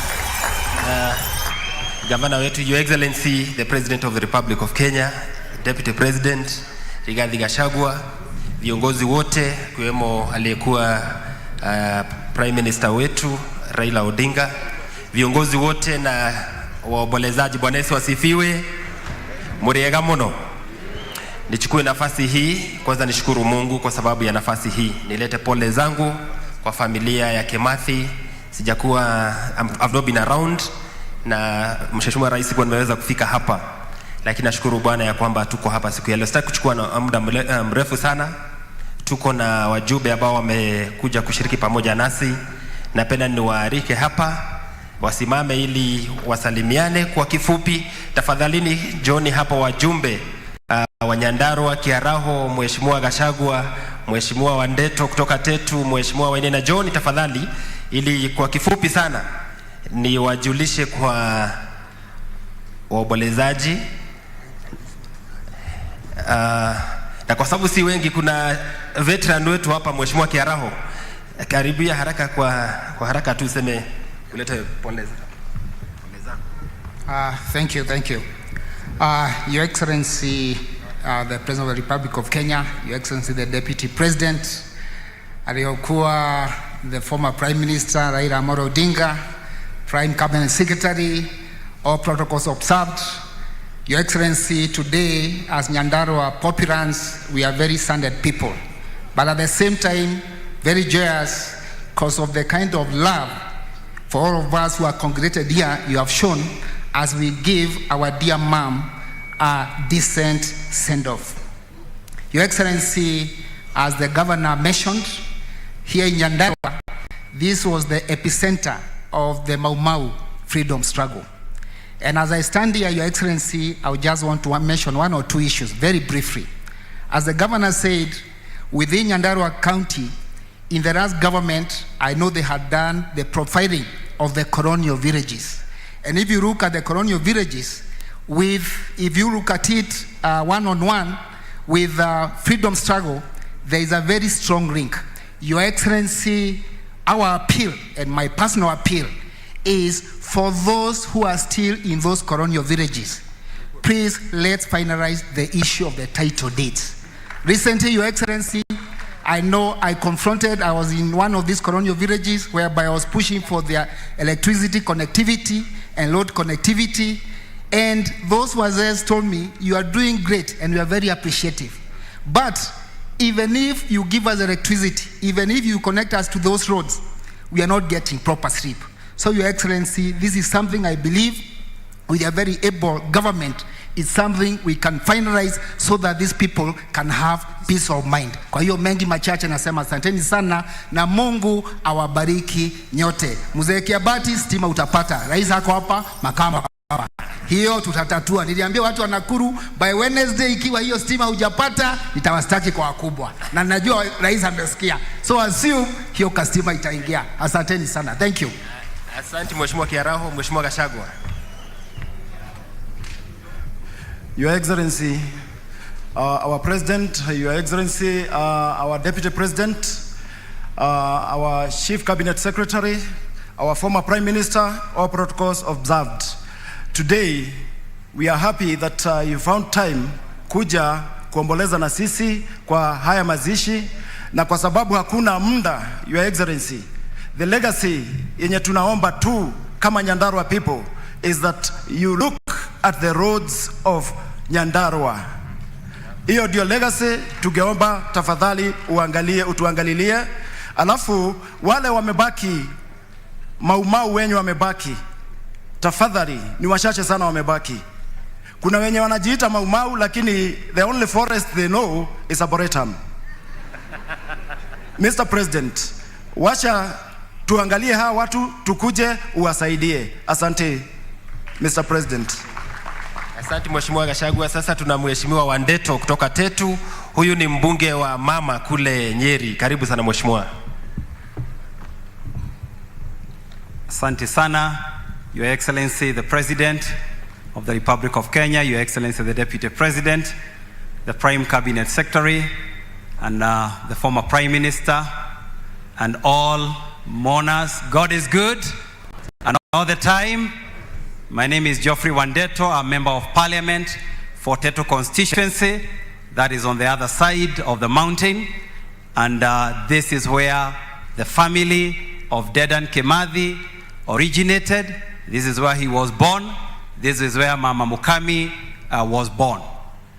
I am also a child or a great-grandchild of the Mau Mau movement, my family having lost 5 people. It has one of the highest recorded atrocities in Tetu. I would like to make 3 prayers on behalf of the Mau Mau movement, Your Excellency. The first one, 6 years later, we can say justice delayed is justice denied. These people went to the forest to fight for not only freedom, but also for land. The cries that has been made here by my colleagues, after 4 governments have paid lip service to the Mau Mau cause, we have seen a lot of intent in your government to honor the object, to honor the reason why our fathers and our forefathers went to the forest. Please, Your Excellency, let us ensure that your government finally serves justice to the Mau Mau movement. Your Excellency, the second prayer is that the Mau Mau freedom heroes used to use some roots within this forest. And I pray and ask that you honor the promise of the construction of Ihithe Donyujero Road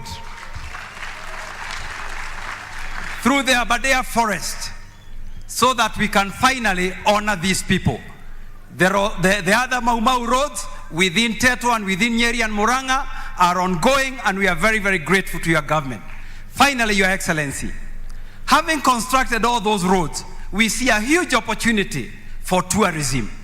I ask you to create the Dedan Kimathi Museum at a place called Corona in Tetu, the very place where he was captured by the Mau Mau movement. And that can be a huge attraction, and we can have an opportunity to immortalize not only Dedan Kimathi, but also Mama Mukami and all the other freedom heroes, so that people from all over the world can be able to come. The same way we go to Robben Island to see the issues of Nelson Mandela. People can be coming all over the world to actually Karunaine to see where Dedan Kimathi was captured. Thank you, Your Excellency, and thank you very much. God bless you. Asante sana Mheshimiwa Wandeto. Sasa tafadhali mkue wachache wa maneno, kwa sababu huyu ni mheshimiwa wa mahali ambapo Dedan Kimathi ametoka. Kwa hivyo tafadhali kwa kifupi sana. Karibu Mheshimiwa Inaina.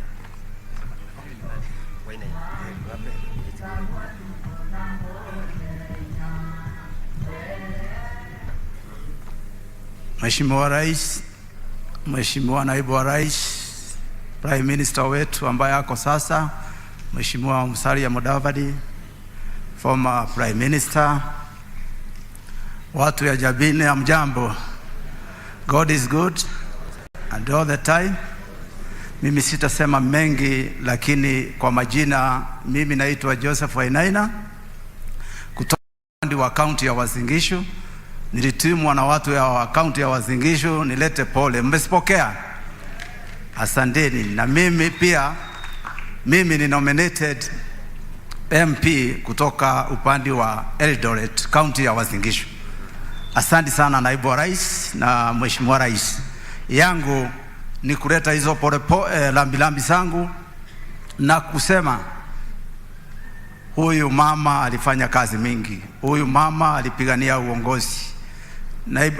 Naibu wa rais, mkiwa na rais, ningeomba wakati mambo itakuwa imepoa kidogo, mtengeneze jobo committee, sababu wenye walipigania uhuru ni wachache sana. Hata wengine wako upande wa kwetu huko Nandi, kina Samuel Koitalel, hawa hawezi jaa lori mbili kwa Kenya mzima. Tengeneza jombo, tengeneza committee kidogo isaidie hawa, sababu si mzuri wakati wamefariki ndio tunasaidia hawa. Mimi nasema asante sana na Mungu awabariki, na mjue tunawapenda upande wa Rift Valley. Mlitusaidia sana kupata hii serikali ya Kenya Kwanza na ikafanya sisi tukawa nominated, na hii serikali inatusaidia sana jamii yetu ambayo Wakikuyu wako upande wa Rift Valley. Asante naibu wa rais, na mkiwa na rais mujuange upande wa Kitari tumepewa CAS moja, Rift Valley tumepewa minister wawili, tumepewa PS moja, na tumepewa nominated MCA karibu 4 upande wa Rift Valley, jamii yetu ya Wakikuyu. Mjuange namna hiyo na mjue tuko pamoja na hii serikali. Kwa hayo machache, Mungu awabariki, tutaonana tena. Asanteni sana. Mheshimiwa Spana, Mheshimiwa Engineer mwenyewe. Your Excellency, the President of the Republic of Kenya, Your Excellency, the Deputy President, viongozi wote ambao wako hapa, kwa niaba ya wajumbe wote wa Kiambu, naanja hapa kuleta rabirabi zetu kwa sababu hii familia ni familia ya Kenya nzima. Mimi nilikuwa mmoja wa wale waliona hawa kina mama wakiwa pale Freedom Corner wakati moja wakipigania demokrasia nchi hii. Kwa hivyo wakati tunamuaga, tungetaka kuuliza tu sisi ambao tumebaki tuwe watu wana respect democracy, ndio hii nchi yetu iendelee vizuri. Uchaguzi ukija, ukifanyika, tunakubali, alafu tunaendelea na mambo yale mengine, kwa sababu kuna mambo ya kesho. Yale ambayo tuko naye ya nchi hii ni ya muhimu ya economy, na ningeuliza watu wote, wakati huu mvua imekuja, tafadhalini wacheni tuwe na wakati wa kupanda ndio tupate chakula. Mungu awabariki na poleni sana familia. Asante. Asante mheshimiwa. Tuko na jirani wetu Mheshimiwa Jane Kihara. Karibu mheshimiwa. Asante sana mheshimiwa. Your Excellency, the President of the Republic of Kenya, your Deputy President Rigathi Gachagua, Honorable Mudavadi, our Prime Cabinet Secretary, our former Prime Minister Raila Odinga, wazee wa Mau Mau, family ya Mukami, and of course the clergy. Bwana asifiwe. God is good all the time. Hiyo mikono ni kidogo sana. Salimia mtu. Hiyo ndio mzuri sana, nisikie raha. Your Excellency, thank you for coming to honor this family. Most of the things that have been said here, I can identify with, not because I was in the struggle, but my parents were. I was born in Teto myself. So uko miaga yoine mnasema, uko Karona ine, the place I know. Kwa hivyo, Rift Valley ni kuolewa niliolewa, kakuja hapa. Your Excellency, there was a lot of disservice that was done to Mau Mau. And as a young girl, I remember Mau Mau were told to come out of the forest so that they get land. Wakaambiwa watoke wapate mashamba kwa sababu serikali inaundwa. Walitoka na mimi tukaenda kuwaona nikiwa mdogo, tukifuata wazazi wetu na wale wakubwa. I saw men, niliona wazee wanakaa kama wanyama kwa kukaa msituni. Nywele walikuwa wanaikanyanga na mguu. It's been twisted all the way to the feet. So those are things that I can identify with. What Wajogo read about where they used to put their mail. My father was working in the post office. Na ndiye alikuwa anatumwa na barua akaweke kwa hiyo shimo ya muti, naye maumau waje wachukue and ask for what they were asking. Your Excellency, I told them on Sunday, kuna wakati babangu na wale walikuwa wanafanya kazi wanasaidia maumau, waliambiwa watazikwa kwa shimo. Nikudigivia we. Tazikwa kwa shimo na wakawekwa pale. Trakta inatakiwa isukume mchanga iwazike. Lakini wakiwa pawe ndani, ati anangukiwa na kamchanga kidogo anafanya hivi, yet ile ingine, ile kubwa inakuja. But they were saved because the mzungu that my father was working for alisema huyu mzee asiuawe. Naye akasema kama atatolewa peke yake wazikwe, kwa sababu angepatana na mahakama ya Maumau. Walikuwa na mahakama hawa. So that information is available, that's why I'm talking. Ndio data hiyo ichukuliwe, hawa wazee ambayo wamebaki wasipotelee. Ya mwisho, Your Excellency Raila Odinga, tulikuwa bunge na kuomba na kusihi, wacha serikali ifanye kazi, usirudi kama. Na kuomba tu na kusihi, usirudi kwa barabara, serikali inatengenezwa. Asante.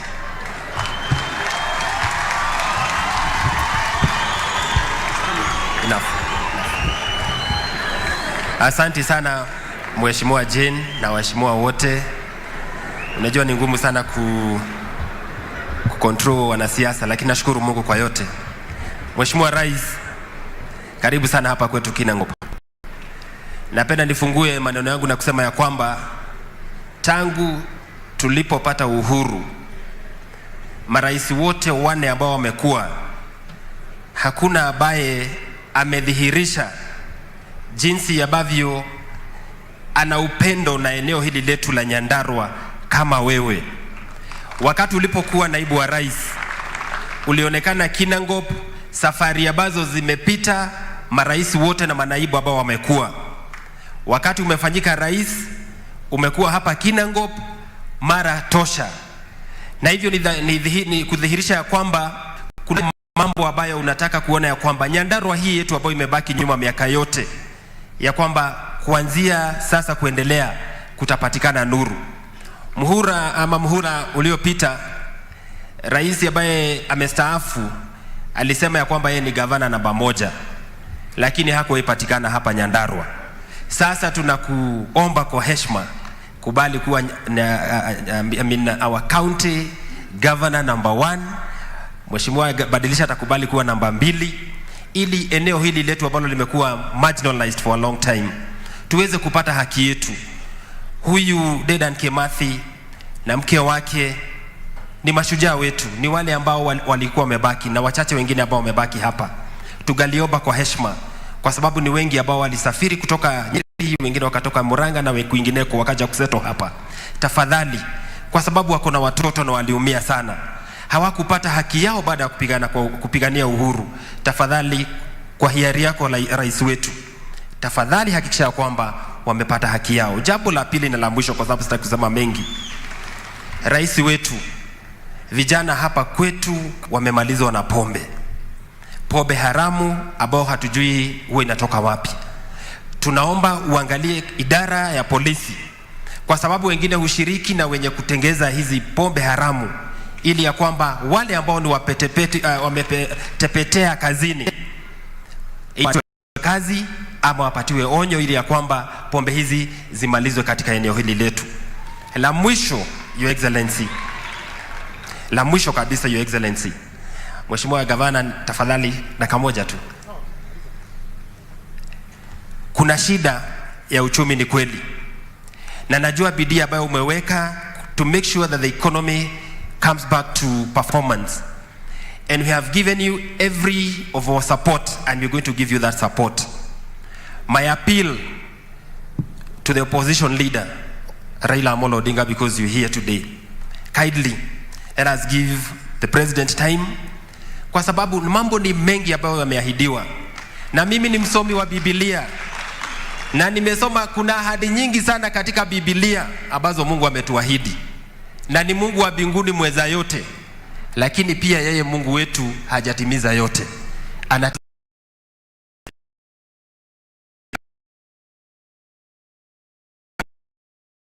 Na wana Nyandarua, hatutaweka sufuria kwa kichwa, tutakuja na vipakapu kwako ili tuombe maendeleo ambayo tunaomba leo. Na nashukuru Mungu sana, wale ambao wanaongoza kazi hiyo ya kuweka sufuria kwa vichwa wako hapa wananisikia siku ya leo. Na ni vizuri tuseme ukweli, kwa sababu hakuna haki. Shida ikitokea kule Nairobi, sisi tunapeleka mali yetu kule kuuza. Tukipata kiongozi wa kutoka eneo hili letu la Nyandarua ndiye anaongoza maandamano, inatuumiza kwa sababu anatuharibia biashara zetu. Ni kweli si kweli? Kwa hivyo, kwa kunyenyekea, mimi naomba katika siku hii tunapomlaza mama wetu shujaa wa uhuru, wale ambao kabisa wameingiwa na huyo roho mbaya wa kusema ya kwamba kwa sababu kuliahidiwa lazima itendeke leo, tujue ya kwamba ahadi hutimia pole pole. Tumpatie rais wetu nafasi, na kwa sababu sasa ametoa jopo la hili ambalo linaitwa la bipartisan approach to every issue that are there, wacha tukubali tukae kwa meza, tusemezane yale ambayo yanastahili kulainishwe yalainishwe. Kwa hayo mengi, Mheshimiwa Rais, from where I sit and the people of Kinangop and Nyandarua at large, we give you 100% support, and we are going to work with you to make sure that your government performs. Asanteni sana. Haya, tupigie wabunge wetu makofi. Asanteni sana wabunge wetu kwa sababu ya mawaidha ambao mmetoa, na nafikiri wananchi wamesikia. Sasa nataka nimwalike seneta wa Nyandarua aseme jambo.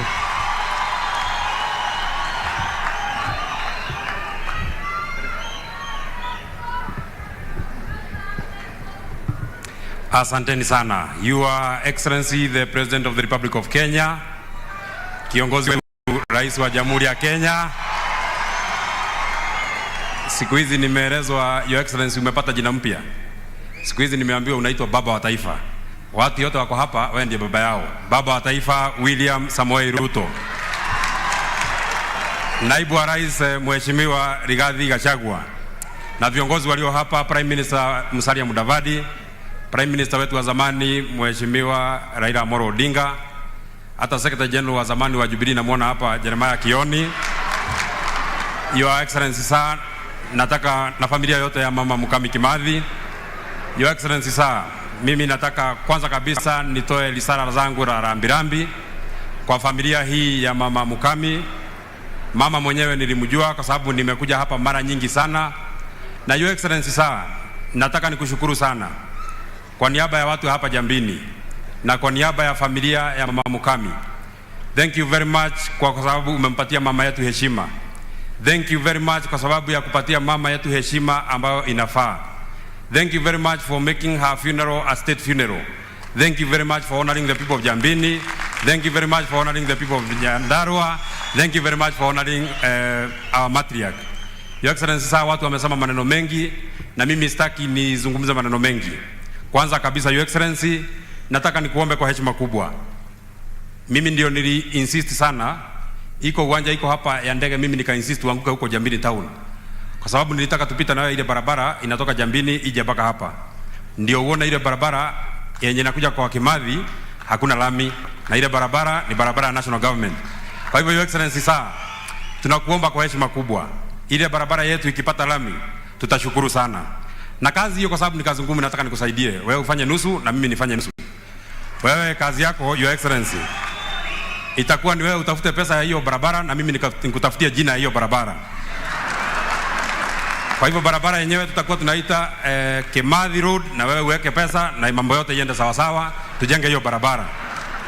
Your Excellency, saa Mau wako hapa, na unajua Your Excellency, tulikuwa na program ilikuwa inaitwa barabara za Mau Road. Iko barabara yetu moja na unajua ilikwama, barabara ya kutoka mahali panaitwa Donyonjeru kwenda mpaka mahali panaitwa Ihithe. Your Excellency, saa tunakuomba sana utusaidie kwa hiyo barabara ya Donyonjeru kwenda Ihithe, na kwa sababu najua kazi yako ni mingi, pia hiyo mimi nataka nikusaidie wewe ufanye nusu na mimi nifanye nusu, kwa sababu Your Excellency, unajua ile barabara ilikwama kwa sababu ya shida ya wanyama huko msituni, na mimi siku hizi mimi nimekuwa mtu mkubwa. Mimi ni chama ya maji, mashamba, misitu, mazingira na wanyama. Kwa hivyo tunafanya hiyo kazi nusu nusu. Wewe tafuta pesa ya barabara na mimi niongee na wanyama huko msituni, barabara ijengwe.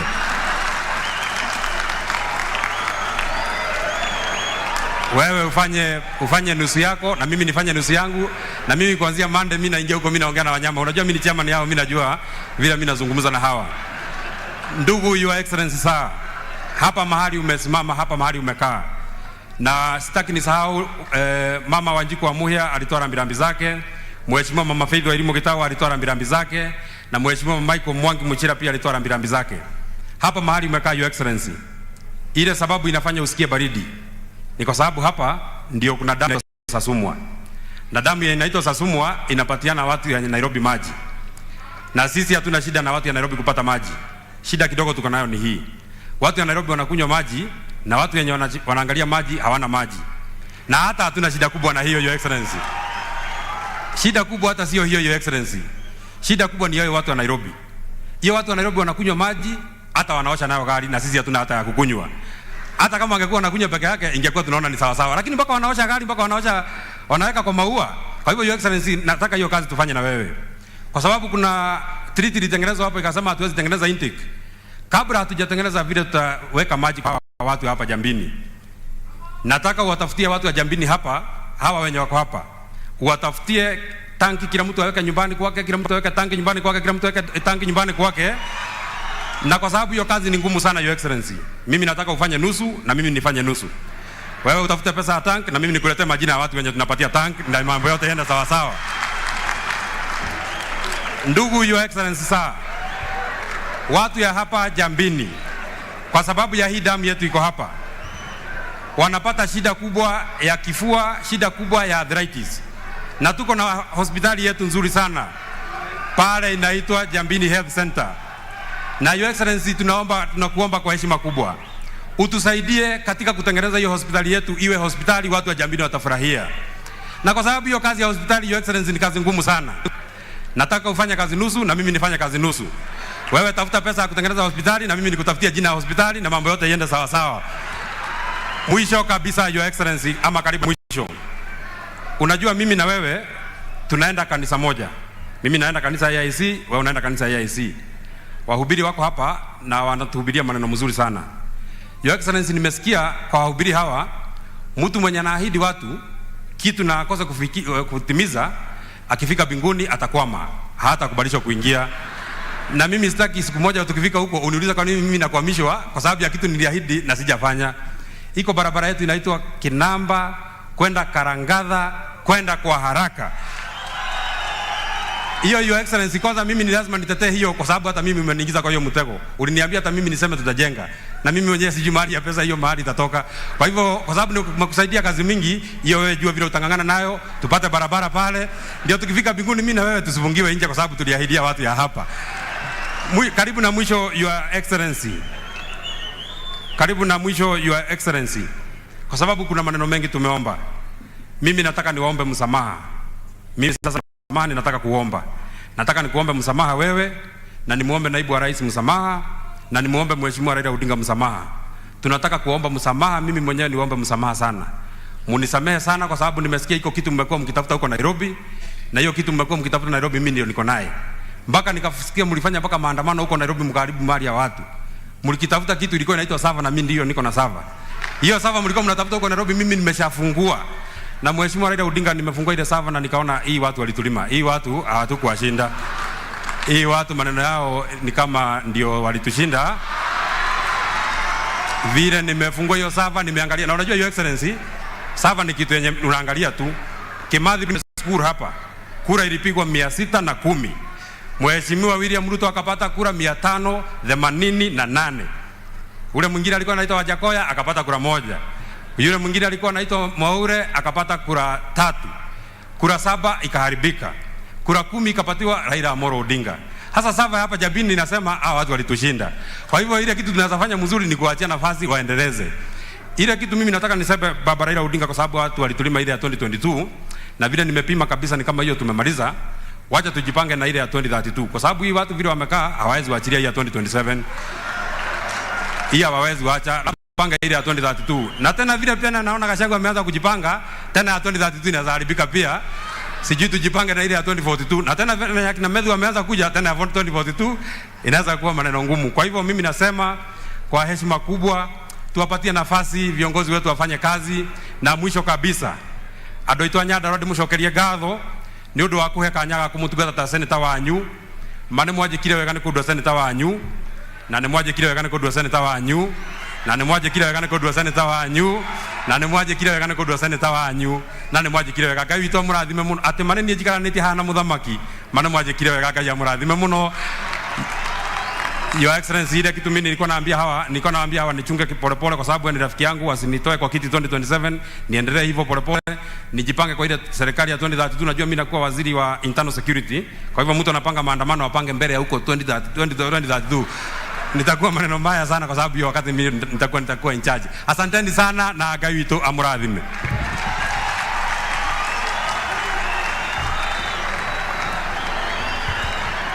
Asanti Senator. Tunaendelea. Sijui kama kuna senator walikuwa miongoni mwetu. Hakuna. Sawa.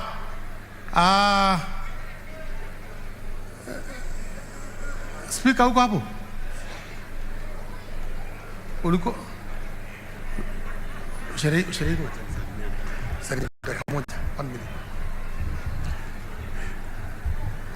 Your Excellency, the President, Your Excellency, Deputy President, the Prime CS, all the CS, the Honorable Senator,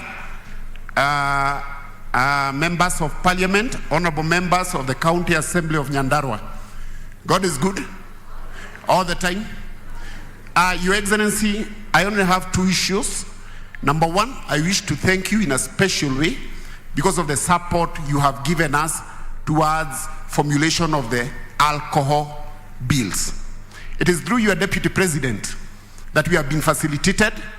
Illicit brew imekuwa ikisumbua watu sana hapa Nyandarua, lakini kupitia your Deputy President alitufacilitate all the counties in this region, and that bill is in its last stage. Second, we have one appeal as county governments. One of the role of the county government is oversight of the executive.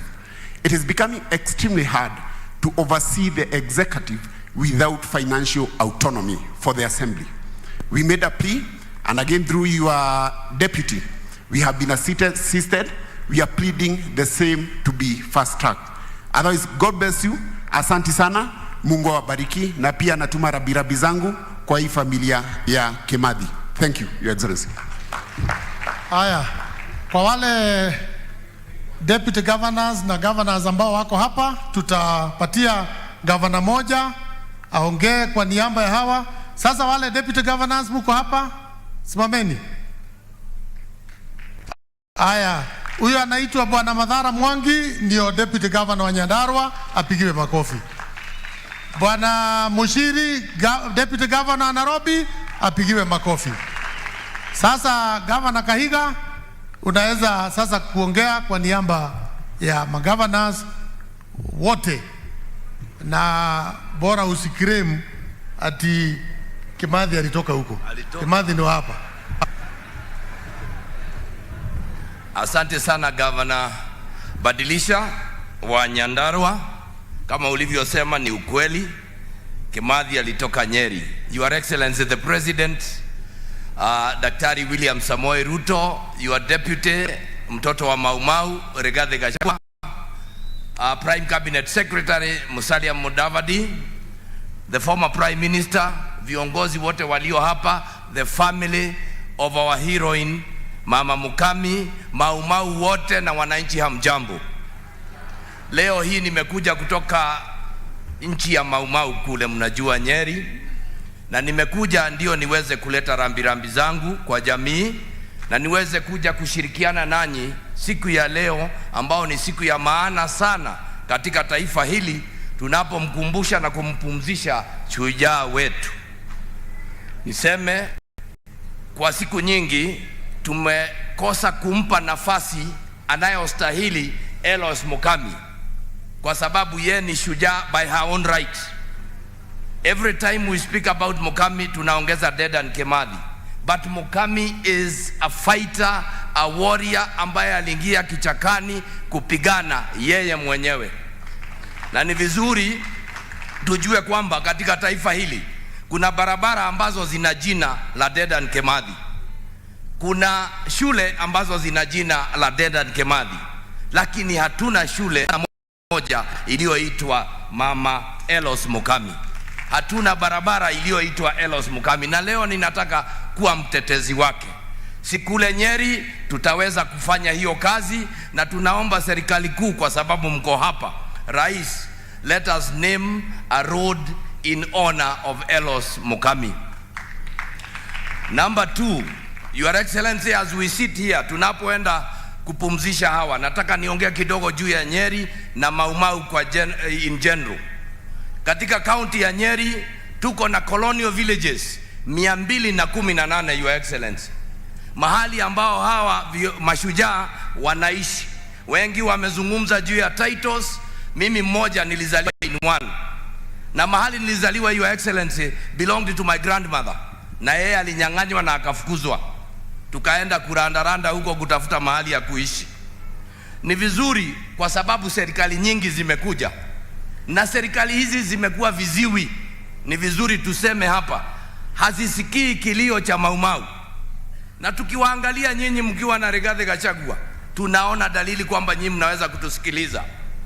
With 10-20 billion we can buy land and provide for these people, kwa sababu hawa watu Maumau walienda kichakani kwa vitu viwili. They went to fight for freedom and land.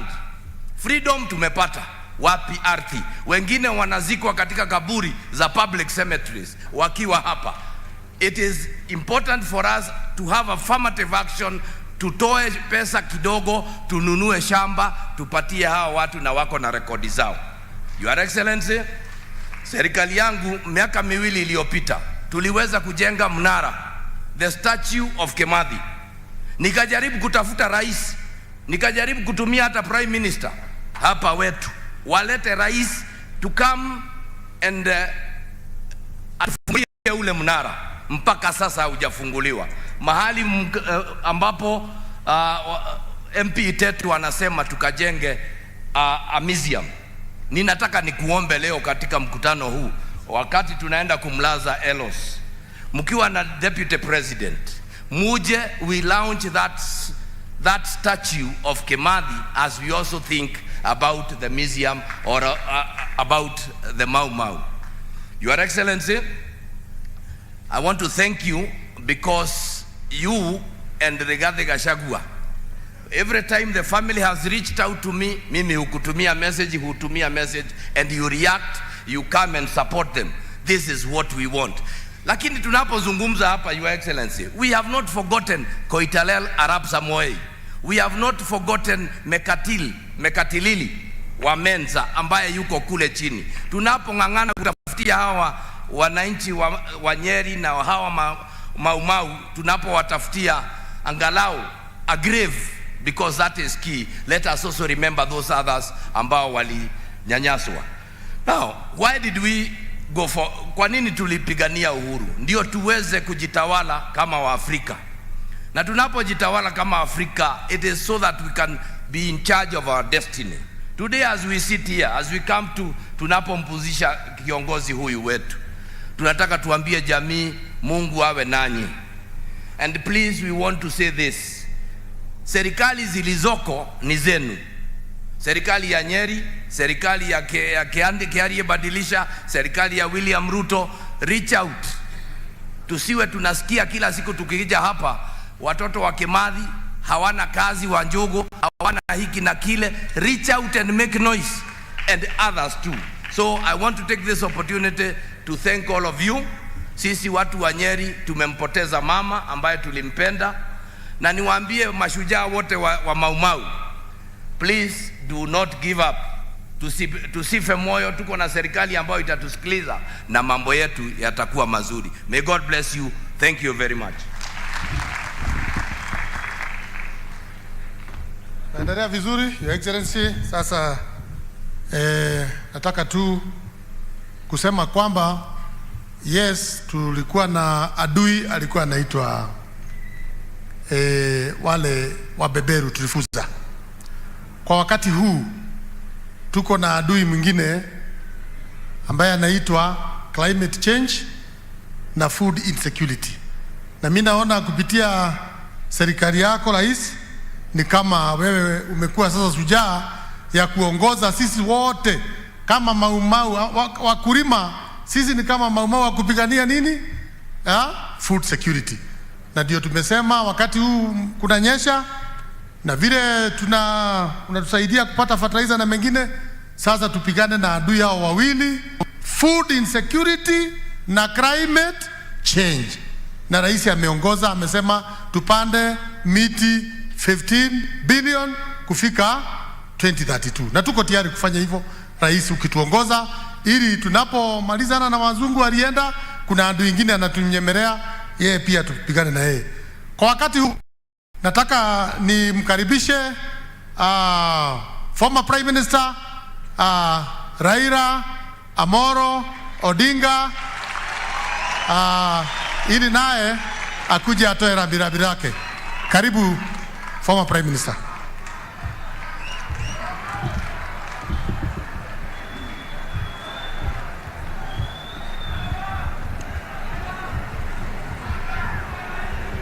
Haya.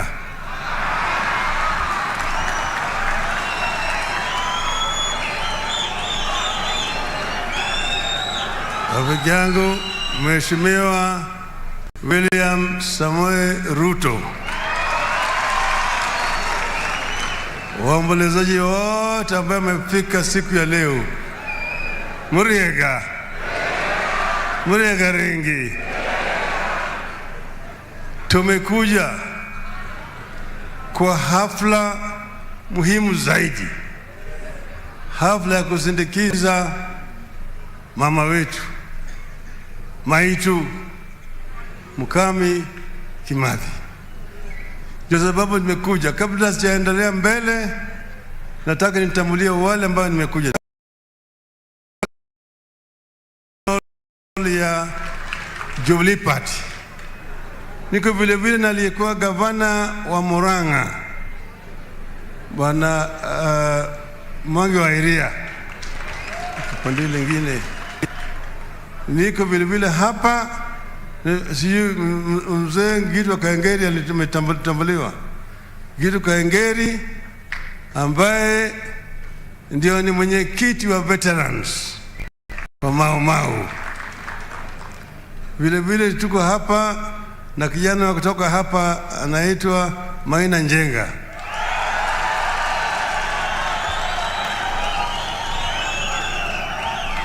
Sasa siku ya leo ni siku muhimu sana. Nataka kutoa shukrani kwa serikali kwa kutambua mama na kusema hii hafla itakuwa hafla ya kitaifa.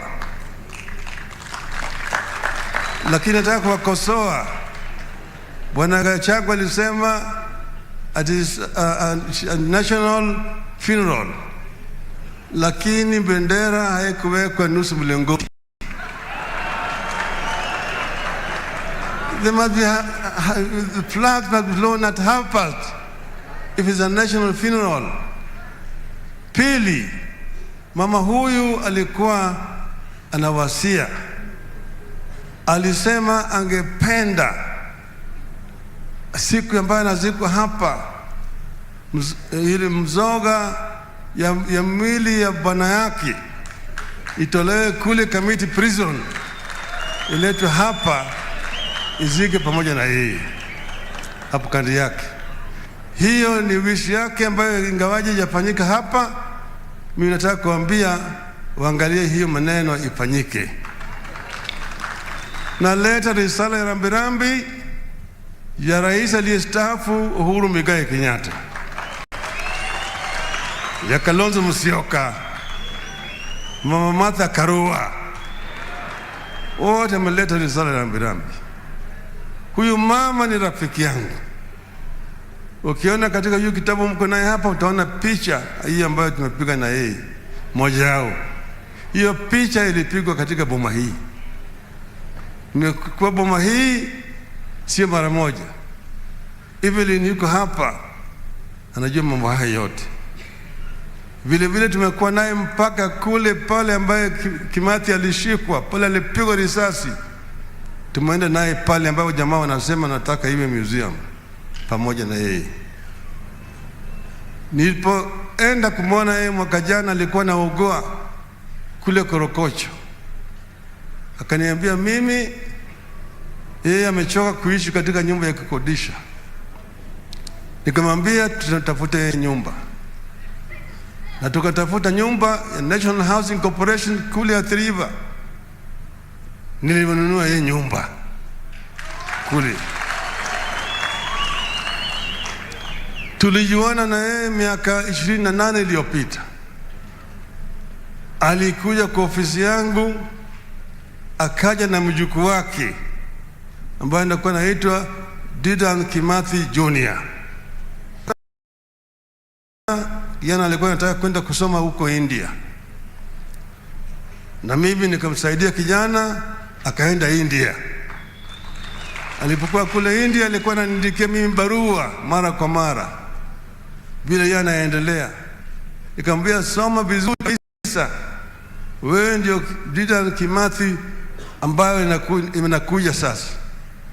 Akasema mpaka kafuzu, lakini bahati mbaya alipomaliza, ilikuwa anatarajia kuja hapa, akapata ajali huko.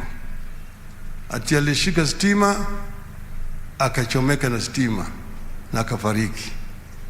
May the Lord rest his soul in eternal peace. Sasa huyu mama, yeye vile imesemekana hapa, alikuwa ni mpigania uhuru yeye mwenyewe. Yeye ndio sababu yeye ni shujaa. Si sababu tunasema yeye tunamuita yeye hayati. Yeye alipigania uhuru, yeye ni Field Marshal. Field Marshal Mukami Kimathi. Yeye mwenyewe waliteswa kabisa na wabeberu.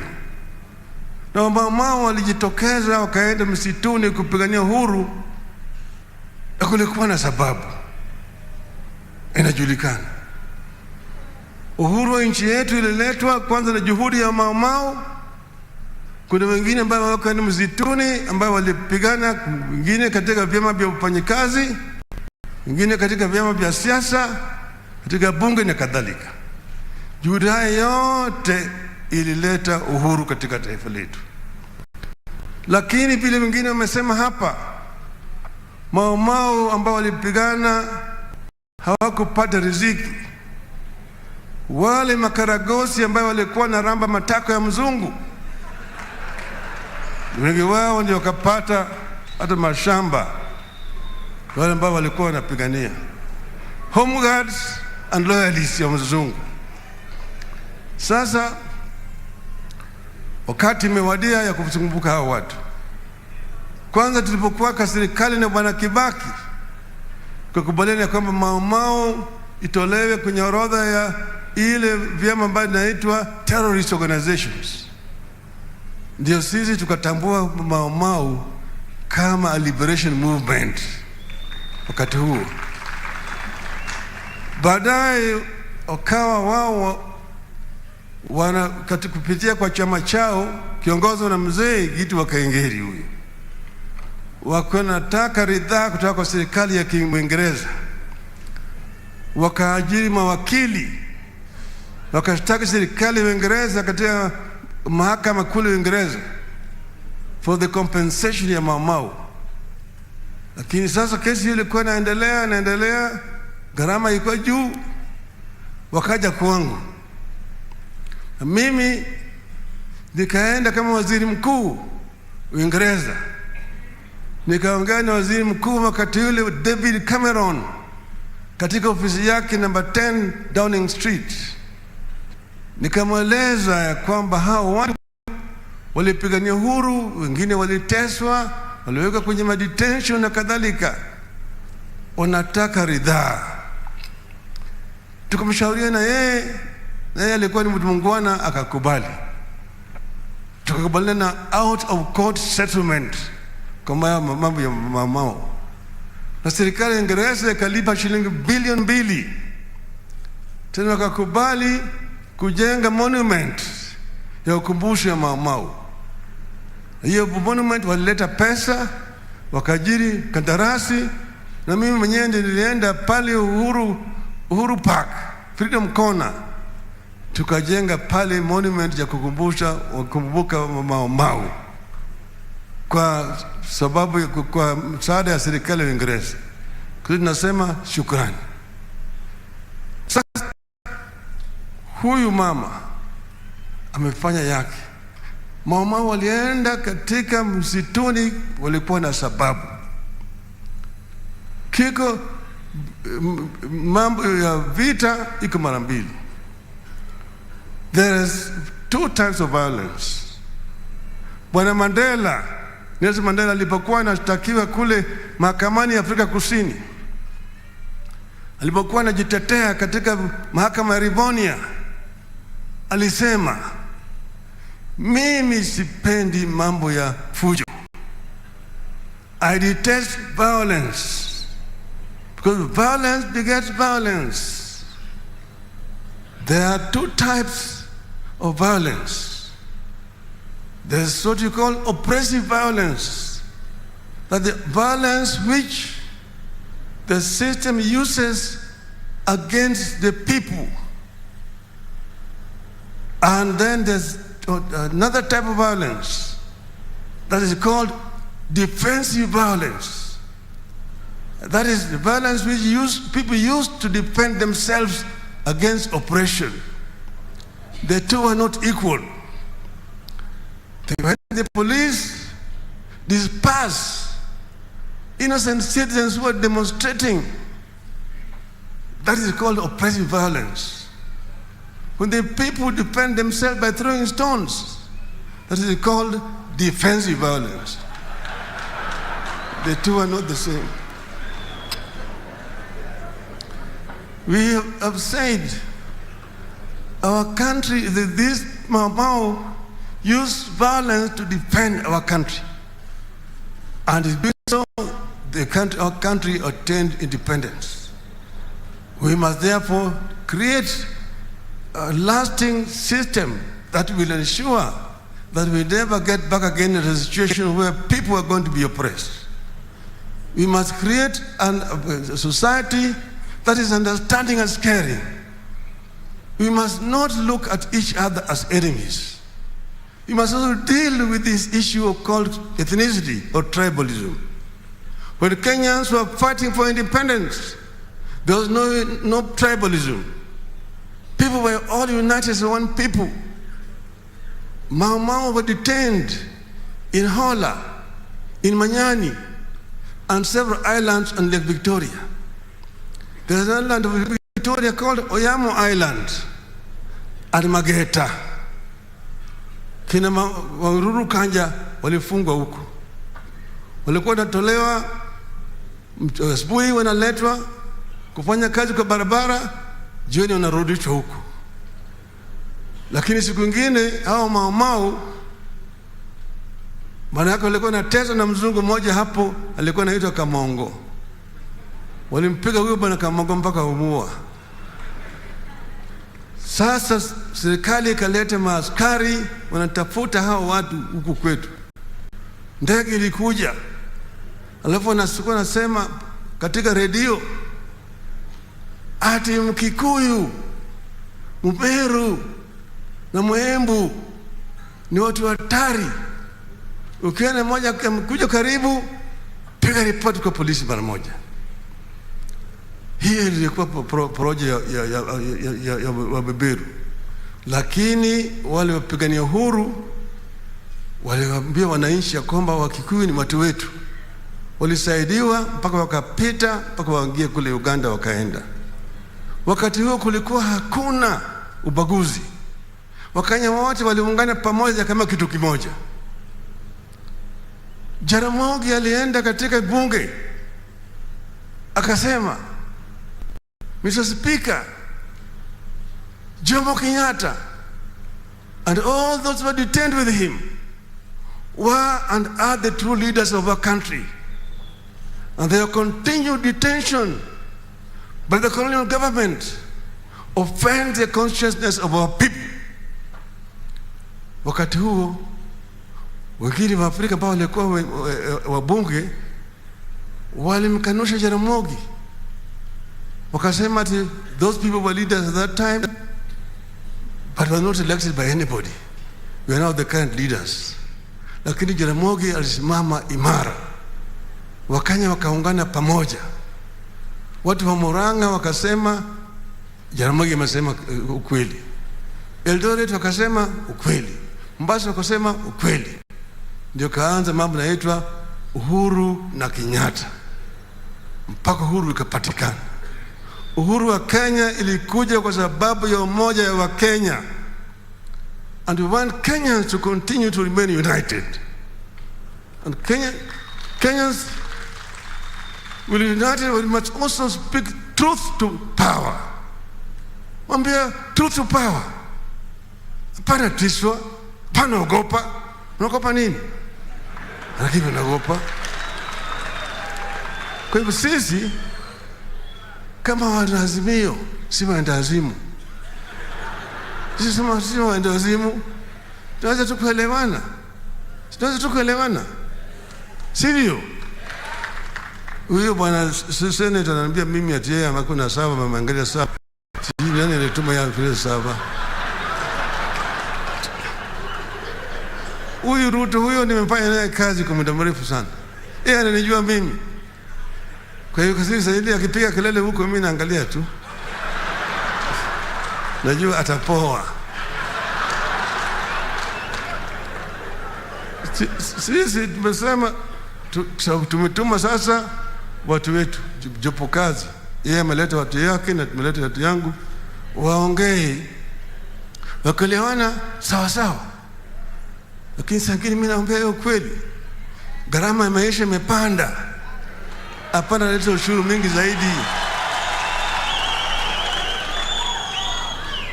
Hapana, ni weko tena mzigo mwingine juu yake. Punda imechoka. Jamaa hawaambii wewe. Mimi niweze kuambia wewe tu.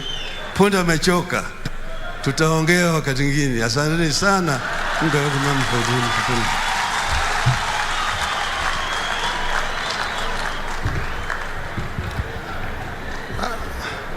Asante sana former Prime Minister kwa sababu ya mazungumzo yako. Wakati huu nataka muniletee huyo mzee Maumau mmoja ili tusitoke hapa, pia tunajisikia sauti hiyo ya Maumau, na kimaliza kuna mtu mmoja tu atatuwekea kawimbo alafu tuarike Prime Minister, waziri mkuu aendeshe program. Kwa hivyo huyu mzee anakuja hapa, alikuwa msituni na anaitwa Brigadier Kifoko. Karibishe kwa makofi.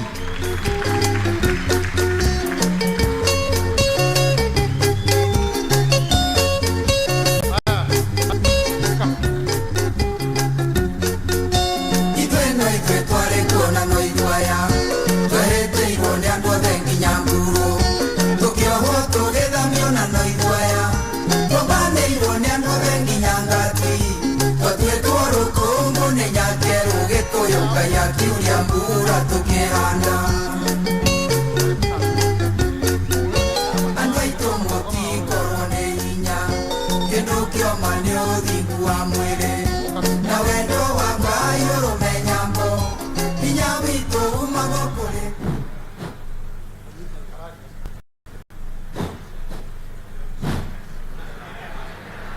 Nimurajibua. Mwathani agocwo. Thai. Thai. Thayo. Thayo. Thank you ndu wa muthenya uyu wa kinya. Tondu Ngai ni augite muthenya uyu ukorwo wiho. Ni njiguaga kieha muno ndanoka mucii uyu. Ndanarara kuo. Ni mukuigua uyu. Kajeje Githweri. Gikuyu. Ni mwetikira uguo. Ndanarara mucii uyu.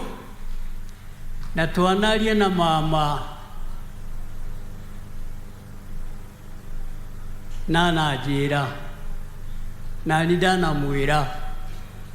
Yule mtu ambao anakaa karibu na ile mtu hapa anajua Kikuyu, amweleze kwa Kikuyu. Sasa nitaongea kwa Kikuyu. Mutituria murona uria. Niĩ njikarĩte mĩaka 6. Itarĩ ndehumba nguo. Itarĩ ndacenjia nguo. Itarĩ ndethamba. Ndatigire mũtumia wakwa ena nda mĩeri 2. Kana karĩa aciarire nĩ kũrĩa gathire. Rĩrĩa mũkwaria ũhoro wa wĩyathi na ngaigua mũkĩenda gũthaka na ũhoro wa wĩyathi nĩ kĩndũ kĩritũ mũno. Na ũhoro wa mau nĩ mũritũ. Mama ũyũ anjĩraga atĩrĩ, na nĩ gũcokera hau. Kĩboko uga areka moko ndu wayo. Reke tuthikurie uga Kiboko Kimathi athikurio ĩ. Ndige ndamuthika ngĩthiĩ kwa Ngai. Rĩu nĩ athiĩ. Tondũ nĩ athiĩ rĩ, nĩ amuthika. Makamu wa rais. Na rais nĩ ngũmũhoya ihoya.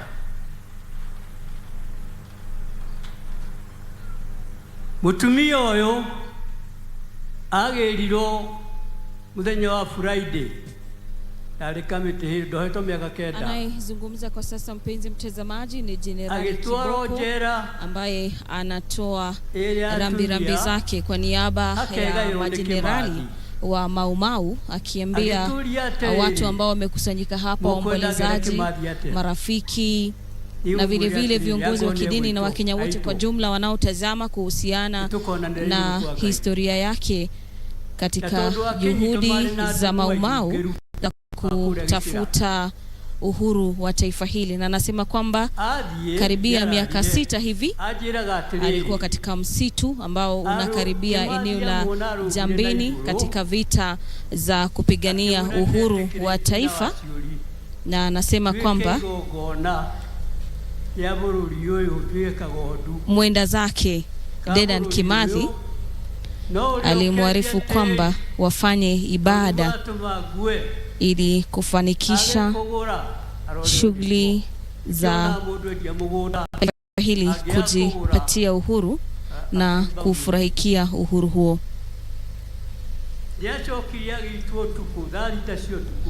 Anazidi kuelezea zaidi kuhusiana na jinsi ambavyo shujaa wa Mau Mau Dedan Kimathi alivyopatana na mauti na kufariki. Na anasema kwamba alifariki mida ya saa 6 usiku, na baada ya saa 7 hivi, baada ya kilio, baada ya kukamatwa na wabeberu.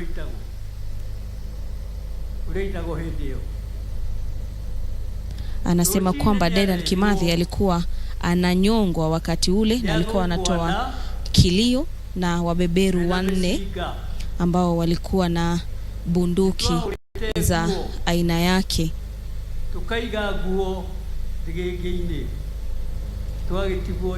Jenerali Kiboko anazidi kuwaeleza waombolezaji ambao wako katika shughuli hii kwamba vita dhidi ya wabeberu haikuwa rahisi, na anazidi kuelezea jinsi ambavyo walivyokuwa wanajimudu tu ili kuhakikisha kwamba vita hivyo vinapata ufanisi.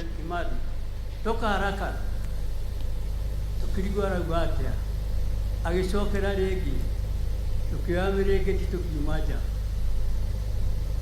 tukara wasiuria. Inabainika kwamba ni historia pevu tu, historia ambayo Jenerali Kiboko anasema kwamba ilikuwa ni vita za kujificha ficha hapa na pale, ili kuhakikisha kwamba wanapoendelea na vita hivyo za vita vya kulikomboa taifa, basi hawapatikani na wabeberu na pengine hata wakapoteza maisha yao. Anasema kwamba baadhi ya mashujaa wa Mau Mau ambao katika vita hivyo walipoteza maisha waliangamizwa kwa kucharazwa, kupigwa na hata kuumizwa kabla ya kufariki dunia. Agita kutisia jera digarisia jera igio kaigitwira kueni haraka sana tukirega dalina biditeno. Vita dhidi ya ubeberu kama inavyozidi kubainika hapa katika eneo la Jambini, kama anavyozidi kuarifu na kuhadithia watu ambao pengine hawana ufahamu kuhusiana na jinsi ambavyo vita hivyo vilikuwa, ni kwamba anasema kwamba baadhi yao walipokuwa wametiwa mbaroni na wanalazimishwa hadi kula, wakati mwingine walifanya mgomo na kugomea chakula hicho, akisema kwamba hawatakula hadi pale ambapo watakuwa wanawaona majenerali wenzao ama maafisa ama wanajeshi wa Mau Mau ambao walikuwa katika mstari wa mbele katika kulikomboa taifa. Bara tukiaberia haro tukiroa ndia kwekio ekinagone anake atonio he magururi atigihota guthii uguo maruge kuruga uguo. Kathungu getagwo Tana kagiuga gitui sauri gani. Mzungu aliyekuwa anafahamika kama Tana anasema alikuwa katika mstari wa mbele kuwahangaisha maafisa ama wanajeshi wa Mau Mau ambao walikuwa wanasaidia taifa. Anasema kwamba walipokuwa katika vita hivyo, baadhi yao waliumia na walikuwa wanatumia mikongojo katika hali ya kutoka katika maeneo moja hadi mengine, na anasema kwamba maafisa wa kijeshi wa taifa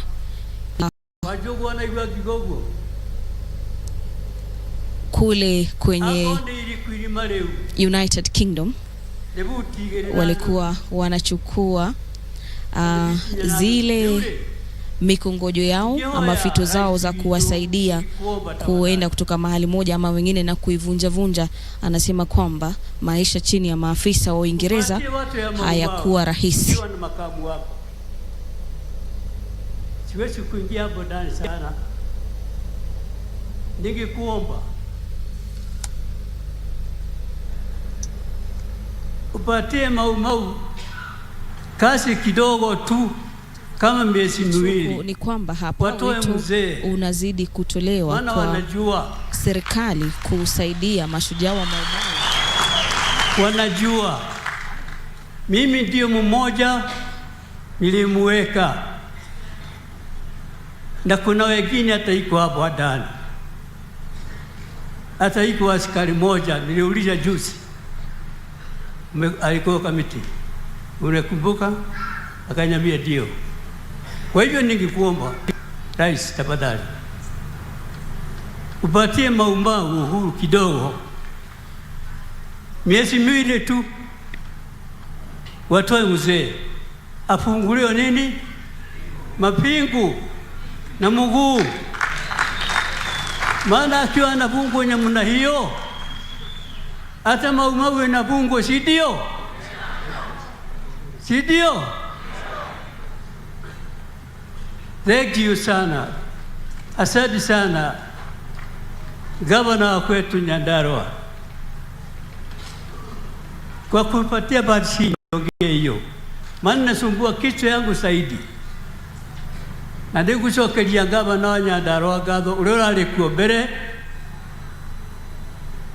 ndamwirire kwina andu mena rithathi mwiri itali ciarutwo.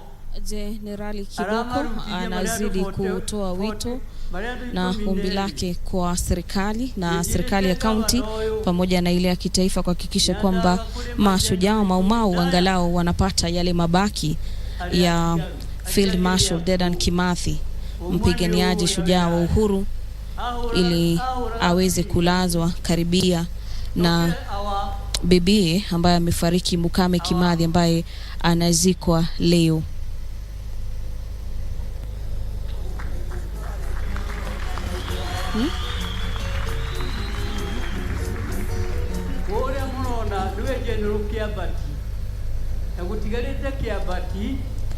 Jenerali Kiboko anaeleza rais pamoja na waombolezaji ambao wamefika hapa kwamba yeye na Jenerali Kimathi ndio peke yao ambao wamesalia kati ya majenerali ambao waliongoza vita vya Maumau, na namrai tu Rais William Ruto kuhakikisha kwamba angalau zile siku ambazo wamesalia duniani kwamba zitakuwa ni siku za angalau kidogo.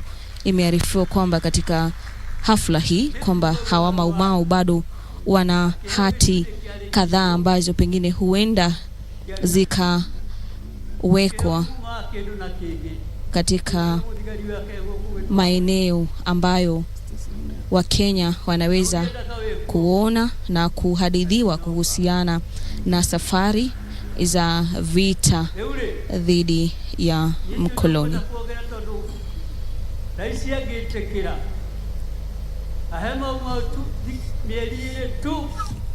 Maumau, mpenzi mtazamaji, wanataka kupatiwa tu miezi miwili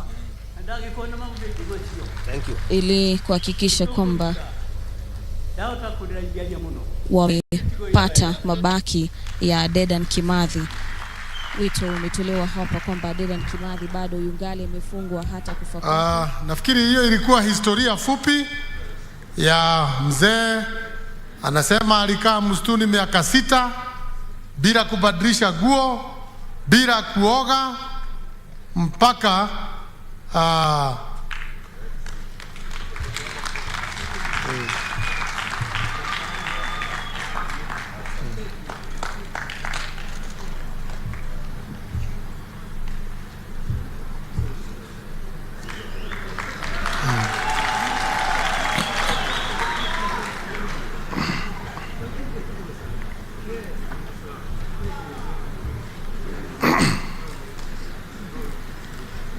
nafikiri hiyo ni mzuri, na kwa niaba ya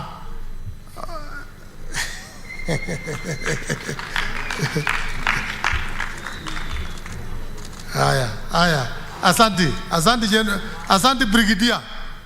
Brigadier amesema hadithi yake, na kweli hiyo ni hadithi inaguza, na serikali iko hapa, serikali yote iko hapa, na ninajua ombi hiyo wamesema ati wakipewa miezi 2 waende hapo, huenda labda kuna mambo mazuri itafanyika. Kwa hivyo rais, tunaomba hata kupitia kwa naibu wa rais, hawa watu walikuwa wameniomba kwamba wangependa siku moja wakuje wale Maumau, mkae nao chini, hata hii historia msikia hata wenyewe, kwa sababu hapa hatuna nafasi. Unaona tunamharakisha kidogo, lakini ningeomba tu Maumau wale wamesalia waweze kuitwa kikao na wakae chini na rais kama baba yao, si ndio? Na wao kama wazazi wetu wamwambie hii mambo yote wanasema hapo. Si hapo ni mzuri? Maumau hapo ni sawa? Si mngependa kuongea na rais? Unajua nyinyi ndio mlipigania uhuru, ndio sisi sasa tunakuwa governor, tunakuwa rais. Kwa wakati huu nataka kukaribisha wapi yule muimaji? Rwebo rweha. Rwebo ni rwekerwo tushamure rwebo. Rwakurekereria.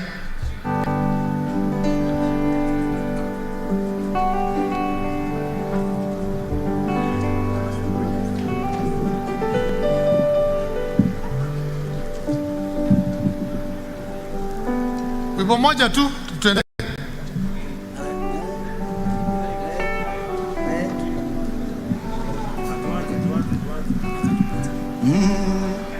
Ndimwejoragia ngwatanĩro ya mũndũ na Ngai nĩngĩkĩmĩtũragia na mũndũ nĩ wa methaia nawe ũkeku wa Ngai ũtũraga wĩ mũrũmu ngoria mahotanaga atĩa na mũndũ wa methaia nĩ hinya wa mahoya ũtũmĩte hane ũguo hana nĩ hinya wa mahoya ũkinyũkithagia ikinya ndĩraga na ngagire kandĩ mbere ya mũnyuti ngĩũkĩria maru makwa njũkĩraga hotanĩte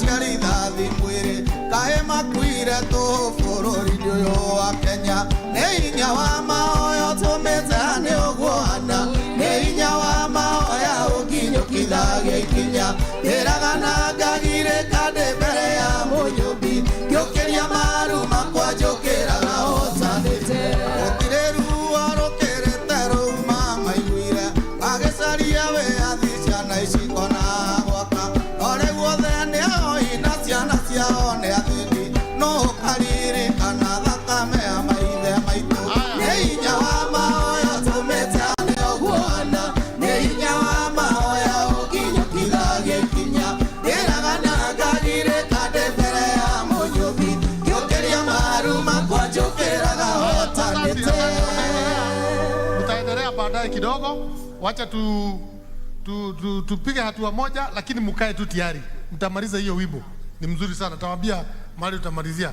Kwa wakati huu nataka sasa tukaribishe Prime Minister Musalia Mudavadi na endelee na program kutoka hapo. Nafikiri wakati tutafika hapo mbele tutamalizia hiyo wimbo. Asante.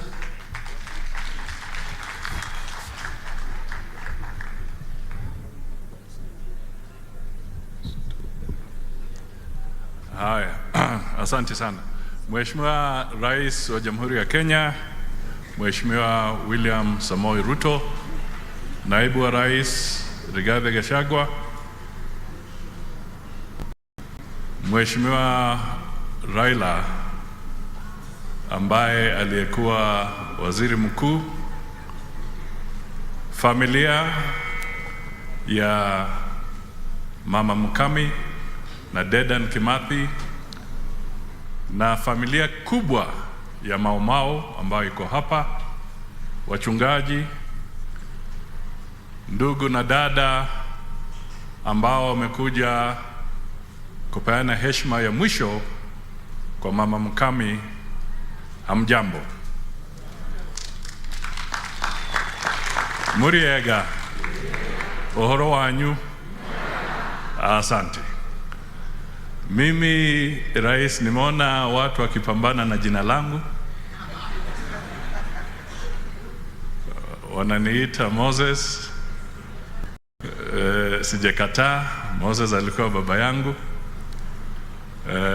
Wameniita Moses Wetangula, mimi naleta rambirambi za Wetangula pia, ambaye ni spika wa bunge yetu, na tukienda mbele hata mkiniita Macharia itakuwa mzuri. Mheshimiwa Rais, neno la kwanza kabisa ni kutoa rambirambi zangu binafsi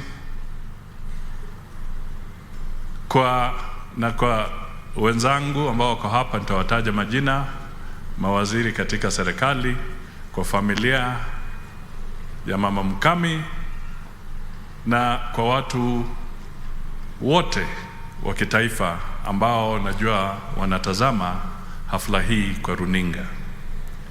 Tunasema poleni na Mungu alaze roho ya mama pahali pema peponi, ili tuwe na utulivu na pia awafariji wale ambao wamebaki, wawe na hali ya kunawiri kwa maisha yao.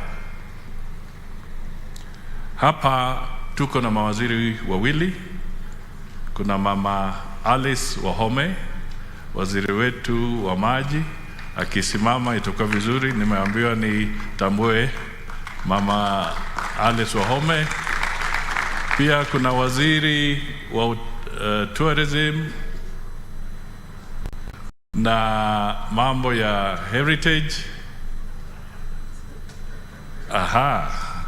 Haya, kuna Mama Malonza, yule najua alisikia mambo ya museums wakisema ameyasikia. Kwa sababu tuko na msichana wa nyumbani, wacha nimpatie dakika moja aseme kwa niaba ya mwenzake, alafu tutaendelea. Asante sana Prime Cabinet Secretary Musalia Mudavadi. Your Excellency, thank you for allowing me to say one word or two. Your Excellency, ingekuwa ni nidhamu, ingekuwa ni vibaya, kwa sababu I consider myself as one of the current democracy defenders and freedom fighters. We are burying a woman hero here, and it is important that we participate, even if in a very small way. Your Excellency, the Deputy President, all protocols observed, I want to say that I also have apologies na rabirabi za Mheshimiwa Eden Duale, na ninajua angetaka kukuja lakini amesema tukubali hiyo rabirambi. Your Excellency, I want to say two things. One, this freedom fighter was decorated with a Field Marshal title alongside her husband.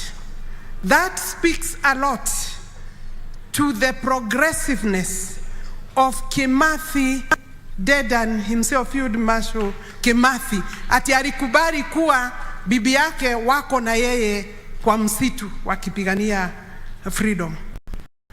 I want to commend the family of Kimathi and Mukami, because they have lived and ensured that the legacy of Kimathi is actually carried forward.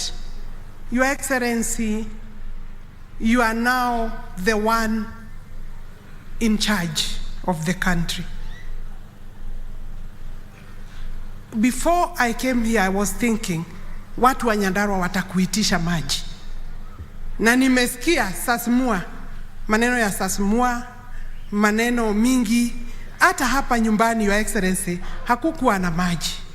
Mheshimiwa His Excellency the Deputy President akaniamrisha, akasema, angalia what is the problem. We sorted out in a very small way, Your Excellency. That means there is demand. I want to assure the governor, because we have been in touch na leadership yetu hapa ya county ya Nyandarua, you will not come to Nairobi. We have been asked to work at the grassroots. Me, the Minister for Water, Your Excellency, and thank you very much for that honor and privilege to serve in your government. Nitakuja Nyandarua, hiyo mambo yote tuangalie, alafu tupelekee the president, pale pengine tutahitaji usaidizi wake, so that we can get support. But I know from the ministry, we have many projects, Your Excellency. I've sent you a list into your phone of the projects that are going on. I like one statement, Your Excellency, that was spoken by the former Prime Minister. He said, we must not fear. Mukami was not a coward. Not many women went to the forest. She stood out. And he said, we speak truth to the power. The Right Honorable Raila Odinga is a powerhouse also. So we must also speak truth to Raila Odinga as a powerhouse. Your Excellency, the Prime Minister, the process of elections is known by all of us. You participated in the process. You went to the Supreme Court. The results were declared. The end has come. Mimi naangalia naona hii, Your Excellency, we cannot do politics because I'm a minister in the government and I'm also supposed to serve the former Prime Minister. in the entire country where he has supporters, and even in his own home in Bondo. We must speak truth to you and say, allow this government to do its part. You have served in the government, you have served as a prime minister. This is the time. Hii ni wakati wa Mheshimiwa Deputy President William Ruto. You could start, the president, the wakati wa President William Ruto na wa Deputy President Rigathi Gachagua. Na wewe ni muungwana, hapo mbele tumekuserve, umekuwa kwa hiyo serikali ambaye ilitufukuza. Now this is now another government. Asante sana. I just wanted to speak truth to the power. Na ni Mheshimiwa Raila is Nyawana. Mheshimiwa Raila is Nyawana. Maybe he doesn't know, have not had the opportunity to tell him. My daughter is married in Bondo. Sitaki niende Bondo nisemekane serikali hakuna. When I go to Bondo, I would want to be a free agent, like the way Raila Odinga amekuja hapa as a free agent. Wacha tuache maneno ya maandamano. Economy needs to rise. His Excellency is working very hard kurudisha uchumi kwa raini. Ukweli ni kwamba uchumi iliharibika kukiwa na wengine wale tuliwacha kwa serikali ambaye ilitufukuza na ikafukuza William Samoei Ruto, the President of the Republic of Kenya now. Asanteni sana. Thank you very much.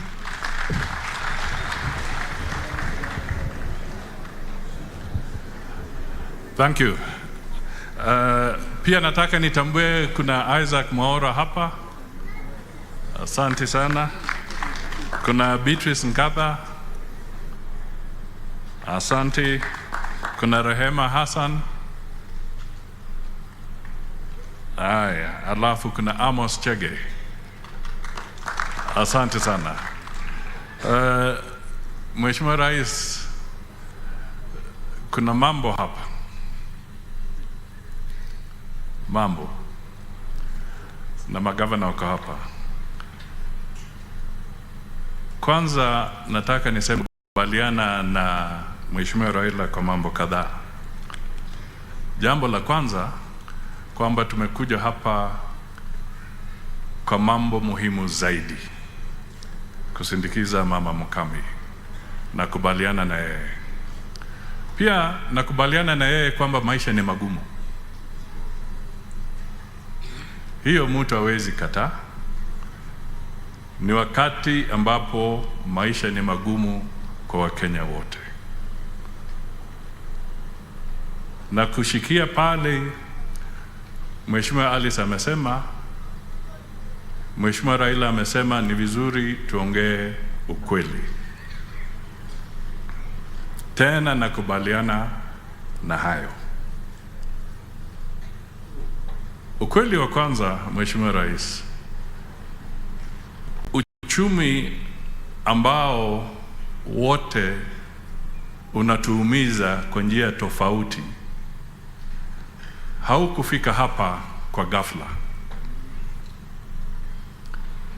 Tumeingia kwa shimo hii kwa sababu kwa muda mrefu kulikuwa na mambo ambayo yalikuwa yakifanyika ambayo yametuweka pahali tulipo. Kwa mfano, tulisema kwamba vile serikali ilikuwa ikikopa hapo awali kwa njia ya kiholela holela, na mimi nilikuwa nikitaja haya maneno kwamba tunakopa kwa njia ya kiholela, tutaingia kwa shimo ambayo itatusumbua, na kutoka kwa hiyo shimo itagharimu uchungu kwa Wakenya. Niliambiwa na bweka.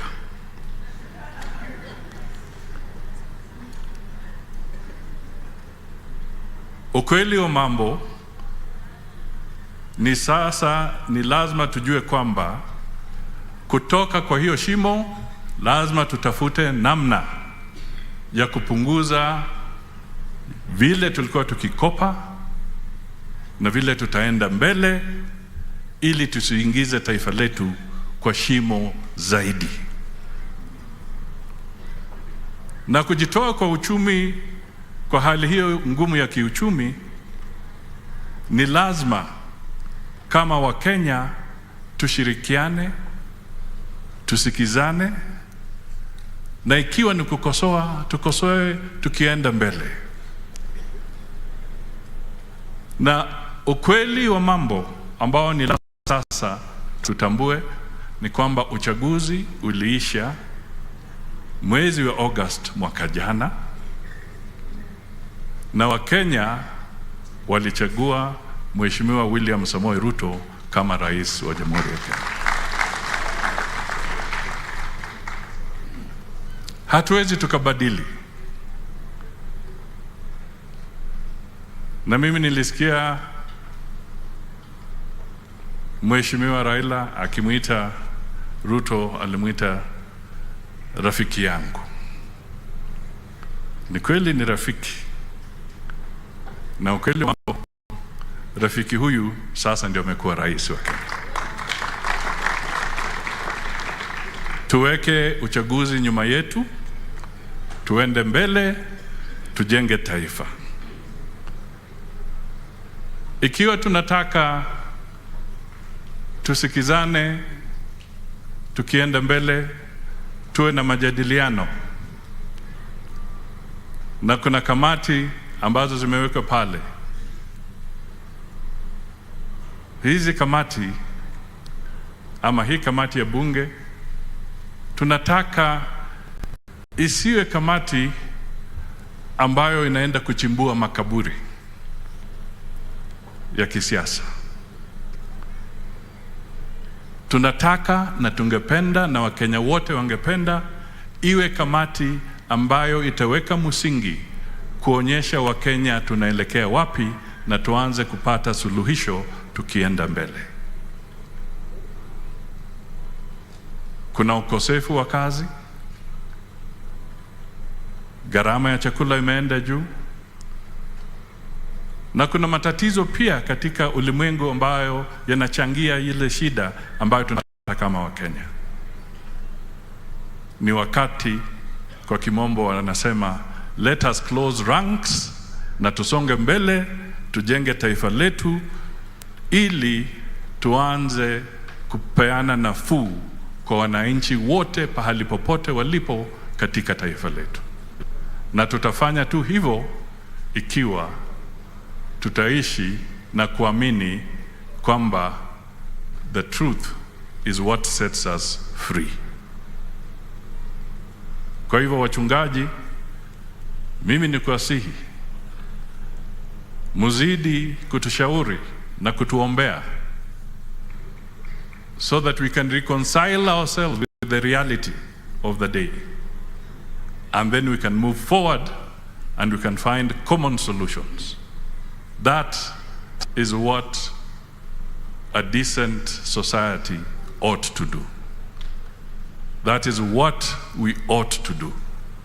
And that is what the leadership ought to do. We cannot all be in the same basket. We must criticize and correct each other, but let us do it from a position of truth and not a position of just politicking. Hiyo ndio ombi letu, na mimi nasema hivyo tukizungumza kwa mazishi ya Mama Mukami kwamba let us be one people, let us be united, and let us speak the truth. Let us not take the people on a path that will not be constructive. And to get out of the economy of this country, it is going to be a challenge. Mimi nilisema na nitarudia kwamba kufufua uchumi wa Kenya sio vile tunatengeneza kahawa asubuhi. Kufufua uchumi wa Kenya itachukua muda, lakini inahitaji tuwe na umoja katika taifa letu. Asante sana kwa kunisikiza, na ni wajibu wangu sasa kumwalika Naibu wa Rais Mheshimiwa Rigathi Gachagua naye anene na mwalike Rais wa Jamhuri ya Kenya.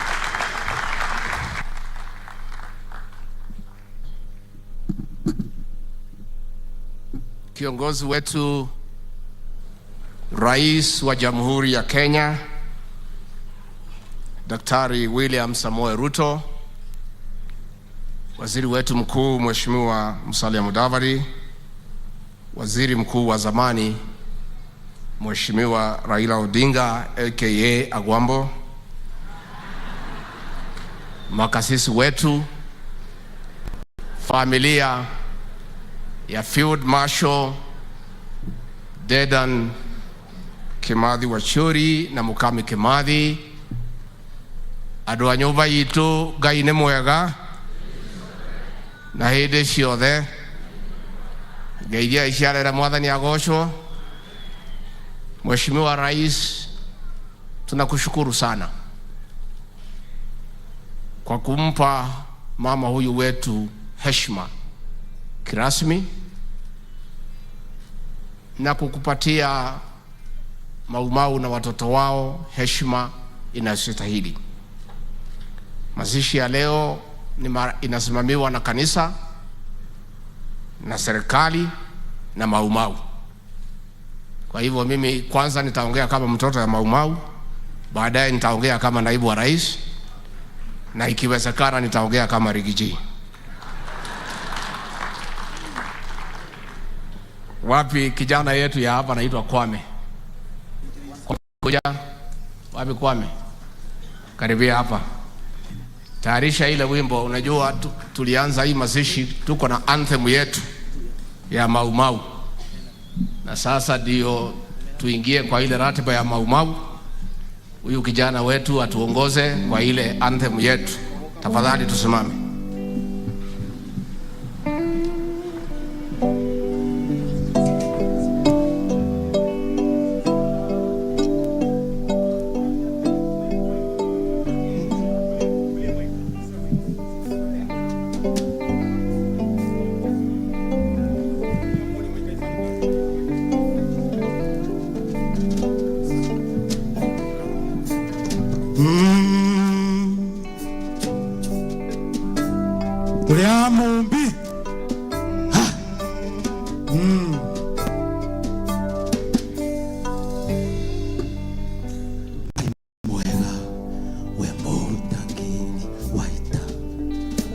Wamokeli magongo na manoiro Kayore bere tutige hotonelo Wene nyaga twakuhoya Nai tuhoyaga wenani naleteo Nada nyingi sia wendo wa rũrĩrĩ waiguano wa gĩkũyũ na mũbi wene nyaga twakũhoya twakũhoya tũkonana twĩ ithuothe kuma Ngong'u nginya Karĩmatura hĩndĩ ĩyo kĩanĩrĩra Jamba seita nasiari aitu Eka timu moro agero kombo Jamba seita ikero era poli Tuati eiro nere koyo na hobi Wene nyaga tuakuhoya ewe Ngai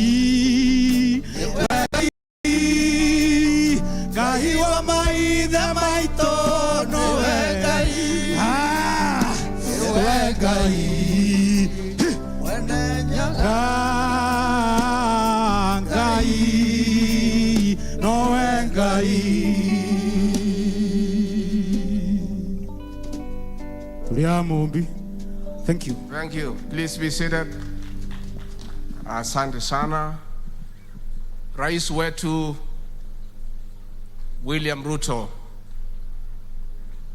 nataka kuchukua nafasi hii kwa niaba ya wale walipigania uhuru katika msitu wa Aberdare na wa Mount Kenya na watoto wao na wale wote walikufa wakipigania uhuru wa nchi hii. Ni kushukuru rais kwa sababu wewe uliamua ya kwamba huyu mama wetu ambaye alikuwa pale msituni akipigania uhuru, ambaye aliwachwa na bwana yake ambaye aliuawa na wabeberu, ukaamua serikali yako impatie heshima, apate mazishi ya kitaifa, na serikali yako ikasimamia kila kitu kwa hii mazishi. Rais, kwa niaba ya watu ya Mau Mau na watoto wao tunasema asante.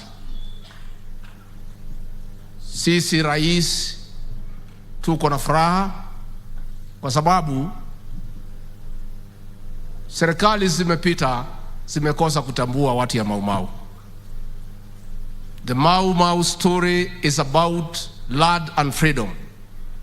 Mau Mau ilikuwa naitwa the Land and Freedom Army, na hawa watu ya Mau Mau walipigana, mzungu akiwa na guruleti, akiwa na bombs, akiwa na buduki. They had only a panga and a resolve to liberate their country. Ukapatikana, lakini mashamba haikupatikana. The British government gave 30 million pounds for land to be bought from settlers to settle the Mau Mau and their descendants. But the black colonialists who came after the white colonialists left diverted that money.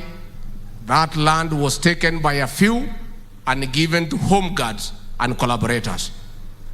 Na nimeshukuru sana former prime minister, umekubaliana na sisi ya kwamba mashamba ya Mau Mau ilichukuliwa na home guards and collaborators. Migunda ya Mau Mau yo irone gati na kamatimo na tukunia. Na tungetaka former prime minister kushukuru babako marehemu Jaramogi kwa sababu he spoke about land grabbing for Mau Mau land, na akaumizwa kwa kuongea juu ya mashamba ya Mau Mau. Tungetaka kukuomba kwa heshima, waziri mkuu wa zamani, ukitetea wa Kenya kwa mambo zingine zote vile wanaendelea, tunataka kusikia pia utetee hao watu warudishiwe mashamba yao, na wale walichukua na buna wajua warudishie hao mashamba yao. Kati guado ito ithetiato tetere migunda Mau Mau yo irwo iri agathwariga na yo Mau igathikwo tuvuli twa muingi. Koguo wale wanasema ati serikali inunue mashamba ni sawa, lakini mashamba ya Mau Mau iko na inajulikana pahali iko. Si wale wako nayo warudishe hata kama ni nusu. Na tutetee hiyo. Even as we ask the government to look for money to buy land for Mau Mau, the land for Mau Mau is known where it is. Those who took this land, they can be considerate and give us at least half of that land, and it is enough for the Mau Mau. Hiyo shamba ni kubwa, inaweza tosha hawa na watoto yao. Your Excellency, mimi sitaki kusidisha kutoka hapo kwa sababu we feel bad. We feel bad. We feel cheated and we feel misused because our parents were buried having gotten nothing. Yet the collaborators and the home guards continue to enjoy everything the Mau Mau people fought for. And they despise us and they look down upon us. Yet the vast lands they occupy belong to the Mau Mau and their descendants. And that is the truth. And I'm happy the former Prime Minister, you have said we speak the truth. Welcome to the club of truthful men. It is true. The truth is good. It sets you free. Ukweli ni kwamba bei ya unga iko juu. Ukweli pia ni kwamba when the handshake government was there, unga ilikuwa 230, imeteremuka ni 170, hamukufanya maandamano. That is the truth. That is the truth.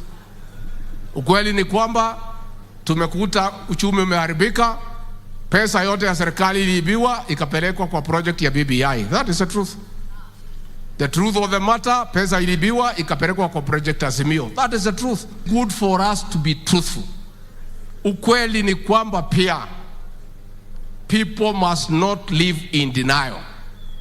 The truth of the matter is that hustler number one, William Samoei Ruto, is the president of Kenya and commander-in-chief of the defense forces. That is the truth.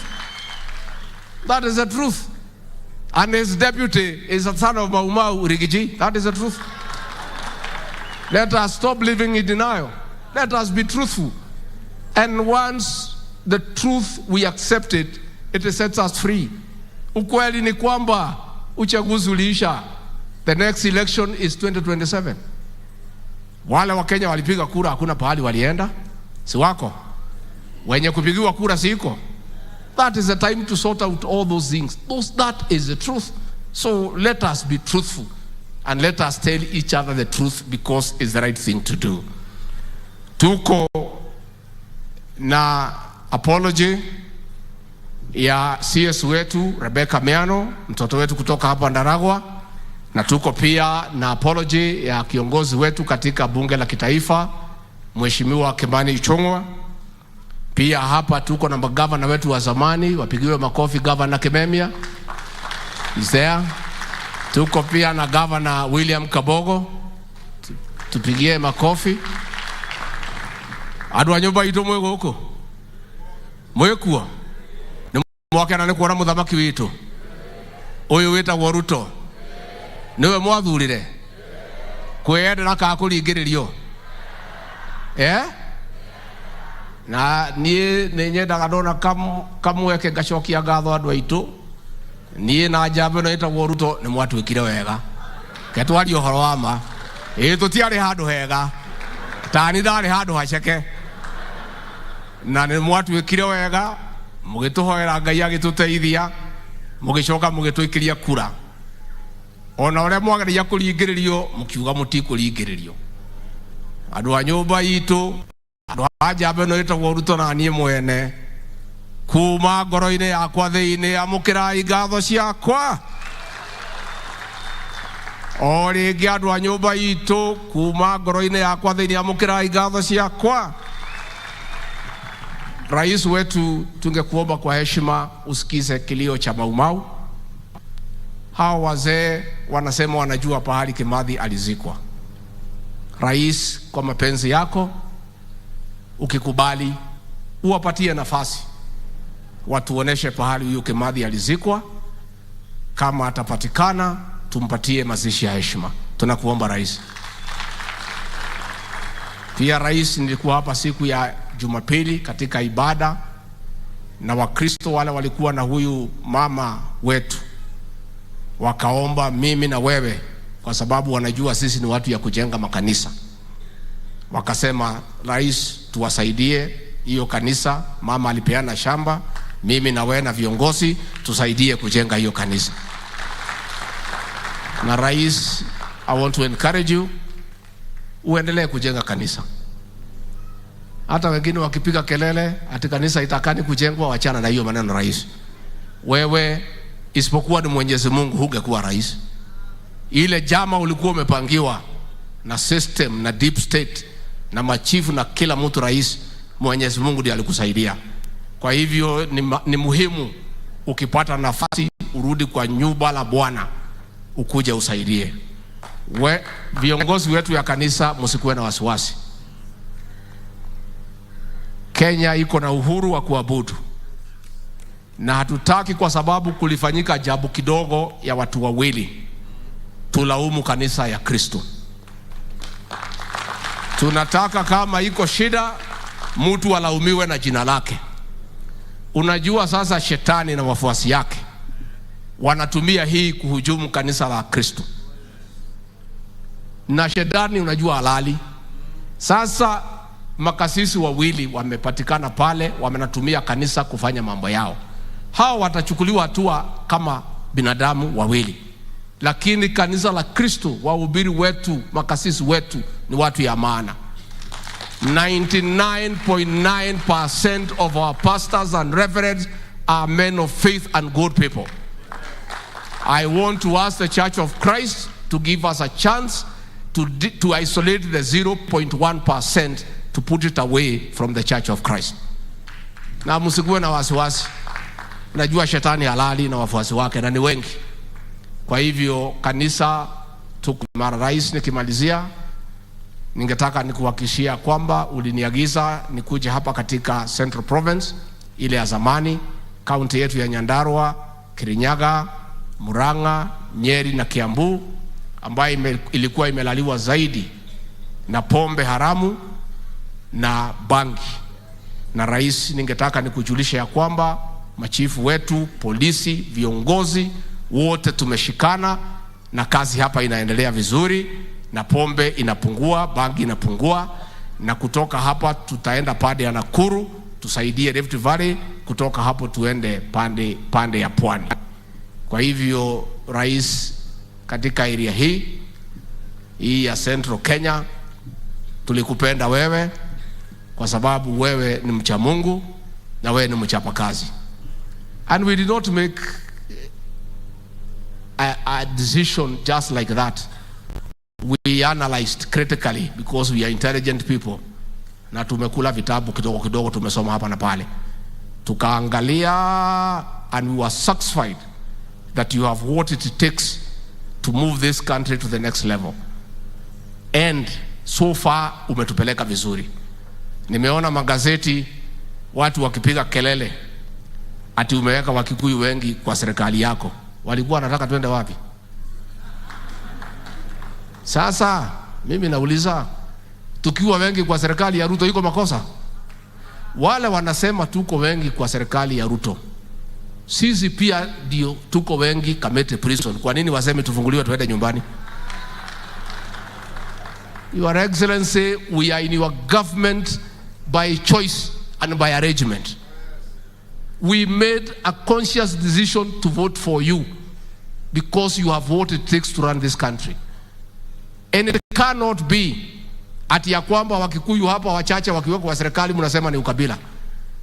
Sisi tumefungwa, tumejaa pale Kamiti. Hakuna mtu analalamika ati Wakikuyu ni wengi wafunguliwe waende nyumbani. Your Excellency, wale umeweka kwa serikali yetu tunashukuru. Endelea kuweka wengine. Kama mtikwenda tuikira serikali ni. Na sisi kura yetu ni mingi pia. Si tulipigia huyu Rais William Ruto? Yes. Nyinyi kama hakupigia yeye, it's up to you. Sisi msituhusishe kwa mambo yenu. Sisi tulimpigia, akituangalia pia sisi ni wachapa kazi. He has analyzed and found that in this region there are men and women who can assist him to govern. And we are in that government by choice. And the president has done nothing wrong in asking us to come and help him to run government. Kwa hivyo watu wawachana na sisi. Sisi tulipiga kura, tukaamuka mapema, tukijua nini tunafanya. Kama mtikwenda tuikale huko, tuikalitea dwetu. Tuikale huko. Kwa huko ni ndake na atimia mwe tayari na gemitu amukere muthamaki. Rwa mbere. Rwa keri. Rwa gatatu. Rwa kana. Rugama itwa mukere muthamaki wa bũrũri wa Kenya. Karibu Mheshimiwa Rais.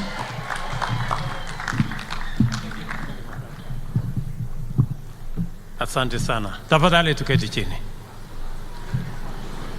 Asanteni sana. Familia ya mama wetu Mukami Kimathi, watoto wake, familia kubwa ya Mau Mau, ndugu viongozi wote wenzangu, Bwana Deputy President, Prime Cabinet Secretary, former Prime Minister, magavana wetu, ma-CS mlio hapa, principal secretaries, speaker wetu wa hapa Nyandarua pamoja na MCAs, ndugu wananchi wote, adoa Nyandarua moriega rege mwathani agosho. Bwana Yesu asifiwe. Kwanza mimi nataka nichukue nafasi hii nimshukuru Mungu kwa kutupatia hii nafasi, tuungane na familia ya mama wetu shujaa Mukami Kimathi katika sherehe hii ya mwisho.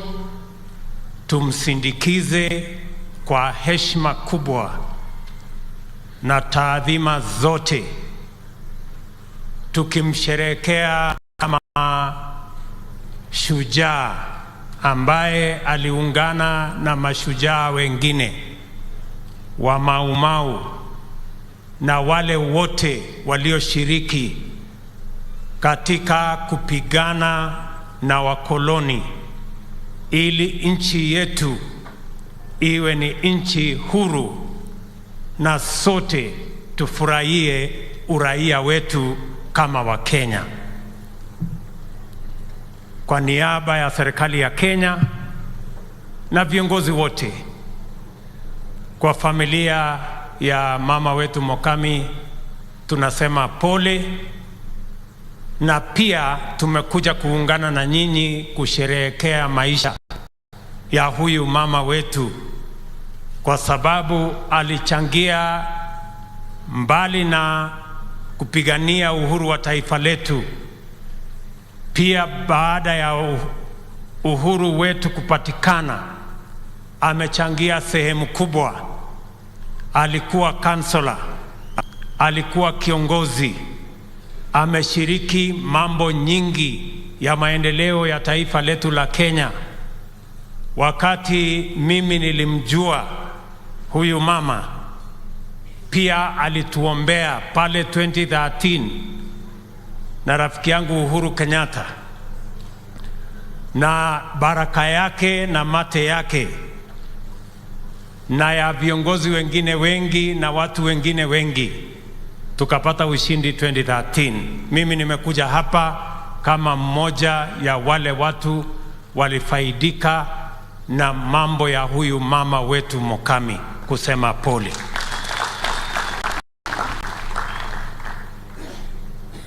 Mimi naelewa ya kwamba bado tuko na mambo mengi ya hawa ndugu zetu Mau Mau, vile imetajwa hapa na viongozi wengi.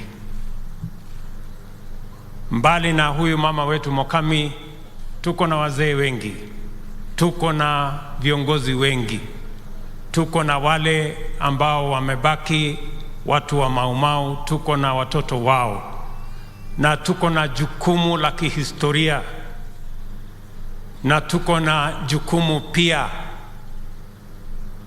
ya kuhakikisha ya kwamba kwa ile mchango wao kwa taifa letu liwe huru, ni lazima pia tuwarudishie mkono, pia na wao wafurahie kwamba walichangia sehemu kubwa, na tuko na heshima na wao. Vile wameomba hawa ndugu zetu wa Mau Mau ya kwamba kwanza tuweke historia sahihi kwa yale mambo walifanya, ili watoto wetu na vizazi vijavyo wakuje kuelewa ya kwamba taifa hii ilikombolewa kwa watu kujitolea. Nataka niwaambie ndugu zetu hawa wa Mau Mau, vile mumeuliza ya kwamba kwanza historia iangaliwe vizuri, nataka niwaeleze ya kwamba museum ile mumeuliza hapa Nyandarua, tayari tumeweka milioni 50 ya kujenga hiyo museum. na waziri yuko hapa, atakuwa kuandamana na nyinyi vile hiyo museum itajengwa. Vile vile pale Uhuru Gardens kule Nairobi, mnajua pia tuko na museum kubwa ya kukumbuka wale wote waliochangia katika historia ya taifa letu la Kenya.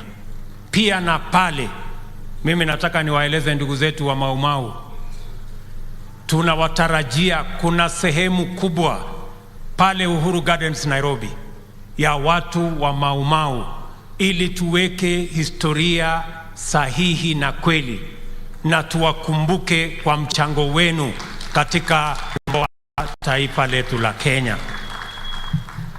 Vile vile mimi nataka muelewe mambo haya mlioyasema ya title deeds hapa Nyandarua, kule Nyeri na sehemu zingine. Tuko na mpango kamili, na mimi nataka niwahakikishie waziri wetu Bwana Njeru ako na mwongozo kamili ya kwamba kabla ya sisi kwenda Disemba mwaka huu, titles zote za colonial villages na mahali pote wa Mau Mau wanaishi tutakuwa tumezikamilisha, na tutakuja ili tuwapatie hizo title deed waweze kuishi kama Wakenya wengine. Vile vile mzee ameongea kwa kirefu na amesema ya kwamba tunataka mwili wa Kimathi mahali ilizikwa, kwa sababu ilizikwa kwa aibu kubwa, akiwa amefungwa minyororo na akiwa amefungwa kama mhalifu. Huyo Kimathi hakukuwa mhalifu, alikuwa ni shujaa wa kupigania uhuru wa taifa letu la Kenya. Na mimi nakubaliana na nyinyi, na sio nyinyi peke yenu mtaenda kutafuta mahali huyo muungwana shujaa wetu alizikwa. Serikali ya Kenya itaungana na nyinyi tutafute mahali huyo shujaa alizikwa na hiyo aibu, tumtoe pale ili tumpatie heshima inayotoshana na shujaa ambaye alipigania uhuru wa taifa letu la Kenya. And therefore I am giving you a commitment on behalf of the government of Kenya that the government of Kenya will work with you and all those who have the history of where this great hero, our independence hero, the man who paid the ultimate price for us to be a free nation, that we will find him and we will give him a decent, befitting national send-off. Kwa hivyo tutaungana pamoja na nyinyi. Mimi vile vile nataka niwaeleze ndugu zangu wa hapa Nyandarua ya kwamba kwa yale mambo yote mumeniuliza ya kwamba tujenge hii barabara kutoka hapa Njabini mpaka hapa nyumbani kwa mzee wetu Kimathi. Mimi nataka niwahakikishie hivi, nitarudi hapa Jumamosi ijayo.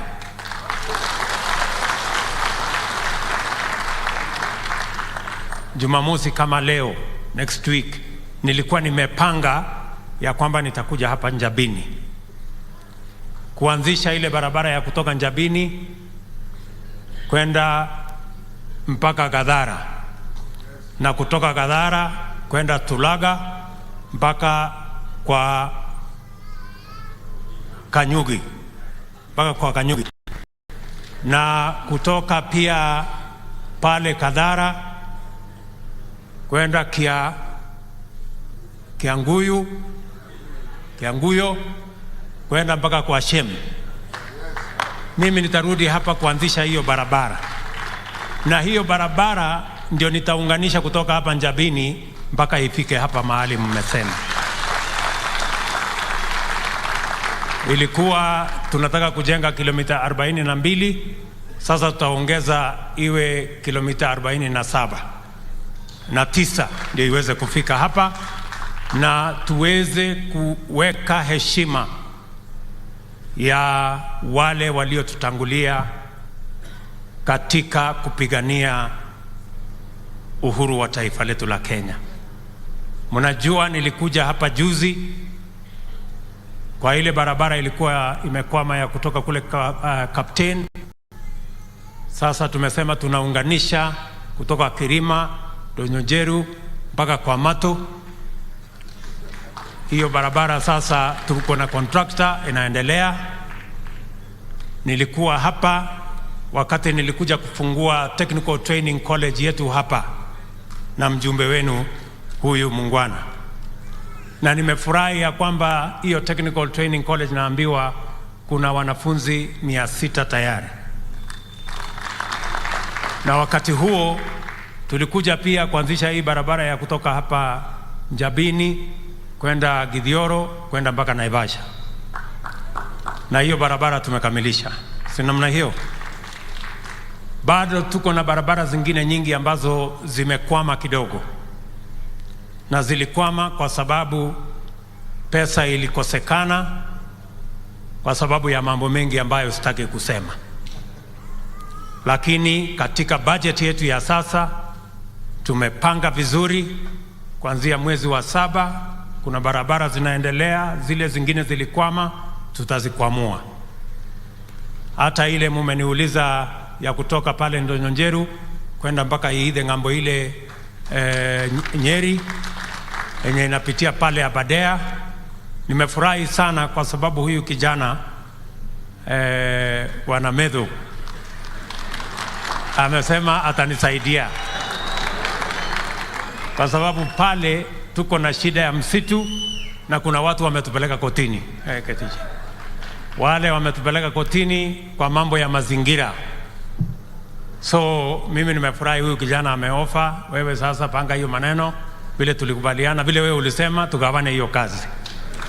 Wewe pambana na hawa watu wawache kesi, na mimi nitaweka pesa ya kujenga barabara. So hiyo ni kazi mzuri. Pia mimi nataka niwaeleze watu wa Nyandarua, niwashukuru kwa heshima kubwa. Nilikuja hapa kwenu, nilikuja hapa Njabini, nikakuja Olkalao, nikakuja Olchororok, nikakuja kila mahali, na niuliza kura zenu. Jameni, mimi nasimama mbele yenu kwa hii mazishi ya huyu mama kwa heshima kubwa. Niwaambie watu wa Nyandarua asante sana kwa kura. Narudia tena kusema kwa watu wa Nyandarua asante sana kwa kura zenu. Na yale mambo tulikubaliana na nyinyi, kwa sababu ilikuwa ni mkataba kwamba mtanipatia kura zenu na mimi kuna mambo nitafanya. Mimi nataka niwahakikishie hiyo kazi nilisema nitafanya, sitawaangusha. Hiyo kazi nitafanya. Mumenisaidia kumwambia ndugu yangu Raila atulize boli, ndio nipate nafasi ya kufanya hiyo kazi. Hapo pia nimesaidika kidogo. So mimi nataka niwahakikishie watu wa Nyandarua ya kwamba kazi ya kupanga maendeleo ya Nyandarua tayari nimekutana na viongozi wenu. Nimekutana na gavana wenu na magavana wengine wa Kenya. Tumekubaliana ya kwamba ili kuondoa brokers na cartels wale wanatusumbua wakati tumepata mazao yetu hapa Njabini, tunaweka aggregation and industrial park ambaye tunajenga na shilingi milioni 500. mimi nitarudi hapa mwezi wa 7 kuanzisha ujenzi, tukipitisha budget kuanzisha ujenzi wa hiyo industrial park ambaye tutaweka vifaa itakayowasaidia pamoja na cold room ya mambo ya viazi yenu na mboga yenu, ili wakati tukipata chakula kingi isiharibike, kwa sababu tutakuwa na mahali ya kuweka mahali pazuri. Nataka niwaeleze vile vile, kwa sababu tulikubaliana na nyinyi ya kwamba biashara yenu ya maziwa ambaye ilikuwa inaharibika kwa sababu hakuna milk coolers ya kutosha, tulikuwa na mpango pale mbele, tukaleta milk coolers 5, tukawa na zingine 30 ambazo zilikwama. Mimi nataka niwaeleze sasa tumeikwamua, tumeweka pesa kwa budget ya mwaka huu, kuanzia mwezi wa 8, 9 hapa Nyandarua tutawapatia milk coolers 30 zingine ambazo mtatumia kukusanya maziwa yenu, ili maziwa yenu ipate bei ya sawa sawa. Tuhakikishe ya kwamba wale wananunua maziwa barabarani wakisema ya kwamba maziwa itaharibika, sasa tutakuwa na mpango ambaye mtakuwa na milk coolers, maziwa msiuze kiholela mpaka bei ya sawa sawa ipatikane. Vile vile hapa mumeniuliza kuhusu hospitali yetu ya hapa Njabini.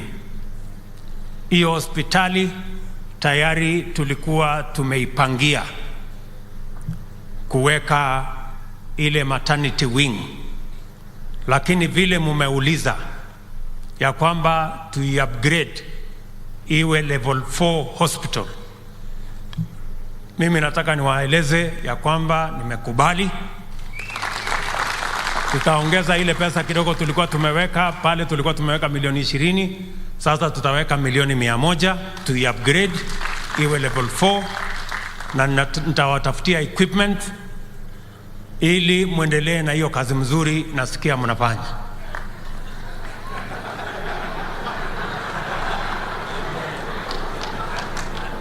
Lakini mfanye na mpango jameni ya. Najua pale nyuma wakati tulisema ya kwamba tunalipia, na hiyo mpango bado inaendelea, kwamba mama yeyote akienda kujifungua serikali ya Kenya inalipa. Haikumaanisha ya kwamba sasa hiyo ndio iwe kazi tu ya kufanya peke yake, lazima pia inafanywa kwa kipimo, si namna hiyo? So tutashirikiana hiyo hospitali, na nimefurahi ya kwamba kwa heshima ya mama wetu Mukami mumesema hiyo hospitali sasa itabadilishwa jina iitwe Mama Mukami Hospital. Nataka niseme pongezi na shukurani nyingi. Vile mumesikia waziri wetu Alice Wahome amesema mambo ya maji ni mambo ya muhimu.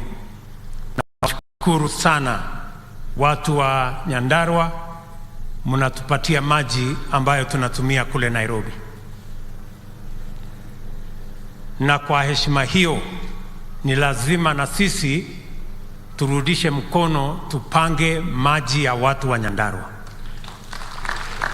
Tuko na damu, mkiona katika vyombo vya habari tulitangaza juzi advertisement ya contract expression of interest ya dams 33 katika taifa letu la Kenya. Moja ya hiyo dam ni yenu hapa Nyandarua. Tumesema damu ya Malewa tutaunganisha na damu ya Pesi na damu ya Kinja, tuhakikishe ya kwamba safari hii isiwe ni story. Safari hii tuwajengee damu ambayo itasaidia kuwapatia maji mtakayotumia nyumbani, maji ya mifugo yenu kwa irrigation, ndio tuzalishe chakula tuweze kuondoa njaa katika taifa letu la Kenya. Mimi nataka niwapongeze vile vile kwa sababu wakulima wa taifa letu la Kenya wamejitolea. Wakati tuliwaambia wakulima wa Kenya ya kwamba tutapunguza gharama ya mbolea, wakulima wengi walijitolea. Mimi nafurahi ya kwamba ile mbegu tumeuza mbegu zaidi ya ekari juu ya zile zilipandwa mwaka uliopita. Ekari 1200 mpya imewekwa katika kuzalisha chakula katika taifa letu la Kenya, kwa sababu wakulima walipata motisha wakati walijua wanaweza kupata mbolea kwa bei nafuu. Mimi nawapongeza wakulima wa taifa letu la Kenya kwa kujitolea. Uzalendo wenu wa kutusaidia kuzalisha chakula ndio tuweze kuondoa aibu ya njaa. Mimi nawapongeza wakulima wote wakiwemo wa hapa Nyandarua.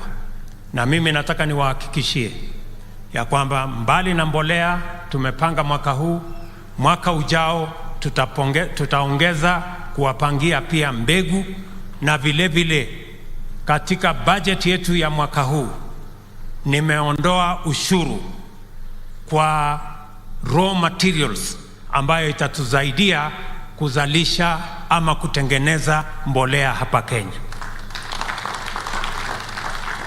Nimeondoa ushuru kwa raw materials ambayo itatusaidia kutengeneza madawa hapa katika taifa letu la Kenya. Nimepunguza ushuru ile inaitwa RDL pamoja na IDF. Nimepunguza ushuru kwa mambo ya chai na kahawa. Serikali ilikuwa inaokota karibu milioni 300 kila mwaka kutoka kwa chai na kahawa, lakini nimesema kwa sababu tunataka kusaidia wakulima wetu, hiyo ushuru wakulima wamekuwa wakilipa ya milioni 300 tunaondoa kama serikali, ndio tusaidie mapato ya wakulima.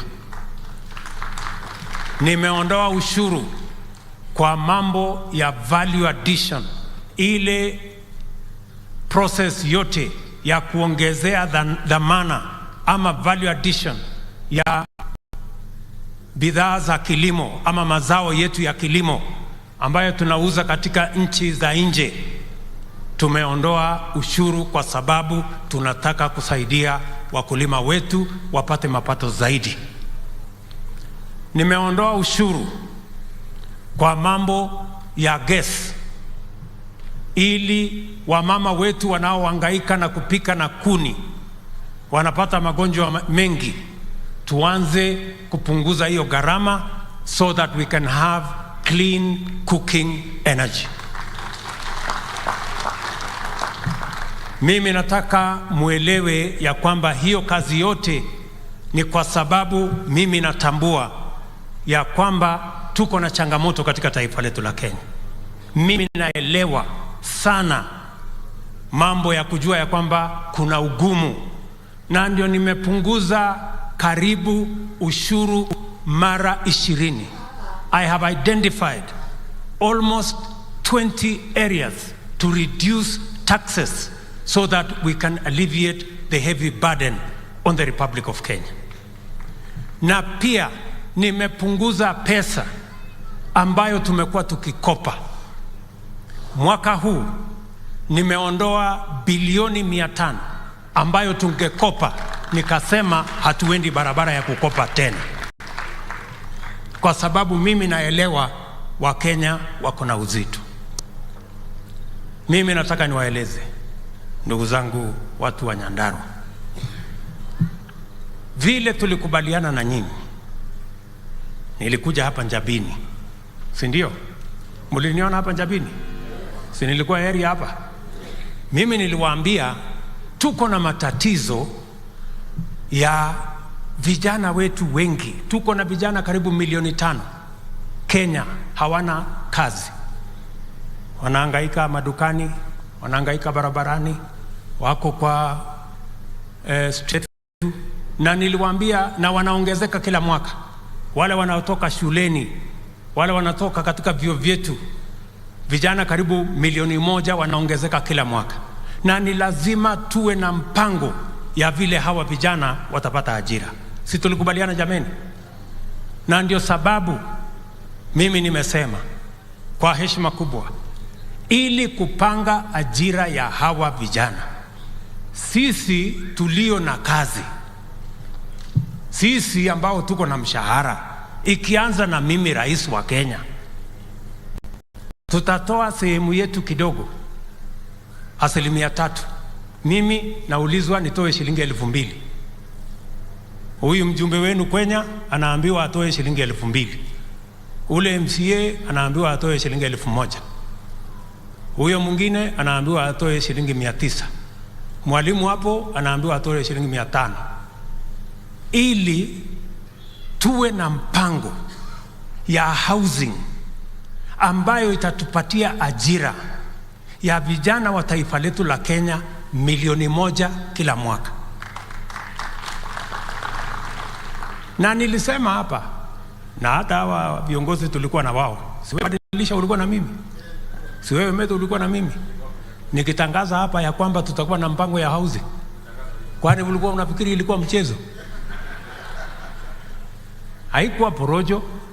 Unajua kuna watu wengine wanajaribu kuniambia, unajua ile maneno ulisema, kama itakuwa ngumu useme ilikuwa tu ni siasa.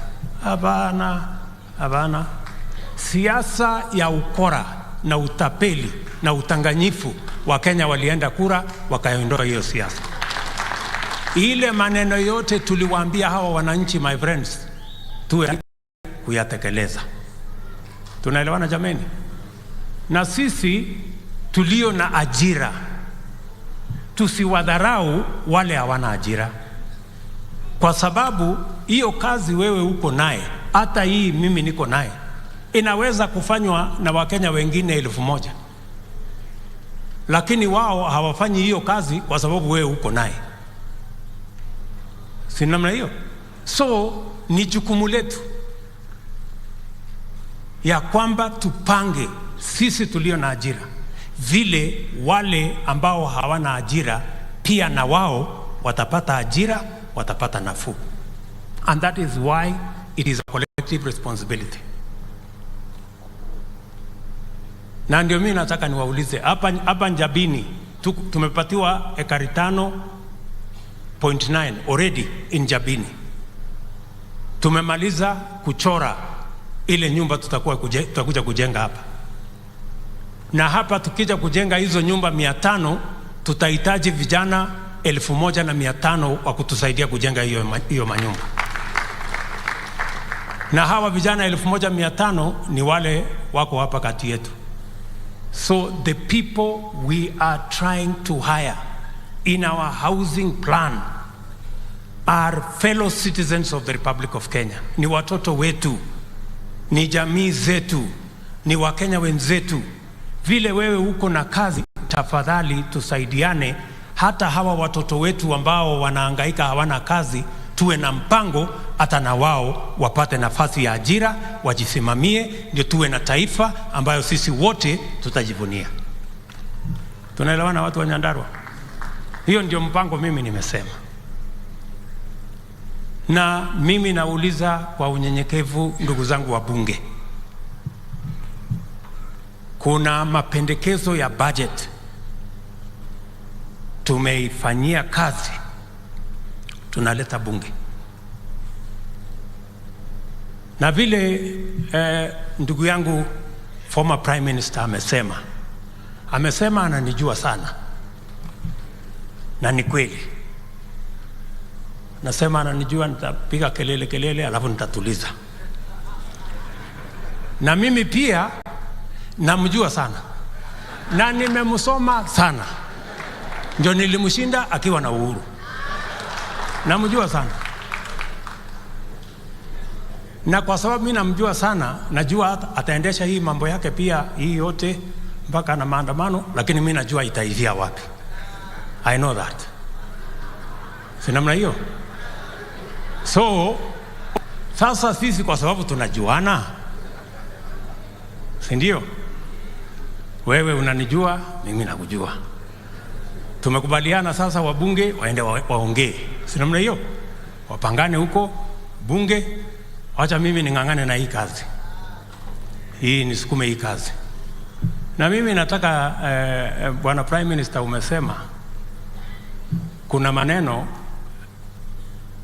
ya gharama ya maisha kupanda. Ni kweli gharama ya maisha iko juu,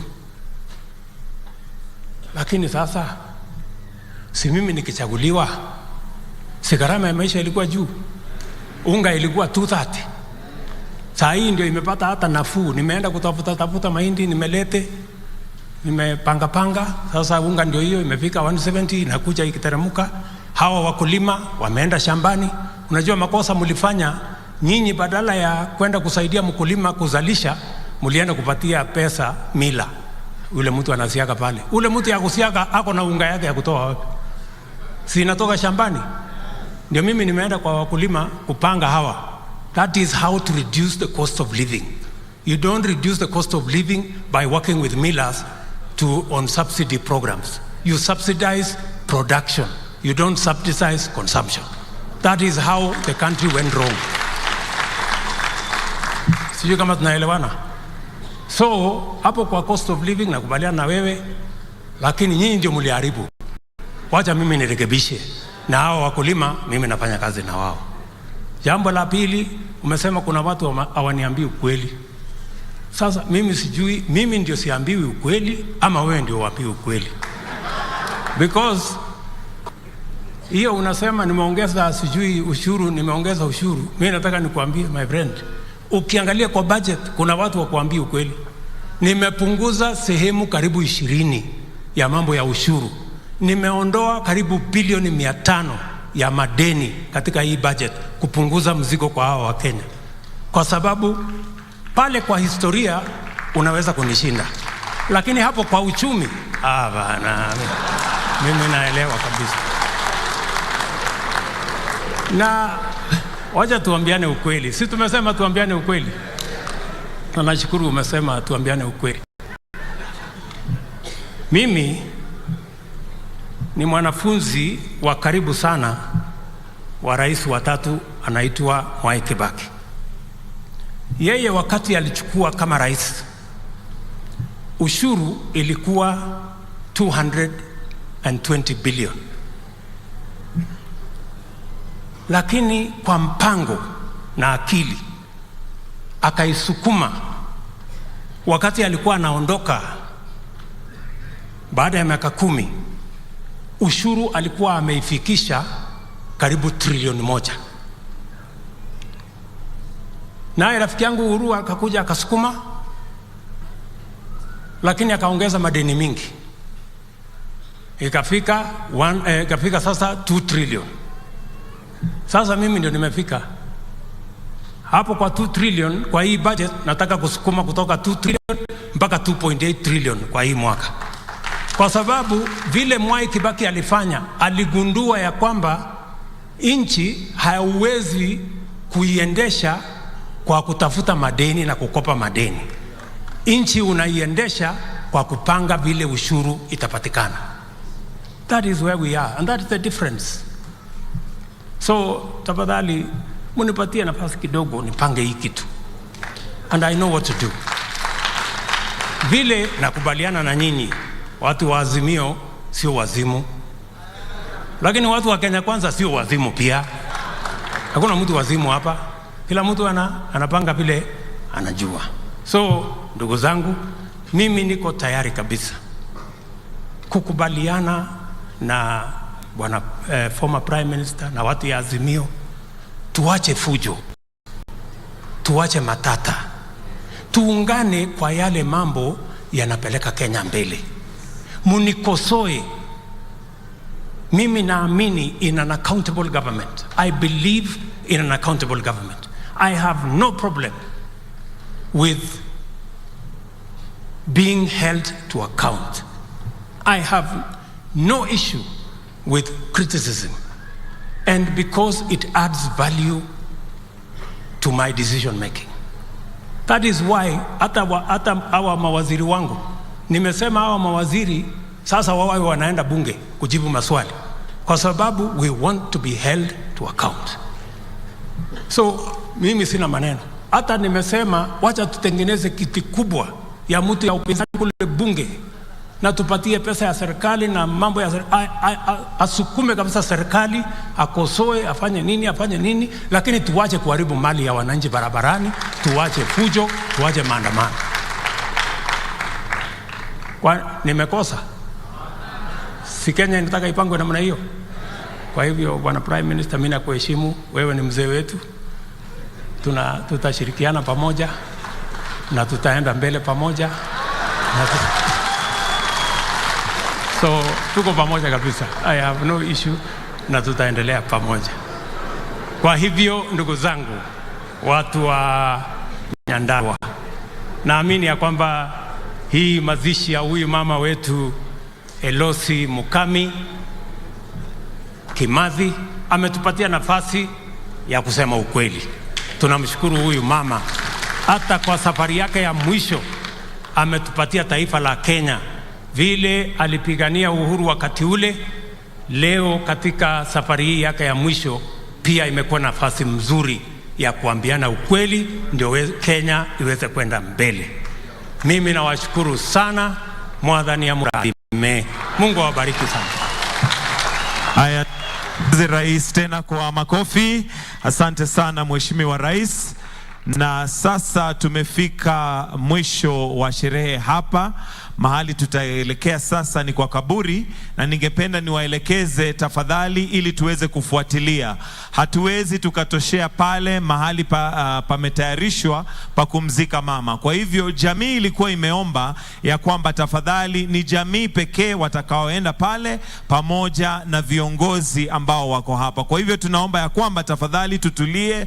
Tutaweza kuiona pale kwa runinga na tutaongozwa na wachungaji. Kwa hivyo wachungaji, tafadhali naomba tuanze kuendelea ili tuweze kumpeleka mama pale kaburini, tuweze kumpumzisha. Tutaongozwa na wachungaji, alafu pia kutakuwa watakaobeba jeneza tukielekea kaburini, alafu tukifuatiwa na viongozi ambao wako hapa tukiongozwa na Mheshimiwa Rais na wale ambao wameambatana. Lakini tena nitarudia, jamii wameomba tafadhali tusiende pale tukiwa wengi, hatuwezi tukatoshea. Kwa hivyo kwa runinga tutaweza kuona yale mambo ambayo yanaendelea pale. Kwa hivyo naomba kanisa ituongoze, wale ambao wanatusaidia kwa kubeba jeneza la mama tukienda kaburini tuweze kukaribia, alafu tutafuatwa na viongozi ambao wako hapa tukiongozwa na Mheshimiwa Rais. Naomba tafadhali tufanye hivi kwa taratibu. Wale ambao hatutaweza kuenda pale, tafadhali tuketi tuweze kutizama kwa runinga. Asante. Haya, asante sana. Haya, kama tulivyoagizwa wananchi, sisi tutajiangalilia kwa runinga.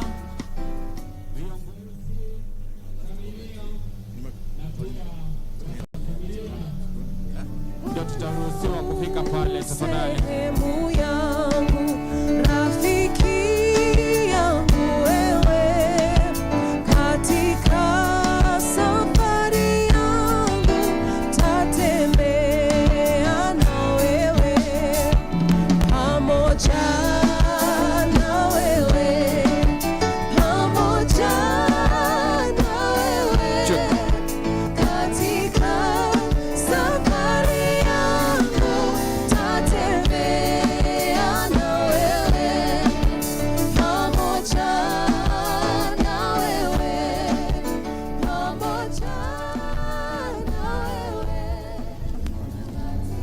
Mpenzi mtazamaji, hii ni safari ya mwisho ya mwenda zake Mukami Kimathi ambaye anazikwa nyumbani kwake katika eneo la Jambeni, kaunti ya Nyandarua. Shughuli hiyo karibu inafikia kilele. Mwili wake kwa hivi sasa unapelekwa kaburini ambapo anatarajiwa kupumzishwa, ikiwa ni hatua ya mwisho ya kupumzisha marehemu Mukami Kimathi ambaye ni mkewe mwenda zake shujaa wa kupigania uhuru wa taifa la Kenya, shujaa Dedan Kimathi. Hafla hiyo, mpenzi mtazamaji, karibu inafikia tamati, na kwa hivi sasa kinachojiri ni kwamba familia, viongozi na marafiki tu wa familia wanaelekea katika mahali ambapo atapumzishwa, hii ikiwa ni safari yake ya mwisho. Viongozi wakiongozwa na Rais William Ruto, kiongozi wa upinzani Raila Odinga, Waziri Mkuu Musalia Mudavadi pamoja na Naibu wa Rais Rigathi Gachagua ni miongoni mwa viongozi ambao watakuwa wanaungana na familia katika kuhakikisha kwamba shughuli hii inakamilika. Marehemu Mukami Kimathi pia atazikwa na mashujaa wenzake ambao ni mashujaa wa uhuru, na wazungumzia majenerali wawili ambao wamesalia hai, majenerali wa vita vya Maumau, na pia kuna mabrigadia na baadhi ya mashujaa wengine kama vile mzee Gitu Kahengeri ambaye yuko katika eneo hili katika juhudi za mwisho tu za kumpa heshima za mwisho marehemu Mukami Kimathi. Baadhi ya viongozi ambao wamezungumza katika shughuli hii wamewaahidia wale mashujaa wa Maumau kwamba serikali itafanya kila iwezalo kuhakikisha kwamba ombi la familia pamoja na wito wa mashujaa wa Maumau wa kuhakikisha kwamba yale mabaki ya shujaa Dedan Kimathi ambayo yanaaminika kwamba yalizikwa katika gereza la Kamiti yamefukuliwa, na kwamba Dedan Kimathi amepatiwa heshima zake za mwisho. Hilo ni ahadi ambayo ilitolewa na Rais William Ruto, na tutakuwa tunafuatilia tu kuona kana kwamba shughuli hiyo itakuwa inafanyika. Kumbuka kwamba, mpenzi mtazamaji, Mukami Kimathi amefariki tu akiwa katika harakati za kutaka tu kusaidiwa na serikali ya Kenya na pia serikali ya Uingereza kupata mabaki tu ya mwili wa mumewe Dedan Kimathi ili kuzika. Na anasema kwamba alipofariki, inaarifiwa kwamba aliomba ikiwezekana azikwe pamoja na mumewe, na hali hiyo ni kwamba hilo halitaweza kuwa linafanyika hii leo, manake anazikwa peke yake. Lakini punde tu ambapo serikali pamoja na mashujaa wa Maumau watakapokuwa wanashirikiana na pengine kuyapata hayo mabaki, basi shughuli hiyo itakuwa inafanyika. Vile mashujaa wa Maumau wameomba kwamba wapatiwe hati miliki za ardhi, na serikali kupitia kwa Rais William Ruto amesema kwamba atahakikisha kwamba swala hilo linetimizwa. Kwa sasa naarifiwa kwamba mwili tayari umefikisha kwenye kaburi, na sasa naomba nikupishe nielekeze kwa mwenzangu Irene Mchuma akujuze mengi kutoka upande huo. Irene, kama unaweza kupata picha hizo, zamu ni yako.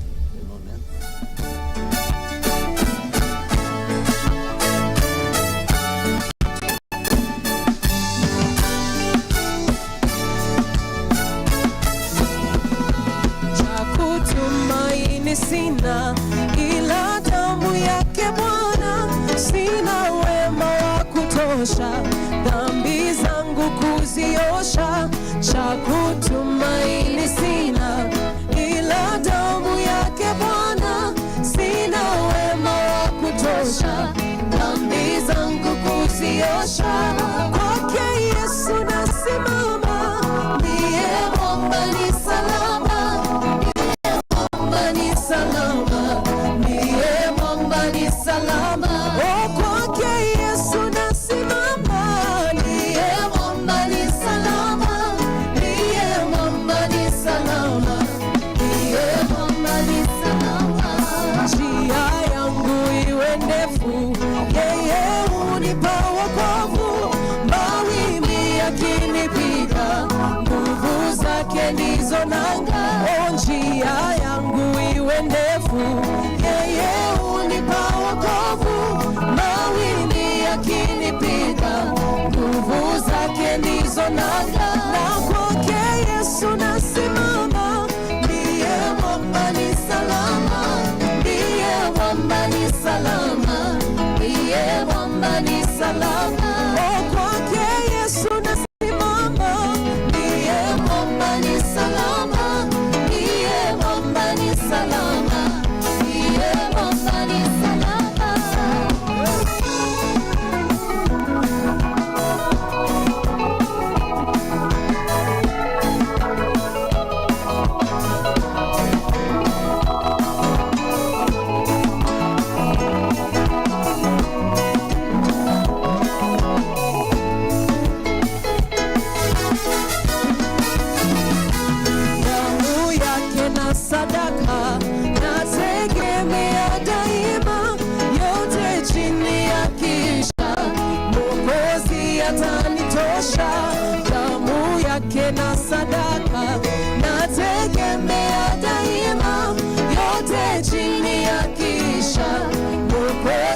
atanitosha. Kwake Yesu nasimama, ndiye mwamba ni salama, ndiye mwamba ni salama, ndiye mwamba ni salama. Kwake Yesu nasimama, ndiye mwamba ni salama, ndiye mwamba ni salama, ndiye mwamba ni salama. Nikiitwa hukumuni, rohoni nina amani, nikivikwa haki yake, sina hofu mbele zake. Nikiitwa hukumuni, rohoni nina amani, nikivikwa haki yake, sina hofu mbele zake. Na kwake Yesu nasimama, ndiye mwamba ni salama, ndiye mwamba ni salama, ndiye mwamba ni salama. Kwake Yesu nasimama, ndiye mwamba ni salama, ndiye mwamba ni salama, ndiye mwamba ni salama.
Many Kenyans have come to the fore to pay their last respect. This as the country is mourning the passing on of one of the freedom fighters in the country, Mukami Kimathi. And maybe if we just check on our social media platforms at KBC Channel 1, Lucas Benzander, you are saying rest in peace, Mukami, and Willis Okoth, you are saying above politics, brotherhood comes first. This is in line with the picture during the funeral ceremony. We saw President William Ruto shaking hands with the Azimio la Umoja leader Raila Odinga, and in line with what they have talked about, unity comes first for the country. This in order for the country to unite and forge on development issues. Able team on the ground bringing you best pictures from Njambini. This as the country is putting to rest the body of Mukami Kimathi in the county of Nyandarua, the wife to the freedom fighter, who was also a key figure to the struggle to proper compensation of Mau Mau fighters.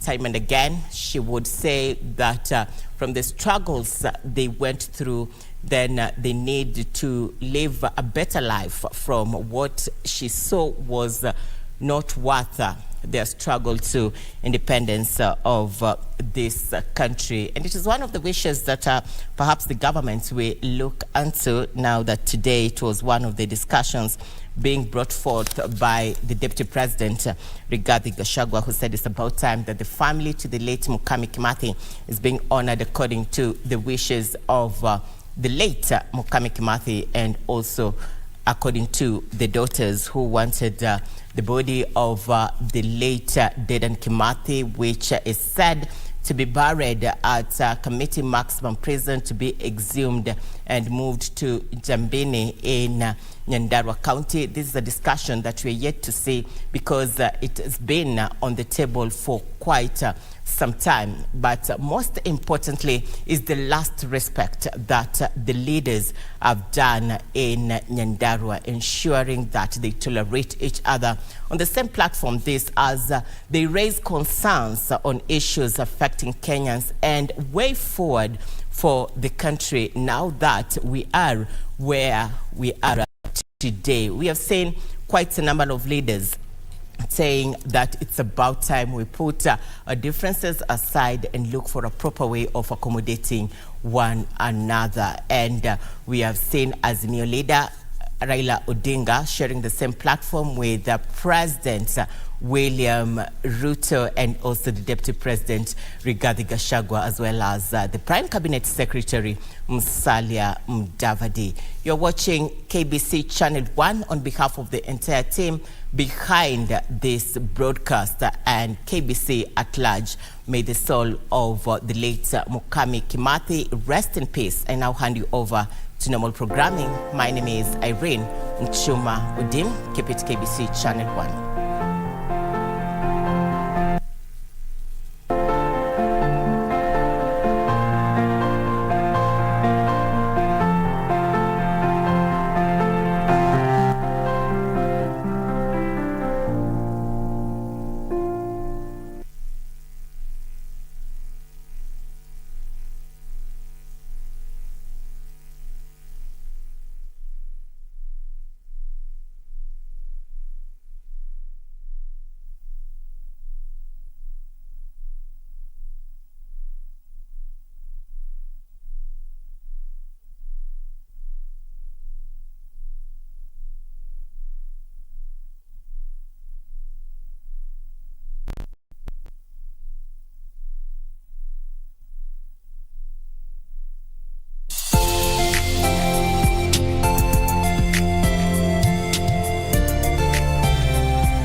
I'm 18 years old, a mom of two. I was in class 8.